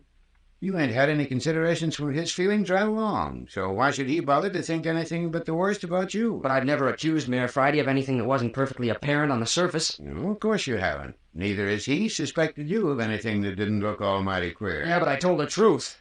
I reckon you did. That ain't the point. You've made the mayor dislike you all along. Now, when there comes a time when you want him to trust and believe in you, he naturally turns against you. What time will the police be here? Oh, I don't reckon there'll be anyone down before afternoon. Is he going to turn Phyllis and me over to him? Yeah, the mayor don't do much talking, not even to me. But you don't think we've done anything wrong, do you, Dr. Tuner? No, I calculate I'd rather not say what I believe, Miss Carroll. But say now, I've been standing here lecturing you two when I come in to see about breakfast. Hot cake batter's all mixed up and the skillet's piping hot. Hot cakes. Are they the sour milk kind? I reckon sour milk hot cakes are the only real hot cake there is. Oh, I adore them. Oh, come on, Jimmy. You are hungry, aren't you? No, I suppose so. Miss Carroll, you're lucky to have a young fellow like Jimmy Parker. He sat by your bed all the time you were asleep. He just wouldn't move from your side. Jimmy, you shouldn't have done that. Haven't you had any sleep all night? Oh, forget it, Phil. I feel fine. Yeah, I'll go out and put on a batch of hot cakes. Oh, by the way, Miss Carroll, do you like your eggs straight up or over easy? Over easy. Oh, isn't he a dear? Mine straight up, Doctor. One straight up, one over easy. I got some mighty fine home-cured bacon for you, too. Jimmy, it was awfully nice of you to sit beside me while I slept. I think that was why my dreams were so sweet. Oh, Phil, dear, you were so lovely sleeping. All the time I sat here beside you, you were smiling in your sleep. I wondered what you were dreaming about. Don't you wish you knew? Phil, dear, was it? Listen, Jimmy Parker, you go get me a pan of warm water and a comb and a mirror. You're a fine nurse. I bet you'd have let me eat breakfast without even powdering my nose. Yeah, I guess I would. But Phil, Hurry, Jimmy, or Dr. Tuner will be in here with the hotcakes before I'm ready. They're browning nicely. I got a good dew on them this morning. Oh, here comes the mayor, Dr. Tuner. I caught a glimpse of him through the window. Well, I'll put a couple of more eggs in the pan, did. Good morning, Mayor Friday. Good morning, Miss Carroll. How do you feel? Oh, much better, thank you. Mayor Friday, are you going to turn Jimmy and me over to the police? Oh, now, Miss Carroll. But we only parked Jimmy's car near the City of the Dead. I think if you understood about us... Miss Carroll, I think you and I ought to have a good long talk together. Why, what about? Shh. Here comes young Parker. We'll talk about it after breakfast, huh? Here you are, Phil. Oh, Mayor Friday. Yes, it's me. Here, Phil's a basin of water, soap, wash rag. Thank you, Jimmy. Now if you'll get me a comb and a hand mirror. Sure thing. Comb and a mirror. All right. Here you are. Thanks. And now if you two men will go out in the kitchen with Dr. Tuner so a girl can have a little privacy. Sure, okay. Come on, Mayor Friday. We'll get together after breakfast, miss. Yeah, pretty good cook, if I do say so myself. Smells good. Yeah, there's a stack of cakes about ready. Oh, hello, Mayor. Ready to eat? Ready as soon as I wash up. I put the table in beside Miss Carol's bed so we could be sort of sociable. Hey, Doc Tuner, why don't you let me fry the hotcakes and jump up from the table and trot out here to the kitchen easier than you? No, I reckon I'm the hot cake expert. Say, Doctor, do you feel a difference this morning? I can't explain it. I feel as though a great weight had been lifted. Yeah, I reckon I know what you mean, Parker. I feel chipper this morning myself. It's as though we had passed through a nightmare and now the danger's over. You don't suppose it's because old Clawfoot isn't hanging around any longer, do you? Well, I don't know as I can say that. Oh, coming, Phil. Well, didn't take you very long. It was hard to get the powder on straight when I had to hold the mirror propped up against my knee. Hi, Doctor. Phil's ready. Bring on the bacon and eggs. And oodles of hot cake. Breakfast coming up. Everyone sit down. Miss Carol gets her plate in her lap. Right side up, though, please. I'll sit here by the bed so I can hand things to Phil. No hot cakes for me, Doc. I think too much of my insides. Why, Mayor, they're lovely. Really they are, Dr. Tuner. Now don't you feel bad. Oh, Mayor can't hurt my feelings that way, Miss Carol. I ain't been able to make him eat a hot cake in all the 20 years I've known him. He simply ain't got the taste for them. Oh, they're great, Doctor. I was up to Lammy Fink's cabin this morning. That is, what's left of it since it burned down. Lammy Fink? Mayor Friday, just who was Lammy Fink? An old feller I had working for me in the City of the Dead. Kind of addlepated, but he was a good worker. Loved flowers. Well, what about it, Mayor? Why did you go to his cabin? Made the trip for nothing. Everything fell into the cellar when the building burned. Couldn't get to the bottom with all those burned timber, cook stove, and other junk that crashed down into the basement. Couldn't tell how many bodies really was in the place then, huh? No. Oh, listen. The church bell. Well, that's the first time I've heard it ring in the daytime. Strange. Mighty strange. Heard it a couple of times already this morning. Look here, if it keeps up, we should be able to trace it in the daylight. Been thinking about that. And I think we should go right after breakfast, don't you, Mayor? One of us ought to. Both of you go along. I'll stay with Phyllis. No. But look here, Mayor, surely you don't think I'd run away and leave Phyllis? You know as well as I do that with that knife wound in her shoulder, I couldn't possibly move her. Gonna keep you under my eye until the police get here. Well, then, suppose you take Parker with you, Mayor, and I'll stay with Miss Carol. No. Well, Mayor, I'll go look for the bell alone if you say so, but I'll tell you flat I ain't hankering for it even by daylight. You know how the fog comes up in the middle of the day. Might as well be night when that miserable stuff settles down in the City of the Dead. Ain't asking you to go alone. You'll take Parker with you. But look here, Mayor, I promised Phyllis I wouldn't leave her again. I'm not going to. Jimmy, maybe you'd better do what the mayor says. You want me to go and leave you here with with Mayor Friday? Oh, no. Well, that is... Oh, please, Mayor Friday, does Jimmy have to go? Yes. Well, I won't. Oh, now, Parker, what was I telling you this morning? I reckon you better come along with me. Dr. Tuner, you want me to leave Phyllis with this man? Why not? I ain't gonna eat her. And if I should leave Phil and if anything should happen, I'd never forgive myself. Well, I reckon the mayor's just as capable of looking out for Miss Carol as you or me. Yeah, but look here, if I can't stay with Phyllis, why don't you stay here, Dr. Tuner, and let Mayor Friday take me to look for the Phantom Bell? No, you're gonna do what I say. What? I guess it'll be all right, Jimmy. You go along with Dr. Tuner. Something's wrong. Why do you want to separate Phyllis and me? Oh, now, Parker, nothing's wrong. Look here, young fella. I'm gonna tell you something for your own good. The quicker you learn not to suspect the people around you, the better you'll get on in this world. You're keeping something from us. No matter what you think, Parker, you're gonna out with Doc Tuner, and that's final. Supposing I refuse to go? You haven't got a chance of refusing. You're going with Doc Tuner even if he has to walk behind you with a gun. Please, Jimmy, I'll be all right. Honest, I will. I don't like it. Well, I reckon you're what in Tunket made that shadow? Where's the sun? Gone behind a cloud, I suppose. No, 'tain't. It's a fog coming in. What, already? Saw it coming from way off when I was up at Lammy Fink's cabin. Looks as though we're going to hunt that church bell in the fog. Shouldn't have no trouble if it keeps ringing the way it has been. Dear, and I was feeling so much better. More hot cake, Parker? No, no more. What about you, Phil? No, thank you. Mighty skinny appetite. Well, if everybody's finished, let's just carry the table back into the kitchen. Grab a hold there, Mayor. Soon as we get the dishes stacked, Parker and I'll go on down to the old church.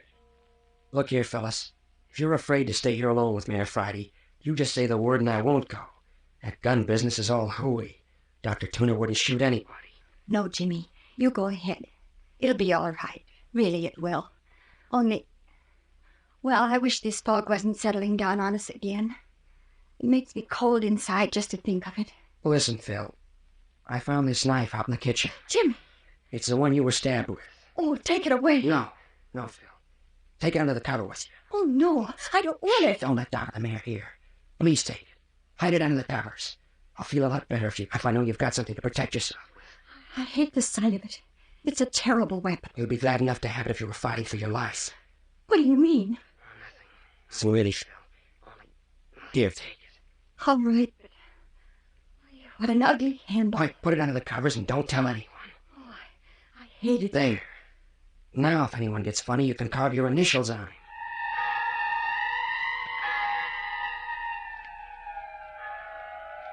Why is old Mayor Friday so intent on having Phyllis to himself? What is it that Jimmy fears for her? And beyond all else, what will Jimmy and Dr. Tuner find in taking up the trail of the Phantom Church bell? And the missing Captain Friday? But more of all that in just a moment. That ugly knife gives me the shivers. I won't rest a bit while it's under the covers with me. Use it if it's necessary. Here's something else. What is it? A whistle. Where did you get that? It's a police whistle Captain Friday left here. Why, what for? Use it if you're in danger. Do you think something's going to happen to me? Not if I can help it. But with this knife and the whistle... I don't want to frighten you, fellas. Listen, I don't know of a single thing that might happen. Well, you know what it's we've had so far. Yes, I know. But you take this whistle. If you get suspicious that things aren't going right, or you become frightened, you just blow this police whistle as hard as you can. You'll be surprised how far it'll carry. Do you think you could hear it anywhere in the city of the dead? I think so.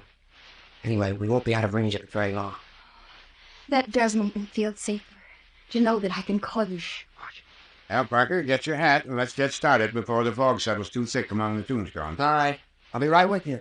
Now then, Miss Carroll, don't you worry. You aren't in any danger, and nothing's going to happen while we're away. You just see you can't get a lot of sleep today. If everything goes as it should, you'll be up and walking around another day or two. You're sure I'll be all right, Dr. Tuner? Of course you will. Well, don't be gone too long, will you? I don't reckon we'll be out any longer than we can help. Mayor, you're going to take good care of Miss Carroll, ain't you? I reckon me and Miss Carroll are going to get on right smart, ain't we, miss? Oh, yes. Yes. Me and her got a lot of things to talk about. Don't get so interested talking you forget about your job as nurse, dear. Well, I'm ready, Dr. Tuner. All right, Parker. Goodbye, Phil. Remember, don't take any chances, will you? No, Jimmy. I promise. Go on, Parker. Go on.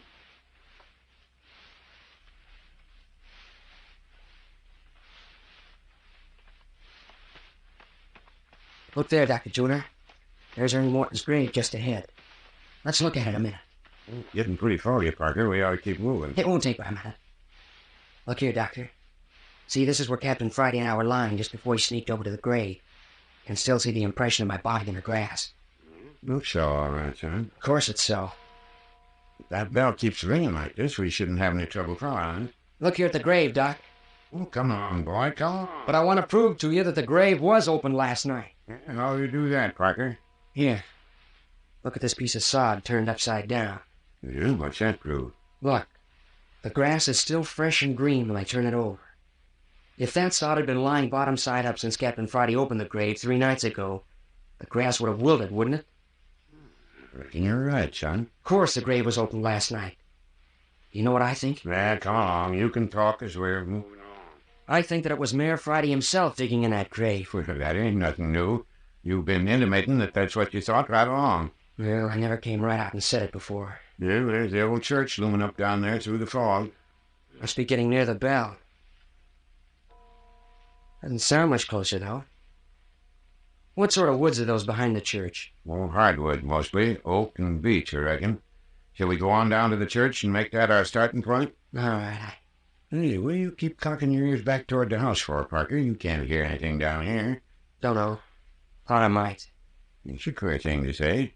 What do you expect to hear this far off? Well, never mind. Well, where are we going to look for this bell? Well, I reckon the best thing we can do is sneak down there alongside of the church and just sit and wait till we hear it. That'll give us a clue to work from. But we might sit all day. Hey, there you are now. Listen. Gosh, can't tell anything about it, can you? Don't seem to come from any direction at all. It's a fact. Listen. Seems to be coming from the church, don't you think? Well, it ain't possible. The mayor and I gave the place a good going over, and so did Captain Friday, and the bell ain't in the ruins. Listen. It stopped again. Look, Parker, I've sort of had an idea that bell might be out there in the woods in back of the church. What do you think? Maybe. Sounded in the church to me. Well, now, just supposing it was hanging out on the limb of a tree in the woods and was swinging free. The wind could blow it or rock the tree, and it'd ring soft-like off and on, just like it has been. But what would a bell be doing up in a tree? Ain't any explaining a good many things down here in the City of the Dead these days. Why these long waits between the ringing? Sometimes it's been hours. Well, perhaps there hasn't been enough wind to ring it. Well, there's as much breeze now as there was a moment ago when the bell was ringing, and that isn't any. Well, there she goes again. We'll listen careful and try to place the direction the sound's coming from. Just the same as before. I'd say the church. Does sound so. But it can't be, I tell you. Still, if it was out in the open, we ought to be able to walk right straight toward where it's ringing. Well, are we going to stand here all day, or are we going to scout around and see what we can find? And this damn burning fog would have to come down just now. Danged if I know which way to turn. Look here, Dr. Tuner. Let's go inside the church and listen. Maybe we'll get some clues that way. Might as well, I guess. Ain't no good standing around out here and getting fog in your ears and throat and down your neck. Pesky stuff. Up in San Francisco, I rather like the fog. This is miserable stuff down here, all right. I've hated it ever since I can remember. Decayed atmosphere, that's what fog is to me. A nice day that's begun to rot. That's a pleasant thought. Can't help it. I always get the grumps and the creeps and the sniffles in the fog. Worst nightmare I ever had was about fog. Well, here we are. We might as well go in.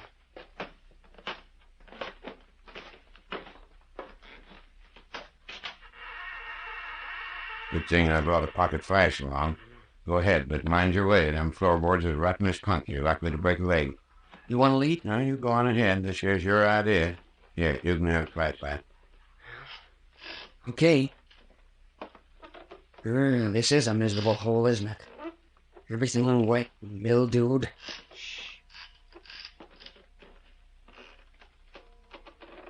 Why, the bell's fainter in here than it was outside. You reckon I was right after all? Quick, let's get outside. Now we're getting somewhere. Henry, look out where you're going, fella. You'll bounce through the floor. Come on, Doc. Come on. Parker! Parker, are you hurt? Parker, are you hurt? Answer me. Parker, you got the flashlight. Turn it on. Parker, answer me. Answer me. Doctor! Dr. Tuner, don't carry on so. I'm all right. All right. All right. Well, then why in Tucket was you making them ghastly groans? That wasn't me, Doc. Wasn't you? No, there's someone else down here. I'm looking for my flash.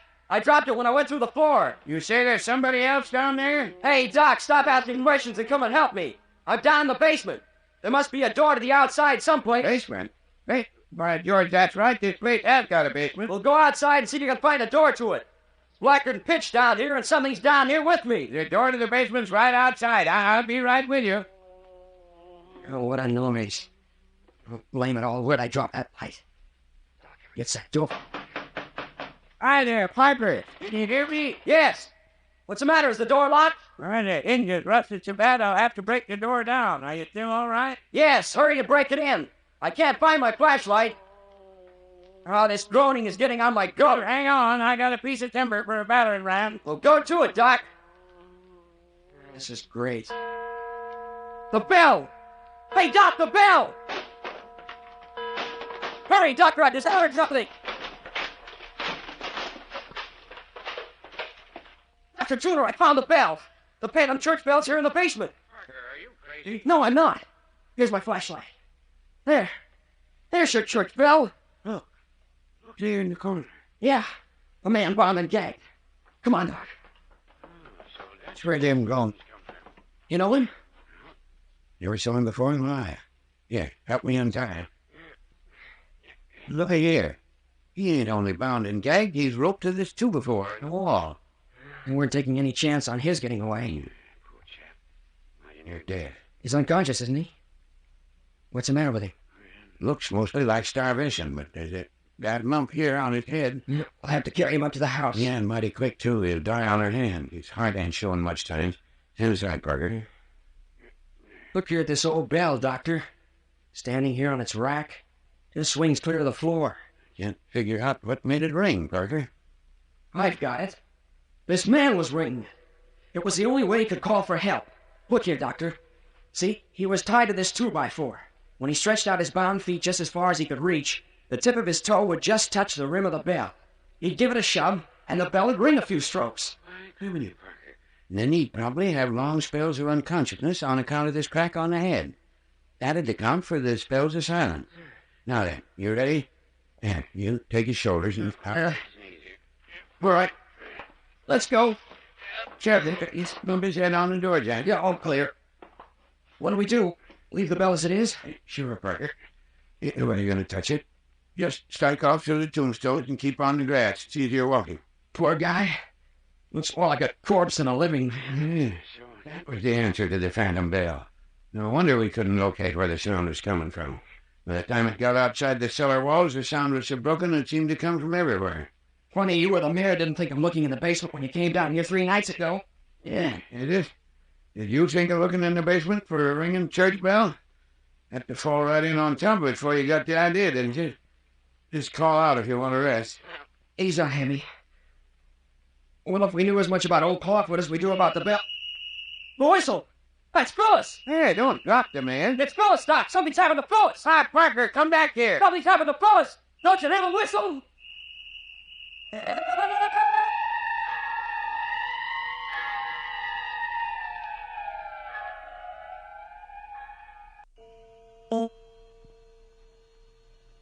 Two o'clock on the afternoon of the third day in the city of the dead.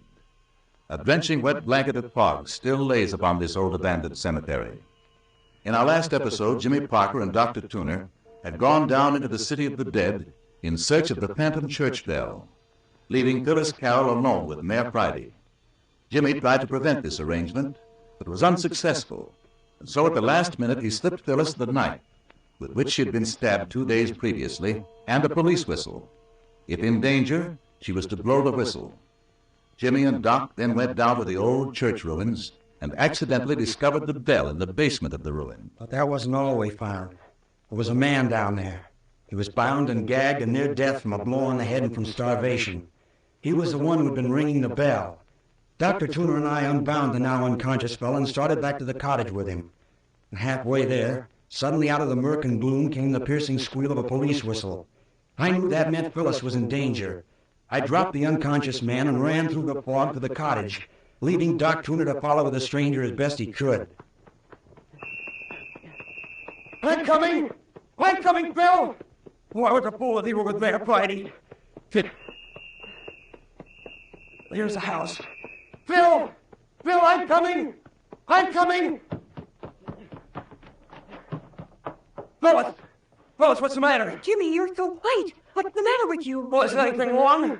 You blew a whistle? I know I didn't, Jimmy. You mean that police whistle, Parker? Captain Friday. Oh, where did you come from? He's dead, Jimmy. Nothing happened to him at all. Never mind that now. Were you talking about the police whistle? Yes. There's one of my men outside. I've got a whole crew down from the city hunting for that phantom church bell. Well, you don't need him. Dr. Tuner and I found it. You found it? You say you found the phantom church bell? Where? Yeah, Mayor Friday. Found it in the basement of the old church. Basement. Basement. Now, ain't that the beatin'est thing? Why didn't I think of that right off?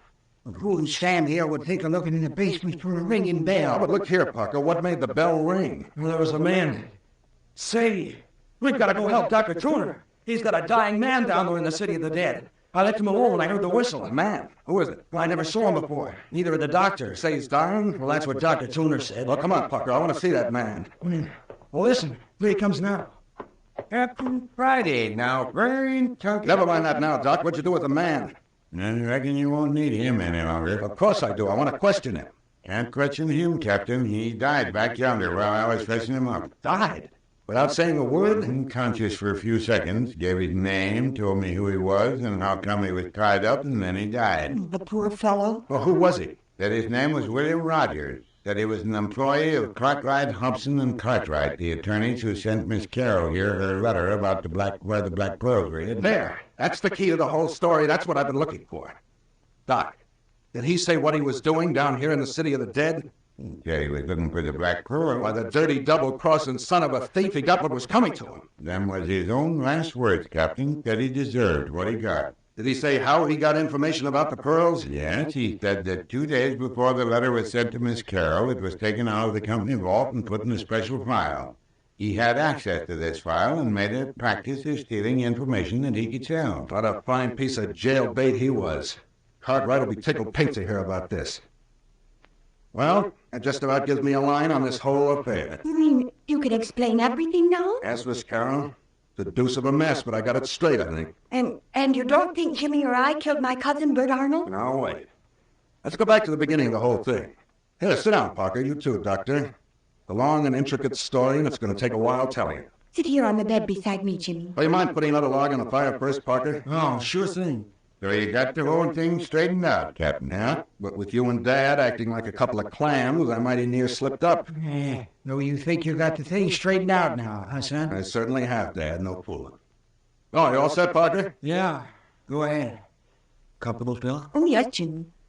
Well, as I said, to get the thing straight, we'll have to start way back at the beginning. You mean the night we caught these two youngsters sneaking out of the City of the Dead? The night somebody shouted to me? No much further back than that, Doc. I have to go way back to the San Francisco fire in 1906. Oh. Yes, Miss Carroll. Back to the time when your grandfather, Theodore Beverly, and your uncle Robert Beverly lost everything in the blaze. Robert Beverly? You mean my uncle who disappeared? That's right. Is he mixed up in this too? Or rather. Now, this is the way things happen. On the night the fire got such a hold on San Francisco that it was apparent most of the business and residential district was going to burn, old Theodore Beverly and his son Robert took that precious collection of pearls, drove down here to the City of the Dead, and buried them in one of the graves. Their clue to the place where the pearls were buried was the name on the tombstone. The name was Ernest Morton. Well, that explains all the activity in the vicinity of Ernie Morton's grave. Yes. Now then, after the fire had been subdued in San Francisco and everything was put more or less to rights, old man Beverly and Robert came down here to recover their hidden treasure. It wasn't there. What? Nope, not there. Well, but I don't understand.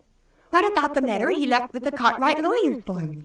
Well, the old man lost a good deal of his reason in the fire. He saw his business burn up before his eyes. He saw his great fortune vanish overnight. Saw his beautiful home burn, everything go. His mind went with it. So even before they returned for the pearls, Theodore Beverly was a broken man. Then he might have forgotten where he hid the pearls. Yeah, but Robert should have remembered. That's true, and yet Robert wasn't all that he might have been. I'll have to say a little about him to explain. He was an unhealthy young man, had always been pampered, not too brilliant. In every way, a minus quantity. Almost subnormal, wouldn't you say, Dr. Tuner? No, I wouldn't say that. Just a fellow who'd never have to lift a hand to help himself. Absolutely at sea when thrown on his own. Well, there he is. Certainly he was thrown on his own after his father's fortune disappeared. And he was twice as helpless when his father lost his reason. Then the pearls will still be buried somewhere down here in the City of the Dead? You're getting ahead of the story, Carol. Well, it was sometime during this period that old man Beverly made out those elaborate papers giving the pearls to you. He was obsessed with the idea that the pearls were buried in Ernie Morton's grave. That's the excuse for the papers. You see, Cartwright didn't know what the letter contained. They just filed it away to give to you on your 20th birthday as ordered. Oh. Now then, Doc Tuner didn't quite tell the truth when he said all his patients were buried in the City of the Dead. Told all that was necessary. Well, perhaps for general knowledge, yes, Doc. But as a matter of fact, he had one patient left. It was Theodore Beverly.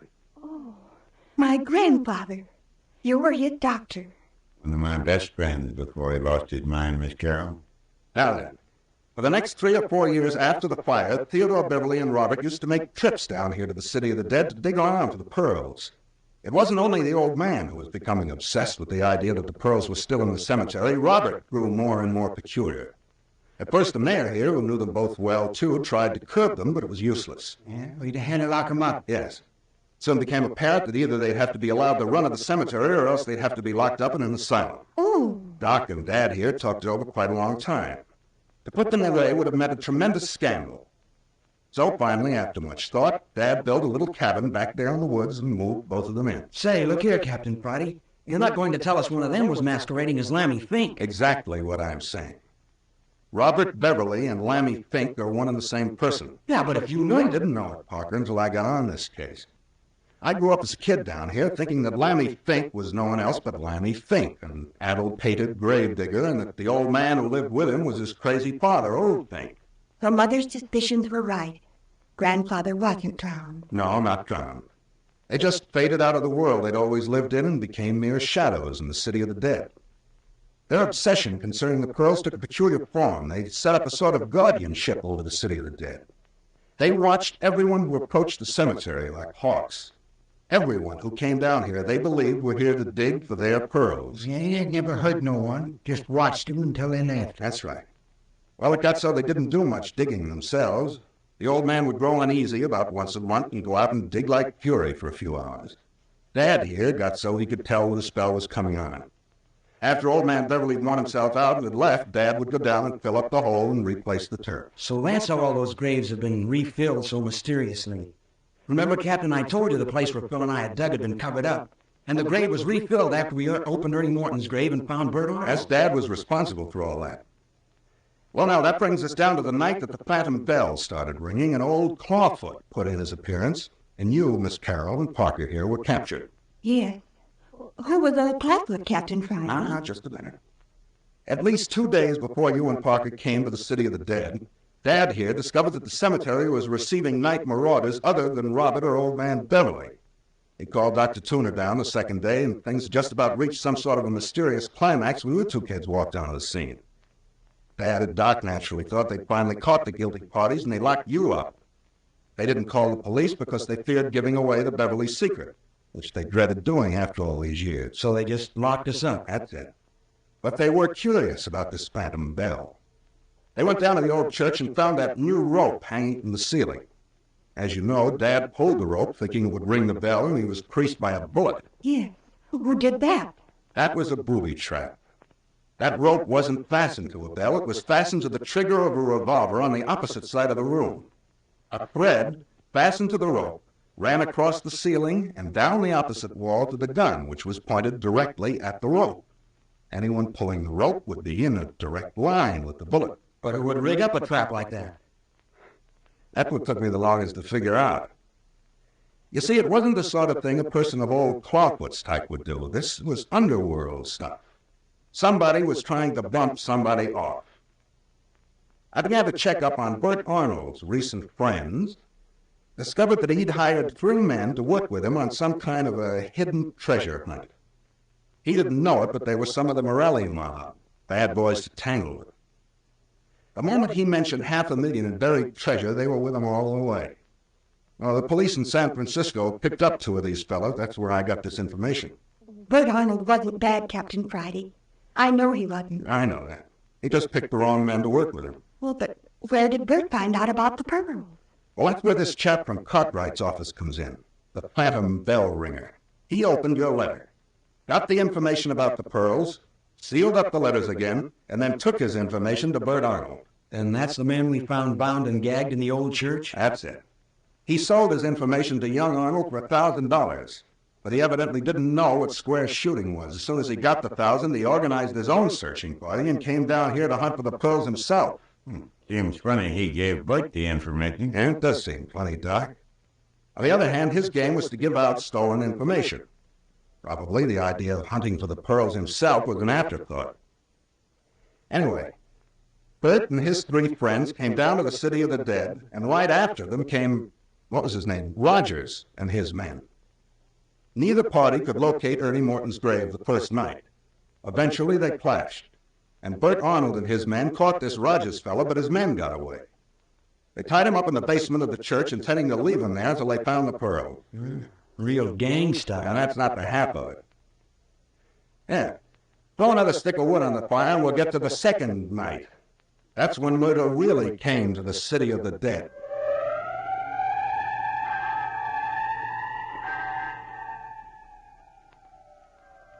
Slowly the skein of intrigue and desperate action is beginning to unwind.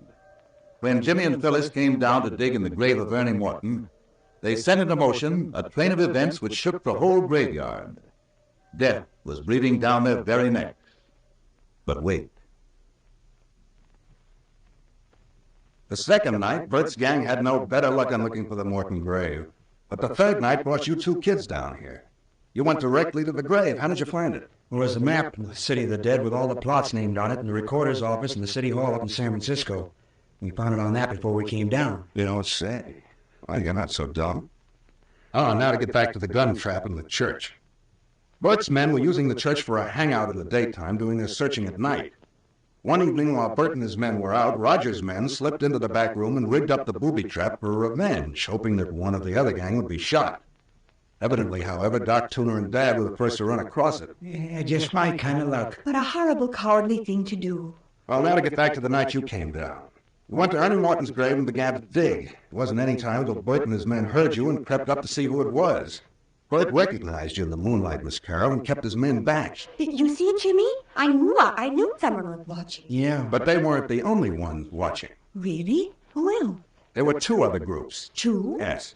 There were the men of Rogers' gang, and back watching you and the Rogers gang were Old Man Beverly and Robert. Well, now, if that wasn't a setup. Finally, Miss Carroll, you became frightened, and you made Parker quit digging before he really had a chance to get deep enough to find anything. I couldn't stand it any longer. The minute you two left, Bert and his men sneaked up, saw that it was Ernie Morton's grave you were digging in, and took up the work where you two left off. You see, they saw that you hadn't found the pearls. I'm glad we didn't find them now. Just think what might have happened. Well, the Rogers gang waited until you were out of hearing, and then they jumped Bert and his men, and in the fight, Bert was strangled and his men driven off. Then they, in turn, took up the job of digging. Then the Rogers gang got the pearls after all? Now, wait a minute. After they dug to their satisfaction, they threw Bert's body in the grave and partly covered it up. Later, Dad came along and saw the half-open grave, and thinking that Old Man Beverly had been up to his tricks again, filled it in, not knowing that he was helping to cover up a murder. But what about the sobbing we heard on the road? And who stole Jimmy's car? The car was stolen by Bert's three friends. They wanted to make a quick getaway after Bert was killed. You thought there were only two, but the third one got into the car further down the road. And what about the person we heard sobbing? That was Robert, or Lammy Fink, whichever you wished to call him. But there was Old Man Beverly. In Lammy's arms. In his arms? Yes. The old man's terror at seeing a man murdered was so great that it killed him. Lammy, or Robert, grabbed his father's body up in his arms and fled sobbing through the tombstones and down the road. That's who you two youngsters hurt. Yeah, but look here, Captain. I thought you told me it was Lammy Fink who was scared to death. I thought it was at first. You see, I hadn't seen either Lammy or his father for 10 years or more. Besides, I only had a few moments to examine the three bodies down in the cellar of Lammy's cabin before the place was set on fire.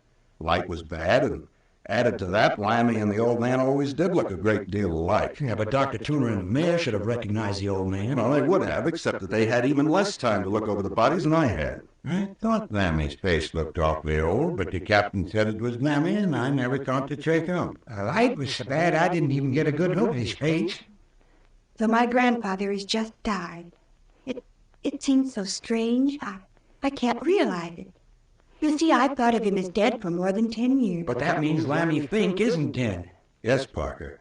That means Lammy Fink isn't dead. Well, where is he then? In custody. You mean Lammy Fink is in jail? Robert Beverly, alias Lammy Fink, is under observation. But we'll get to that presently. The next question in line is who burned Lammy's cabin? Yeah, I'd like to know about that myself. Well, it was one of Bert's gang, Dad.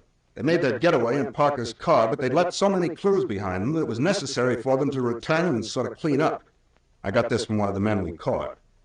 According to him, they returned the next night after Bert was killed and saw us dig up Bert's body. We left him at the grave while I went after a stretcher, and you, Dad, and Doc here, dashed off after old Clawfoot. Parker was still out from that clip I gave him on the jaw. They sneaked in and got the body. Parker woke up just in time to see someone carrying the body away in the fog. Why'd they bother about the body? Because they knew that as long as we didn't know who was murdered, we wouldn't be able to get a line on their gang. That likewise was the reason for the burning of the cabin. Now, The next incident was the murder of the stranger who tried to saw his way into Parker's room. The man we saw Clawfoot murder? Yes, that was another member of Bert's gang. Remember, I was clipped on the head, and his body also stolen for the same reason that Bert's was stolen. To hide the identity of those still remaining alive. Yeah, but how did the bodies get in the cellar of Lammy's cabin? Well, according to the men we have in custody, they put the bodies in the cabin thinking it was a deserted shack. Lammy must have come along and lugged them down into the basement and arranged them alongside the body of old man Beverly. Lammy by this time was completely out of his head. Hey, Captain Friday, just when did you capture Lammy thief? Later. But why did Clawfoot kill him? To protect you and this Carol. To protect... Say, who is Clawfoot anyway? Oh, Jimmy, don't you know by this time? It was Lammy Fink, of course. Yes, Lammy Fink. Or if you prefer, your Uncle Robert, Miss Carol. Then he must have known me. Yes, he knew you all right. That was why he patrolled about the house. That's why he brought you the Black Pearl. The Black Pearl? Clawfoot or Lammy Fink brought me there? Yeah, the night he broke into the cottage. He put it under your pillow when you fainted. He threw the knife through the window that stabbed you too, Miss Carol. He did? Well, but why if he was protecting me? He didn't mean to hit you. That was an accident. By the way, where's that knife? What? Well, but tell me, Captain Friday, why did he throw it? Well, where's the knife? I'll show you. What? Give it to him, Phyllis. Well, Well, what's it doing there in bed with you? I gave it to her for protection when I had to leave her. Oh, you did you? Thought I was going to murder her, I suppose. Oh, I'm sorry, Mayor Friday. Honest, I am. I shouldn't have suspected you, but... Well, I had to do everything I could to protect Phil. Think I understand, boy. Forget it. Look here at the knife. See how the handle screws off the blade? What's inside? There. The Black Pearl. Not the Black Pearl, Miss Carroll. A Black Pearl. But I don't understand. Well, it's simple. Old man Beverly kept 2 of the pearls out of the collection for some unaccountable reason. And the old man died, Lammy fell heir to them, and he was trying to give them to you. He was highly unsuccessful both times he tried. The first time he almost stabbed you to death. The second time he nearly frightened you into fits. Say, I reckon while we're on the subject of that visit, I want to know how the mayor here got out of that bedroom when he was locked in. Oh, that? Yeah, that. Well, the mayor had slipped out of the house hours before. I didn't know where he was or what he was up to, but I didn't want the rest of you to know he was out and increase your suspicion. So I pretended he was asleep, and I locked the door. You know, I'll be dead, Graham. So it was you, Mayor, who was digging in Ernie Morton's grave at the end of the trail of bones? No, Parker, Dad wasn't digging in the grave. He was just filling up the grave that Robert Beverly, alias Lammy Fink, alias Clawfoot, had opened. It was getting battier and battier. The opening of the cottage door and dropping that skeleton inside was one instance. The scattering of his bones through the city of the dead was another. And finally, he gathered them up again in a sack and left them on the porch. But I want to know what became of you, Captain Friday, while I was lying behind that tombstone. Well, you have got an explanation coming. I saw it was Dad in the grave. I didn't want you to see him. So I made you lie flat, and then I sneaked out and took him away. After you'd gone back to the cottage, Dad finished filling up the grave and then returned to the cottage. So that's how it was. And about that gold pencil you had, Mayor. Go ahead and explain it, son. Well, when I caught Dad in the grave, I had him in a tight place. So I made him sit down and write out the whole story, most of the story I've told you. He'd been trying to cover up for the Beverleys, but I made him give me the lowdown then and there. Anyway, he borrowed my gold pencil and then stuck it in his pocket. That's how that happened. I hear you tried to lie out of it, got caught, Dad. No. Doesn't pay to lie if you aren't good at it. Now then. But who jerked the man in my bedroom and robbed him of the other Black Pearl? Here, just a minute. Yeah, there it is. Here's your other Black Pearl. Then it was you in there. Yes, I needed that pearl. But I didn't choke Dad to get it, and I didn't take it away from him. He gave it to me. Well, you know, I had to tell some story. You didn't want him to know the truth. That's right. You see, folks, I wasn't getting anywhere working in the open, so I decided to disappear and keep my eyes on things from cover. Didn't take long to get to the bottom of things that way. Was it you that kidnapped Clawfoot out in front? Yeah. Did you see that? Well, partly. It was still so dark I couldn't see who it was. It was I. Say, what made him make those horrible noises? Why didn't he talk? I rushed into the city and an examination was made. His throat became paralyzed, evidently, the night he saw Bert Arnold murdered. It was a condition paralleling his mental state. All he could do was wail. Well, but why did he wear that funny limp then? And what about his claw feet? Oh, yes, his claw feet. Haven't you ever seen these Indian moccasins made out of the foot skins of animals with the claws left in to make them ornamental? By gum, of course. Oh, then his feet weren't clawed at all. No. Lammy had a pair of those moccasins. He lost all of his clothes when the cabin was burned. He didn't even have a coat. It was awfully cool. Dad had some sheets out on the line airing, and Lammy stole one of them to wrap himself in. The poor thing was just trying to keep warm. That's all. He wasn't the least bit interested in being ghostly. Well, isn't that the limit? About explains everything, too, I guess. Well, there'll be points coming up from now on, but that covers the most important phases of the case. Yeah, but look here, you haven't even touched on the most important thing of all. Yeah? Yes. What's become of Theodore Beverly's collection of black pearls? Oh, the black pearls. My dear partner, the pearls are waiting for Miss Carroll up in a strongbox in the Civic Center National Bank, where they have been ever since the fire of 1906. What's that? You mean to say those pearls never were buried down here in the City of the Dead? Yes, they were. When the fire started, the pearls were buried here. But after it had been checked, old man Beverly came down here alone, dug them up, and deposited them in the bank. Right after that, he lost his memory. He remembered burying them originally in the City of the Dead, but he forgot all about coming back here for them, putting them in the bank. You don't say. Germany, how did you find that out? Well, at dawn this morning, I rushed Lammy to the city, and the whole story came out in the first editions of the paper about me having two of the collection of the Beverly pearls. Well, the bank saw the story and called me. They had the rest of the pearls. They had an order to deliver the pearls to Miss Carroll on her 20th birthday. Well, they did. Then why didn't they do it then? Because the old man had made a mistake of a month in her age. The bank would have automatically delivered the pearls to you, Miss Carroll, next month. You mean to say that I'm worth $500,000? Exactly that. Oh, golly. Well, Jimmy, now you've just got to marry me. Hey. Yes, you do. A girl with that much money needs protection. Well, if you insist. Oh, darling. And you're all invited to the wedding. Yeah, we'll be there. Don't you think we won't? And you, Captain Friday? Well, I don't know. I've got some business that's going to take me out of town if I get back. What kind of business, son? Military intelligence, Dad. The government's put a finger on Skip Turner and me to do a job for them up off the coast of Canada. Oh, Skip Turner. One of my operatives in my agency. Off the coast of Canada?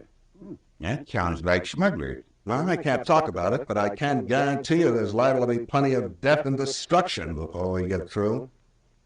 There's some pretty lonely, wide-open spaces up in that country, and not all the animals go around on four legs.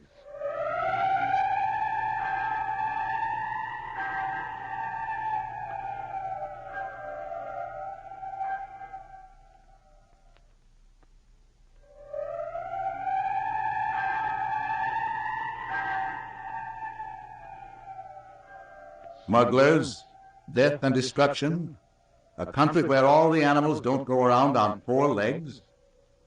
Next week you will find Captain Friday and his sidekick, Skip Turner, fighting for their lives. And for a very beautiful young woman, when Adventures by Morse brings you the first episode of A Coffin for the Lady, a new Carvin E. Morse production.